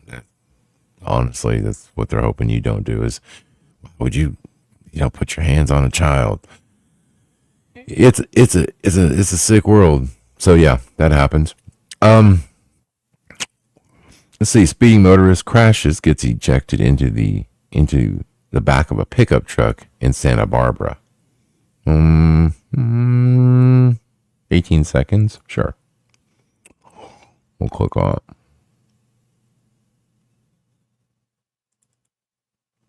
There we go. What the fuck? He's Oh, done, fool? Oh, wow. Oh my. Fool, he's done, fool. Look.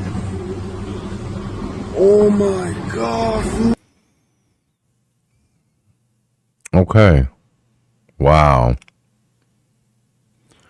Don't.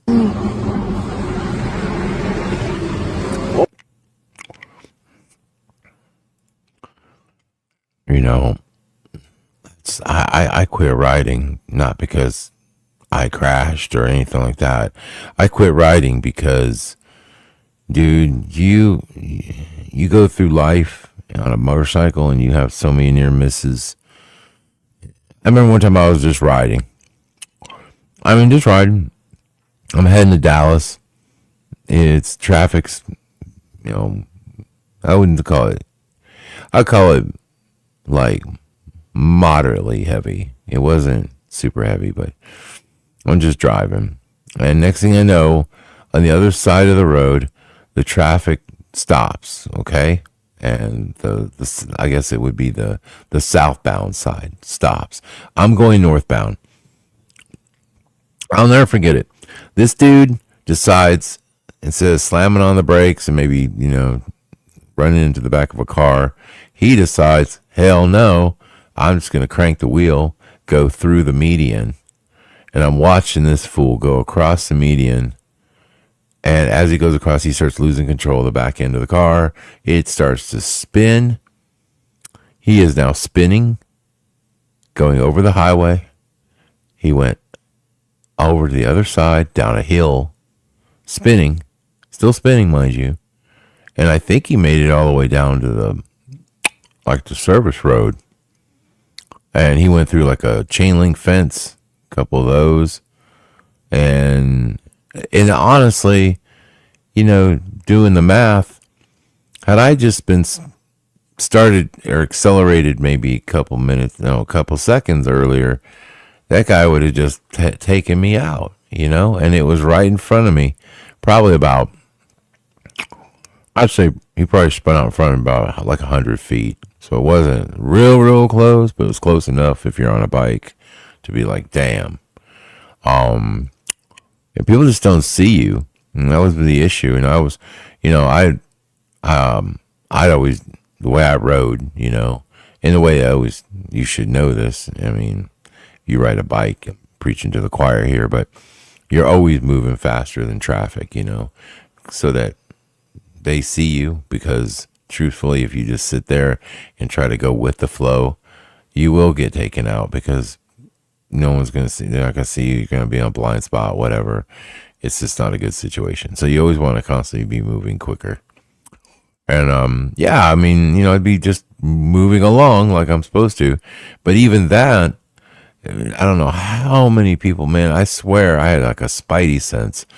I don't know. I could be driving next to a car and I just knew instinctually this mofo is going to cut into my lane. They are going to take me the F out, man. And I was like, sure as shit. I was quick on the draw, man. So as soon as they twitched, I was moving. Pew, I was over, or I was slowing down, or I was doing something to evade them. And I'm just like, if I hadn't done that, I've been taken out. That happened a dozen times. And finally, the racing, I used to race, and then I realized, the racing was more or less to just get that crazy out of me. I figure I might as well do it on a track than do it on the streets. It's probably safer that way. And anyway, so watching people get wadded up and then getting care flighted out of there on the weekends just because, these were sanctioned. These were like, it was like below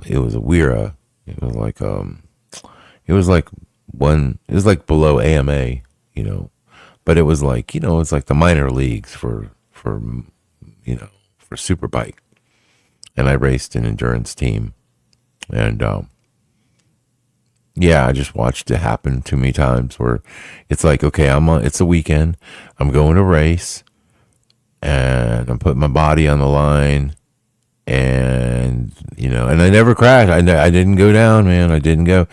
Yeah, I was always, just cool, and I just thought about it one day. I watched a dude get wadded up going around a turn. He took out some other riders and everybody, whatever. This dude got hurt and they had to care flight him out of there. I just started doing like the math in my head, like, okay, care flight, hospital visit, recovery, lost time at work, maybe a paraplegic, maybe not, like you start doing all that and you're like, okay, and what am I going to win? What's there to gain? That's all the negative. What's there to gain? Oh yeah, we might win a plastic trophy. And there might be 100 people, 200 people that might know how, well, I don't know how brave we were, I guess, to race and to win and all that. And that year, but the next year, no one was going to care. No one's going to go, oh, that guy Dan was amazing. Oh my God, he was so cool. He was so good on his motorcycle, taking turns and racing. And no one gave a shit. Anyway, you started thinking about life. And then you're like, dude, what's the point, man, of doing that kind of stuff for a plastic trophy? Seriously. Now, on the flip side of that, there was a kid there that had been training, and he was like young, and he raced on the same track with me, and his parents were real involved, and they were helping him, you know, like get into racing and all that, and then yeah, so he became the AMA Superbike champion of the world. His name was Ben Spies. And you can look him up. And I raced on the same track with him. But I was older, so, you know, my ship had sailed at that point. I was really too old to be in. I mean, I guess I wasn't too old, but I was too old to devote the time and I guess the energy into racing. That's why I got out. After that, I was like, yeah, I really don't need a ride. The only time I really want to bike is if I can go out to the country and ride somewhere, you know, like way out, you know, like go on a nice cruise, like, you know, that'd be cool, like to get on a bike and go out where there's, you know, way out somewhere like to a state park or something. That'd be kind of cool. Or go out to an event or something like that. That'd be neat. But not in the cities, not in Dallas. Oh my God. Dallas is crazy. Let's see what else we got. Sorry, I'm eating one of those Werthers. You guys, you know those Werther's butterscotches? My God, those are good. Yum. American Horror Story. 15-year-old boy accused of killing his ex-girlfriend. Her 9-year-old brother and 13-year-old sister also shot her mom over a breakup. Hell, I can't even watch that. There's some of these I'll just read them. I go, good God, no. Wild doorbell cam video shows a gas company addressing a gas leak when it explodes, destroying a house, injuring multiple. Oh, wow. These gas leaks are no joke, man. The house is gone, and then typically, like, sometimes the neighbor's house, too. Wild. Well, I wish I had gas. See, I don't have any natural gas here in my new place. I'll be honest with you. I kind of want it. But then you watch these videos and you're like, meh, you know, fuck it. Maybe I don't. Maybe I don't.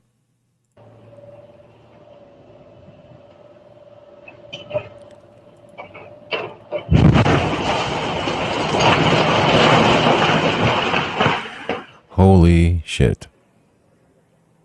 God, I gotta watch that again. I was typing to Jenny, yes, I do have. Hey man, that is granny candy, but that's good, man. You know, I work around all the old people. Dude, I love this time of year. They make toffee. Oh my God. And all this, you know, I'm sorry, but it's like living with a bunch of grandparents and stuff. So they're always giving me stuff. Like around the holidays. It's like they treat me like I'm their grandkid or something. Like, there's Danny. Let's get him some. He needs some candy. Yes, I do. Thank you. Thank you, ma'am. Oh, here. Hold on. Let's go back to this. Let's see this blowed up.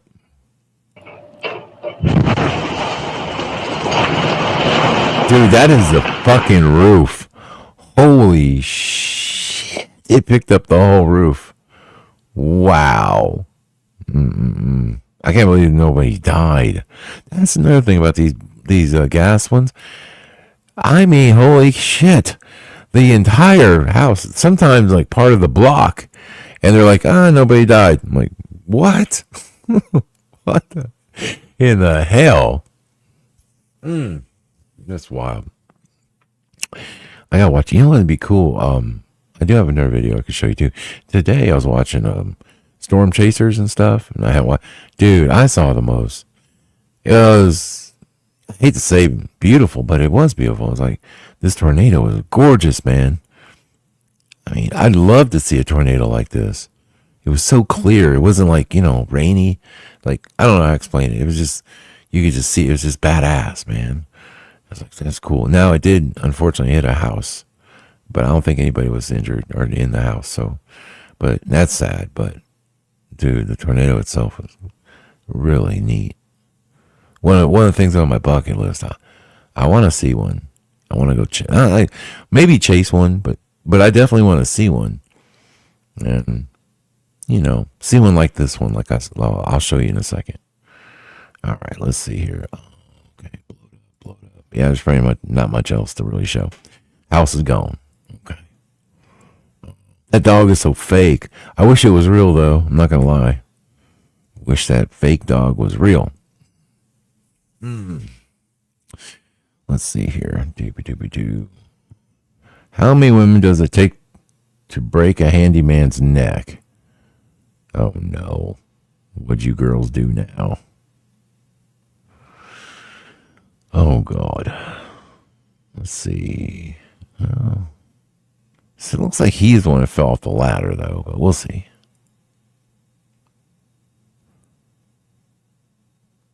Oh, shit.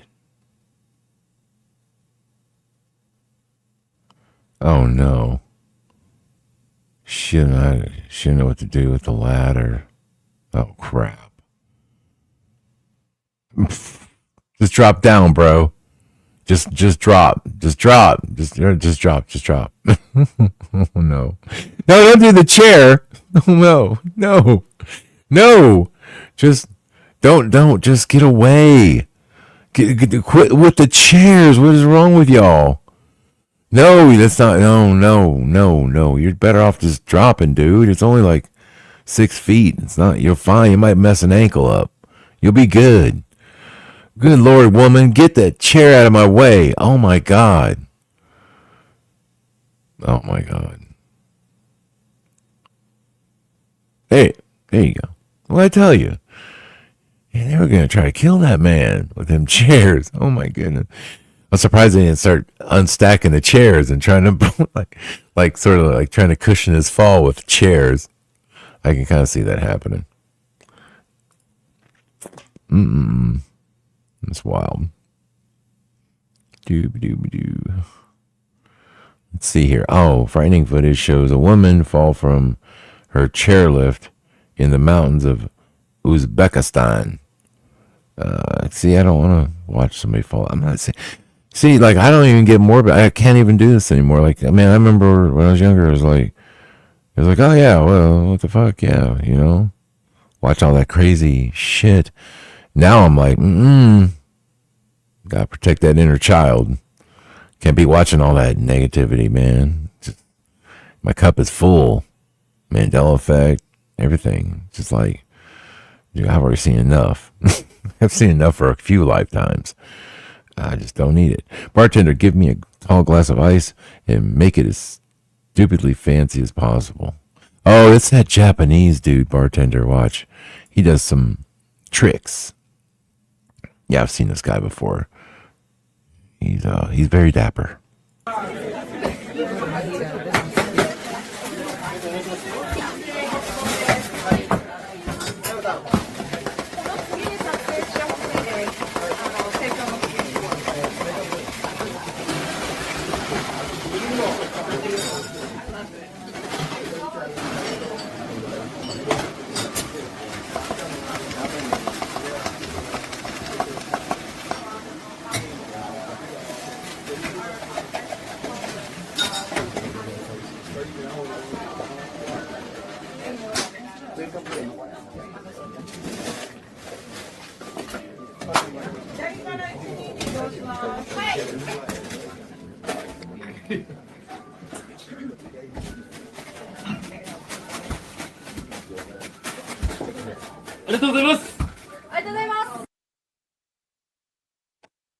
You know, I'm not that impressed. I'm sorry.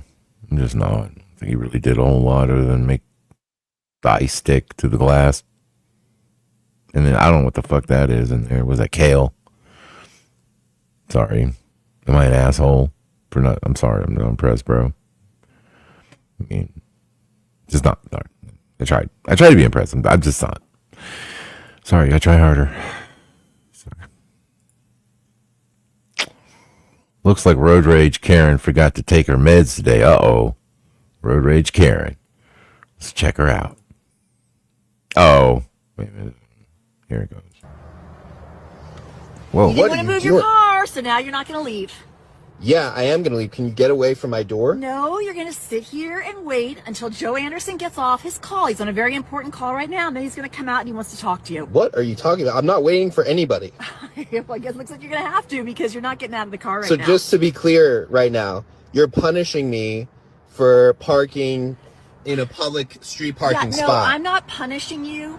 I came out here as a friendly neighbor, and I told you that this is my spot. It's not your spot. This is public street parking. Easy access for me, and I always know where my car is. It's easy access for me as well. And my husband, Joe Anderson, and I like to park my car here. Okay? Yeah, I get that. And everyone on the street understands that. Everyone on the street is very friendly. Good for everybody else. I've lived here 12 years. I've lived How here am I not friendly? Just because I took a spot that was open on the street does not make me not friendly. You're the one that's not being friendly by running up to my door and blocking my door. So can you move so I can get out of my door now? If this was your spot, I wouldn't park here. How about that? Okay. You know, I don't know if this is just made up or whatever. They're just kind of doing this for the cameras. You know, it does. Well, what I see really would, and I haven't had to deal with this situation, but thank God I haven't. But the worst thing I've seen, similar to this, is people that like love to like hold a space. You know, I guess that's more in the city. I mean, I'm out more in the burbs. Doesn't really happen here.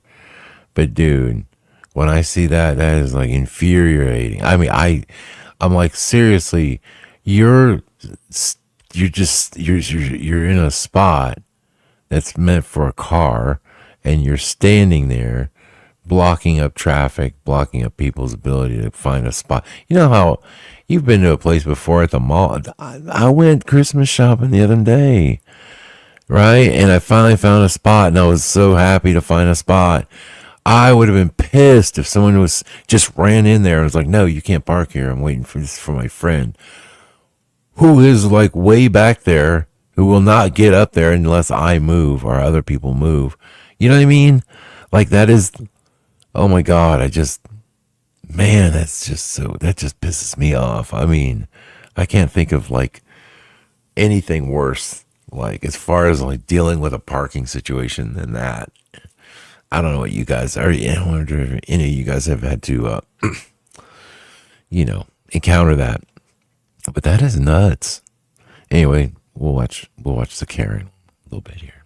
Great, that's great. I'm so happy to hear that. My now, can you? I'm Joe getting Anderson out. Is on a phone Good call. for you. No, I'm getting out. out. Yeah, I am. I move, don't think so. move. I'm opening my door. No, you're I not. am. I'm opening my Just door. try. I'm opening my door. What are you doing? Are you kidding me?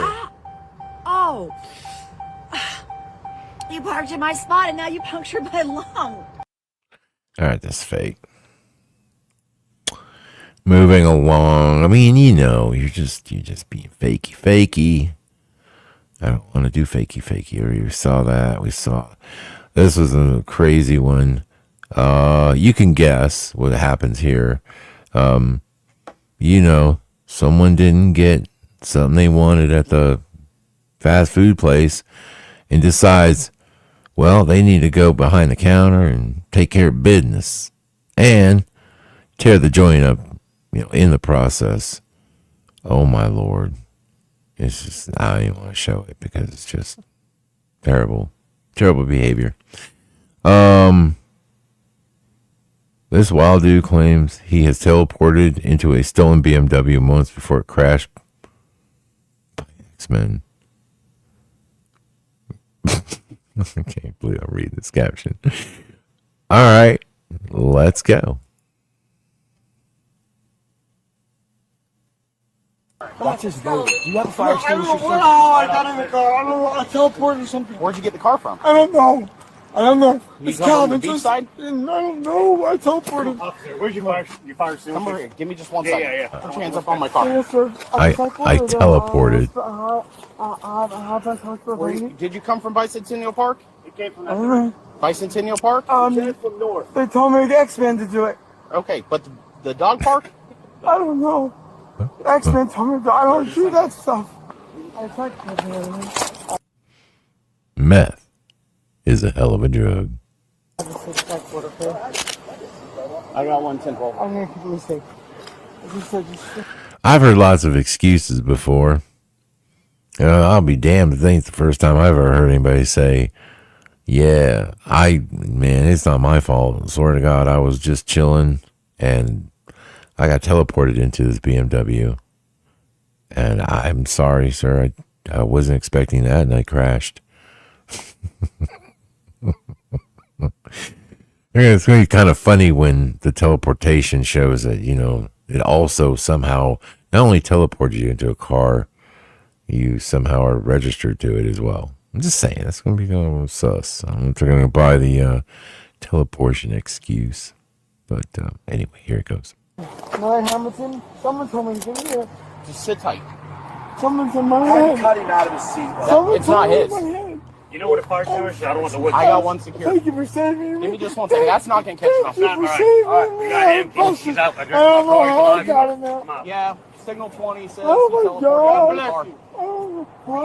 God. He stole the car. I don't know how I got him out. That's Thomas God stole it. Hey, can you give me that tag? So good. Christopher Martin is all this time. Go ahead with it. You saved me from the aliens. Yeah, I need water. Okay. A little bit easy. Watch your lips. Yeah, it's one and the same. Okay. I filled my coffee. It's like, hey, yo. I go, I can't restore. Just over. Step forward. Step forward. Step forward. I almost wonder if we're just watching AI all the time, man. Seriously. Crazy. Oh, okay. ESPN needs to stop with the politics and bring back hottie programs like this. All right, girls, let's watch it out. This is girls working out. This is serious television back in the day, and I'm sure it was quite entertaining and educational. This is for educational purposes only. You are listening to the Scare Performance Channel. Now again, we're working on the upper chest here because we're at an incline. Oh, Focus yeah. is more on the upper area of the chest. What is that? That part of the, what's that called? It's not the, what do you call that upper chest with the meat? Like, not the titty. It's not the titty. Not the cleavage, but it's the meat, up here. What's the name of that, girls? What do you call that? Anyway, they're working that section out. Here we go. Good, Sherry. There you go. Perfect. I superset. Good Sometimes form, I train Sherry. heavy, sometimes I train light. How about you? Got it? Good. Right. Good stuff. We'll add 2.5 on there. 2 or 3 times a week. Yeah. I like to train heavy, so to get size, I'm always trying to build. Come on, girl. Feel the burn. Feel the burn. Let's go, Kiana. Come on, squeeze the chest. Good. Also, like squeeze the There you chest go, and really you got it. intensify the workout. Come on. There you go. Good. Yeah, thank you. Yeah, the chitty. Yeah, they're working the chitty. Yeah, it's not quite the titty, but it's the that upper part. Yeah, got to get that firmed up. And that helps lift the boob. It lifts the boobie, and plus they're wearing the sports bra. Although I don't think that's a sports bra. That looks like something from Victoria's Secrets. She's sneaking in kind of a hoe bra into this thing, but that's okay. That's okay. I'm not here to body shame or nothing like that. Last one. Okay. Our next exercise is for the tricep muscle. It's push downs with the easy bar. Take a look. Okay, Monica's going to start off here. Good job, Monica. You girls are. This is good programming, man. We don't have this anymore, you know? Just scantily clad ladies working out. That's great stuff. And they're not upset. They're not like, oh, you're in my shot. I'm trying to film a TikTok video. No, these girls are happy to show it off. It's great. Solid ladies here. I really appreciate that, girls. Thank you. Thank you. Okay, next. I swear that kid looks like a Cabbage Patch Kid. I keep seeing it. I'm just like, damn. I'm not gonna lie. That looks like a Cabbage Patch baby. Sorry. Okay. Moving along. Let's see, we got to. Oh, yeah, that's right. We saw a lady with the kids. Ugh. I've seen this kid do the math. He's wild. Oh, this is weird. All right. I don't have to watch it because it's pretty self-explanatory. Brazilian woman refuses to give up her window seat on a flight to a crying child. So passengers recorded her and made her famous online. Now, they did this and recorded her, and it was her seat. She didn't take it from the kid. And then they showed this kid next to her, this little brat crying, like, like, why didn't you give me the seat? And they're all like making her out to be this bad person. What would you do? I mean, let's be honest. Some people, they like sitting by the window. Makes them feel comfortable. They got that side to lean their head on while they're sleeping. They don't want to give it up to some kid. Nor, I don't know if you should really ask. It's kind of rude. I mean, everyone paid for their seat. You chose your seat when you were supposed to. What would you do, though? Well, what happened was, let me just finish. So what happened, apparently they posted her online and she got some threats and everything else. And I think like people were treating her bad. So she sued because, it was like, it was, I don't think they were supposed to film her and put her online. I guess, I don't know. But anyway, that's the story. But basically it's because, the kid wanted the window seat. Is she a bad person? I don't really think so. I think she's just sitting there and just minding her own damn business, and somebody's brat kid is just, causing a scene and making it a bigger deal than it has to be. Maybe she could have compromised and said, listen, I'll let you sit here for a couple minutes, look out the window.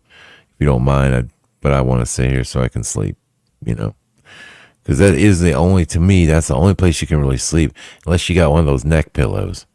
But then you look kind of like a nerd. And I always forget my neck pillow. I got one somewhere, but I don't fly enough to remember where I put it. You know what I'm saying? Then I forget it. But if you're going to sit on a plane, it's really comfortable, but sometimes just to lean your head up against that's the fuselage. Okay. There was that. Brazil is not for beginners. Not sure what this is all about. We shall look and see. Oh, it's one of those dumb clips again. Never mind. Gosh. Video shows a father shoot 2 students at Kentucky State University, killing one and critically injuring the other. Don't need to see that. This guy playing around with this cute little octopus doesn't realize it can kill him within minutes. Really? Oh. So look, the kids here have caught a baby octopus. Oh. You see those bright blue colors? Yeah. Yeah, stay away from the bright blues. Mm-mm. Look at that. Where did it go? Look at that. I've never seen it before.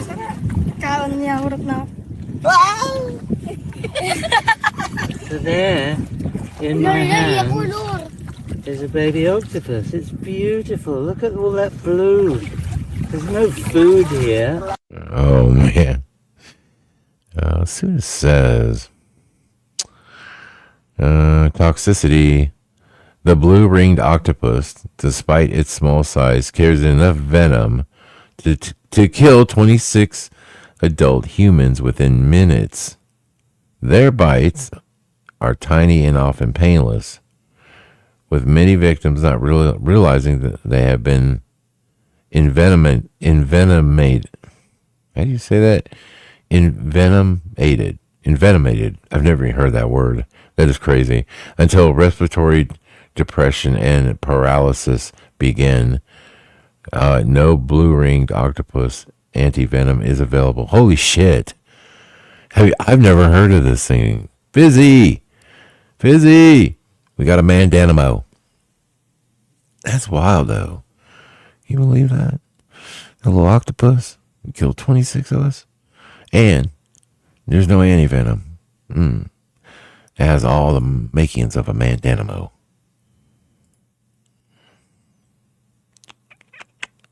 Turns out, the Cinnabon lady who went on a racist rant was taunted relentlessly by the Somalis. First video didn't have context. This one does. Oh. All right. Watch this. Let's see what's happening. Because I knew there was more to it. I just saw her. They just showed her rant, you know. I remember you without your face.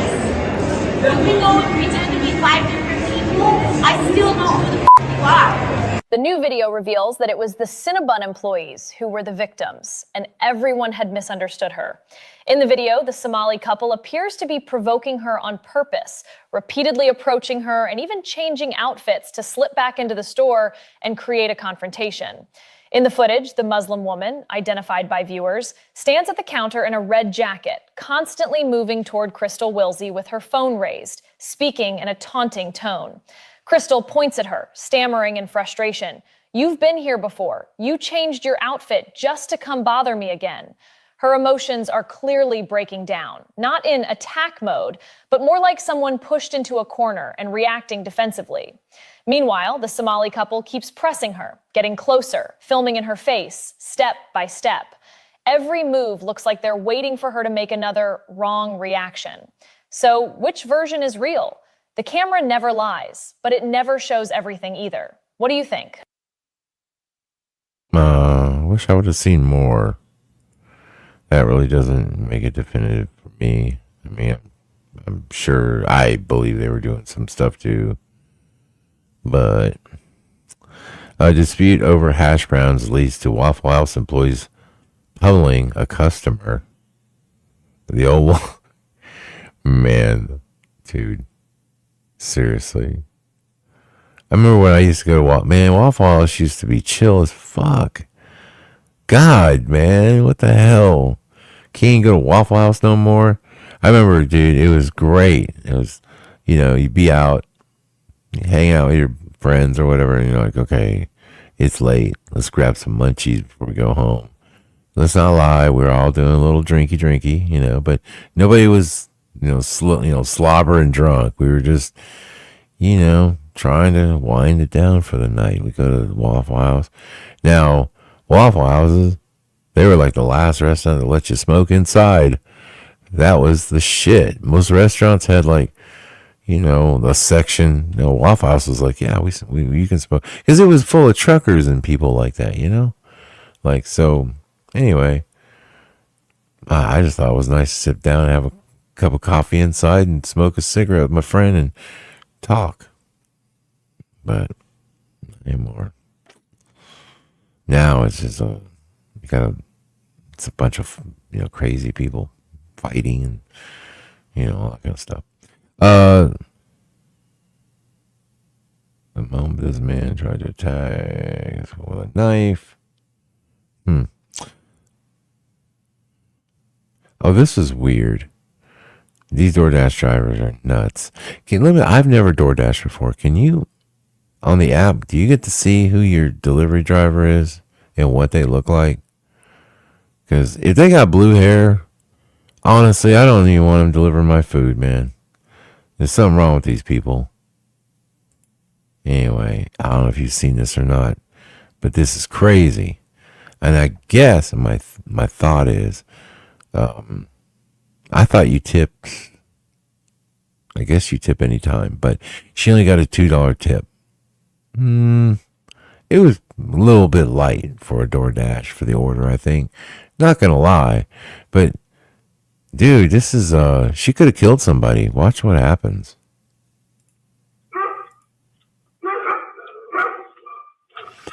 Puts down the dash, takes a picture of it, then sprays it with freaking pepper spray. She sprayed the bag with pepper spray. The food. My wife had started eating and she started choking and gasping, and after she had had a couple bites of her food, she actually threw up. It's pepper spray. It's more than likely what it is, but now in this day and age, it could have been anything. Could have been rat poison, could have been fentanyl. You know, I mean, my wife could have been dead. Definitely want to see her prosecuted. Yeah. Oh, so I mean, imagine eating that crap, man. I mean, I can't imagine it in my eyes, much less I would want to eat it. And so, girl sprayed this shit on the food, and his wife had a reaction to it. Goes without saying. And that's yeah, I don't order DoorDash, so I think I ordered a pizza a couple weeks ago. Ordered a pizza, and they use a delivery service like DoorDash. I can't think of who it was. And we told them to knock, and deliver the pizza. We were waiting and waiting and waiting and waiting. They said it was running late. And then we're talking 30 minutes late, 45 minutes late on this pizza. We decided to open the door just to look to see, I don't know, if the driver was maybe driving down the street, couldn't find the house or something. Open the door, and the pizza's sitting there in front of the door. Now the ants have gotten into it. Oh, I was livid. It's like, are you serious? Just so what happened was, here's how I would write up this event taking place. The Gen Z didn't want any conflict because he knew he was late. And so instead of, knocking on the door and handing the late pizza that's probably cold to me, he'd rather just put it on the step and drive off and not say a word. And I don't even think he knocked. I think they just dropped it on the door. There was no indication it had even been delivered. But again, I don't know. They were using a third-party service to deliver food. Call back the next day, and I got the order refunded. But, that sucks. Everything right now is just, dude, does it feel like everything is just kind of shitty? Delivery is shitty. Services are shitty. Like so many things. It's like, oh God. And then I just don't know what to think about young people anymore. I don't even know who they are. That's the scary thing. And yeah, it's getting crazy. What else do we got? Let's see.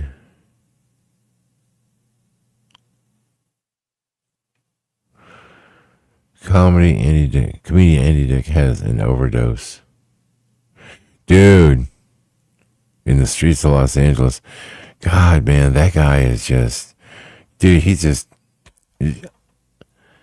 I mean, ever since news radio, that dude has just totally gone downhill.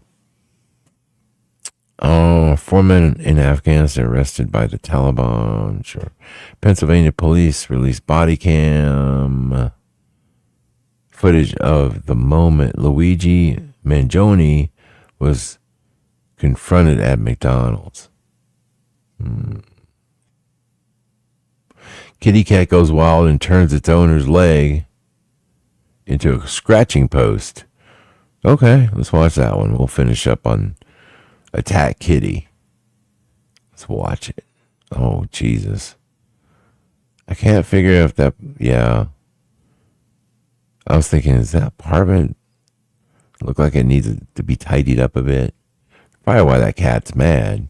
All right, here we go.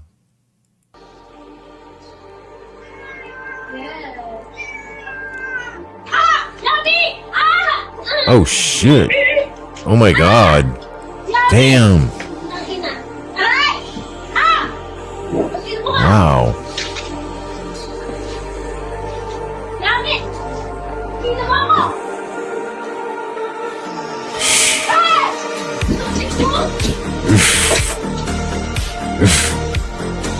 Why is that cat so pissed? Oh my god! Ow! That cat is... Dude. Can anybody explain that to me? Why would your cat attack you like that? Is it because she... I mean, I didn't see her kick it or nothing like that, but that cat was serious. That cat was taking her out. If it could.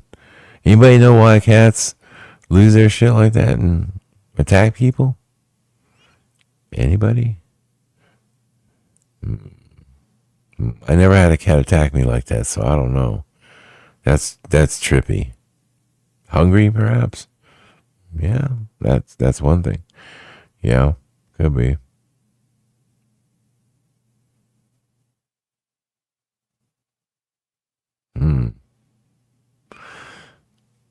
Cats can go crazy. That's why I don't like cats too much.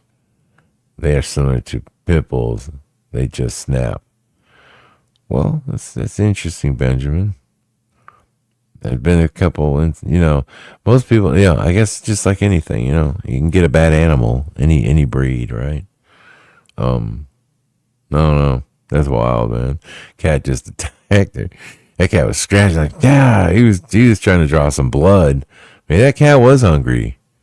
I don't know. You remember that story? I always laughed about it, the one where the people had, the guy, he had to call the cops, and he's like, yeah, me and my wife and our newborn, we're stuck in our house. We're in the back room because our Himalayan has got us trapped.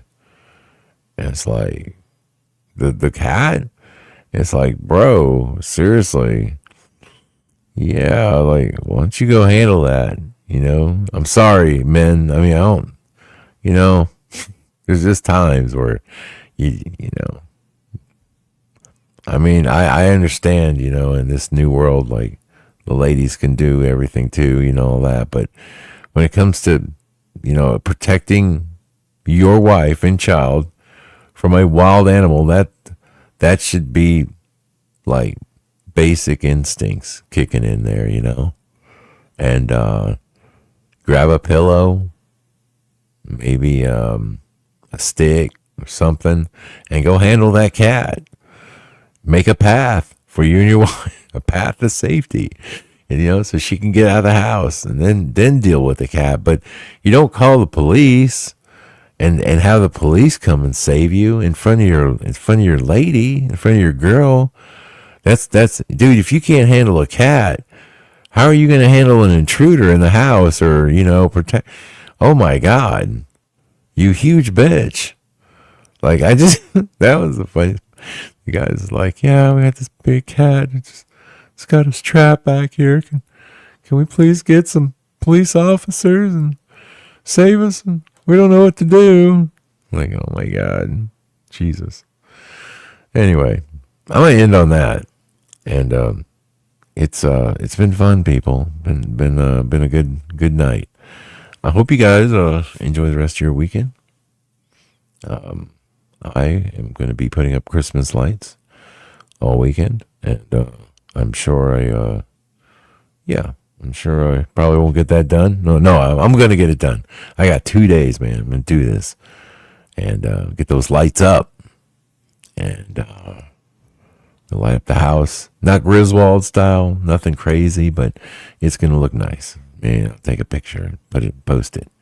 But, yeah, you guys take care out there, man. Have a good one, guys. And we'll see you back here next week. Well, good night and God bless.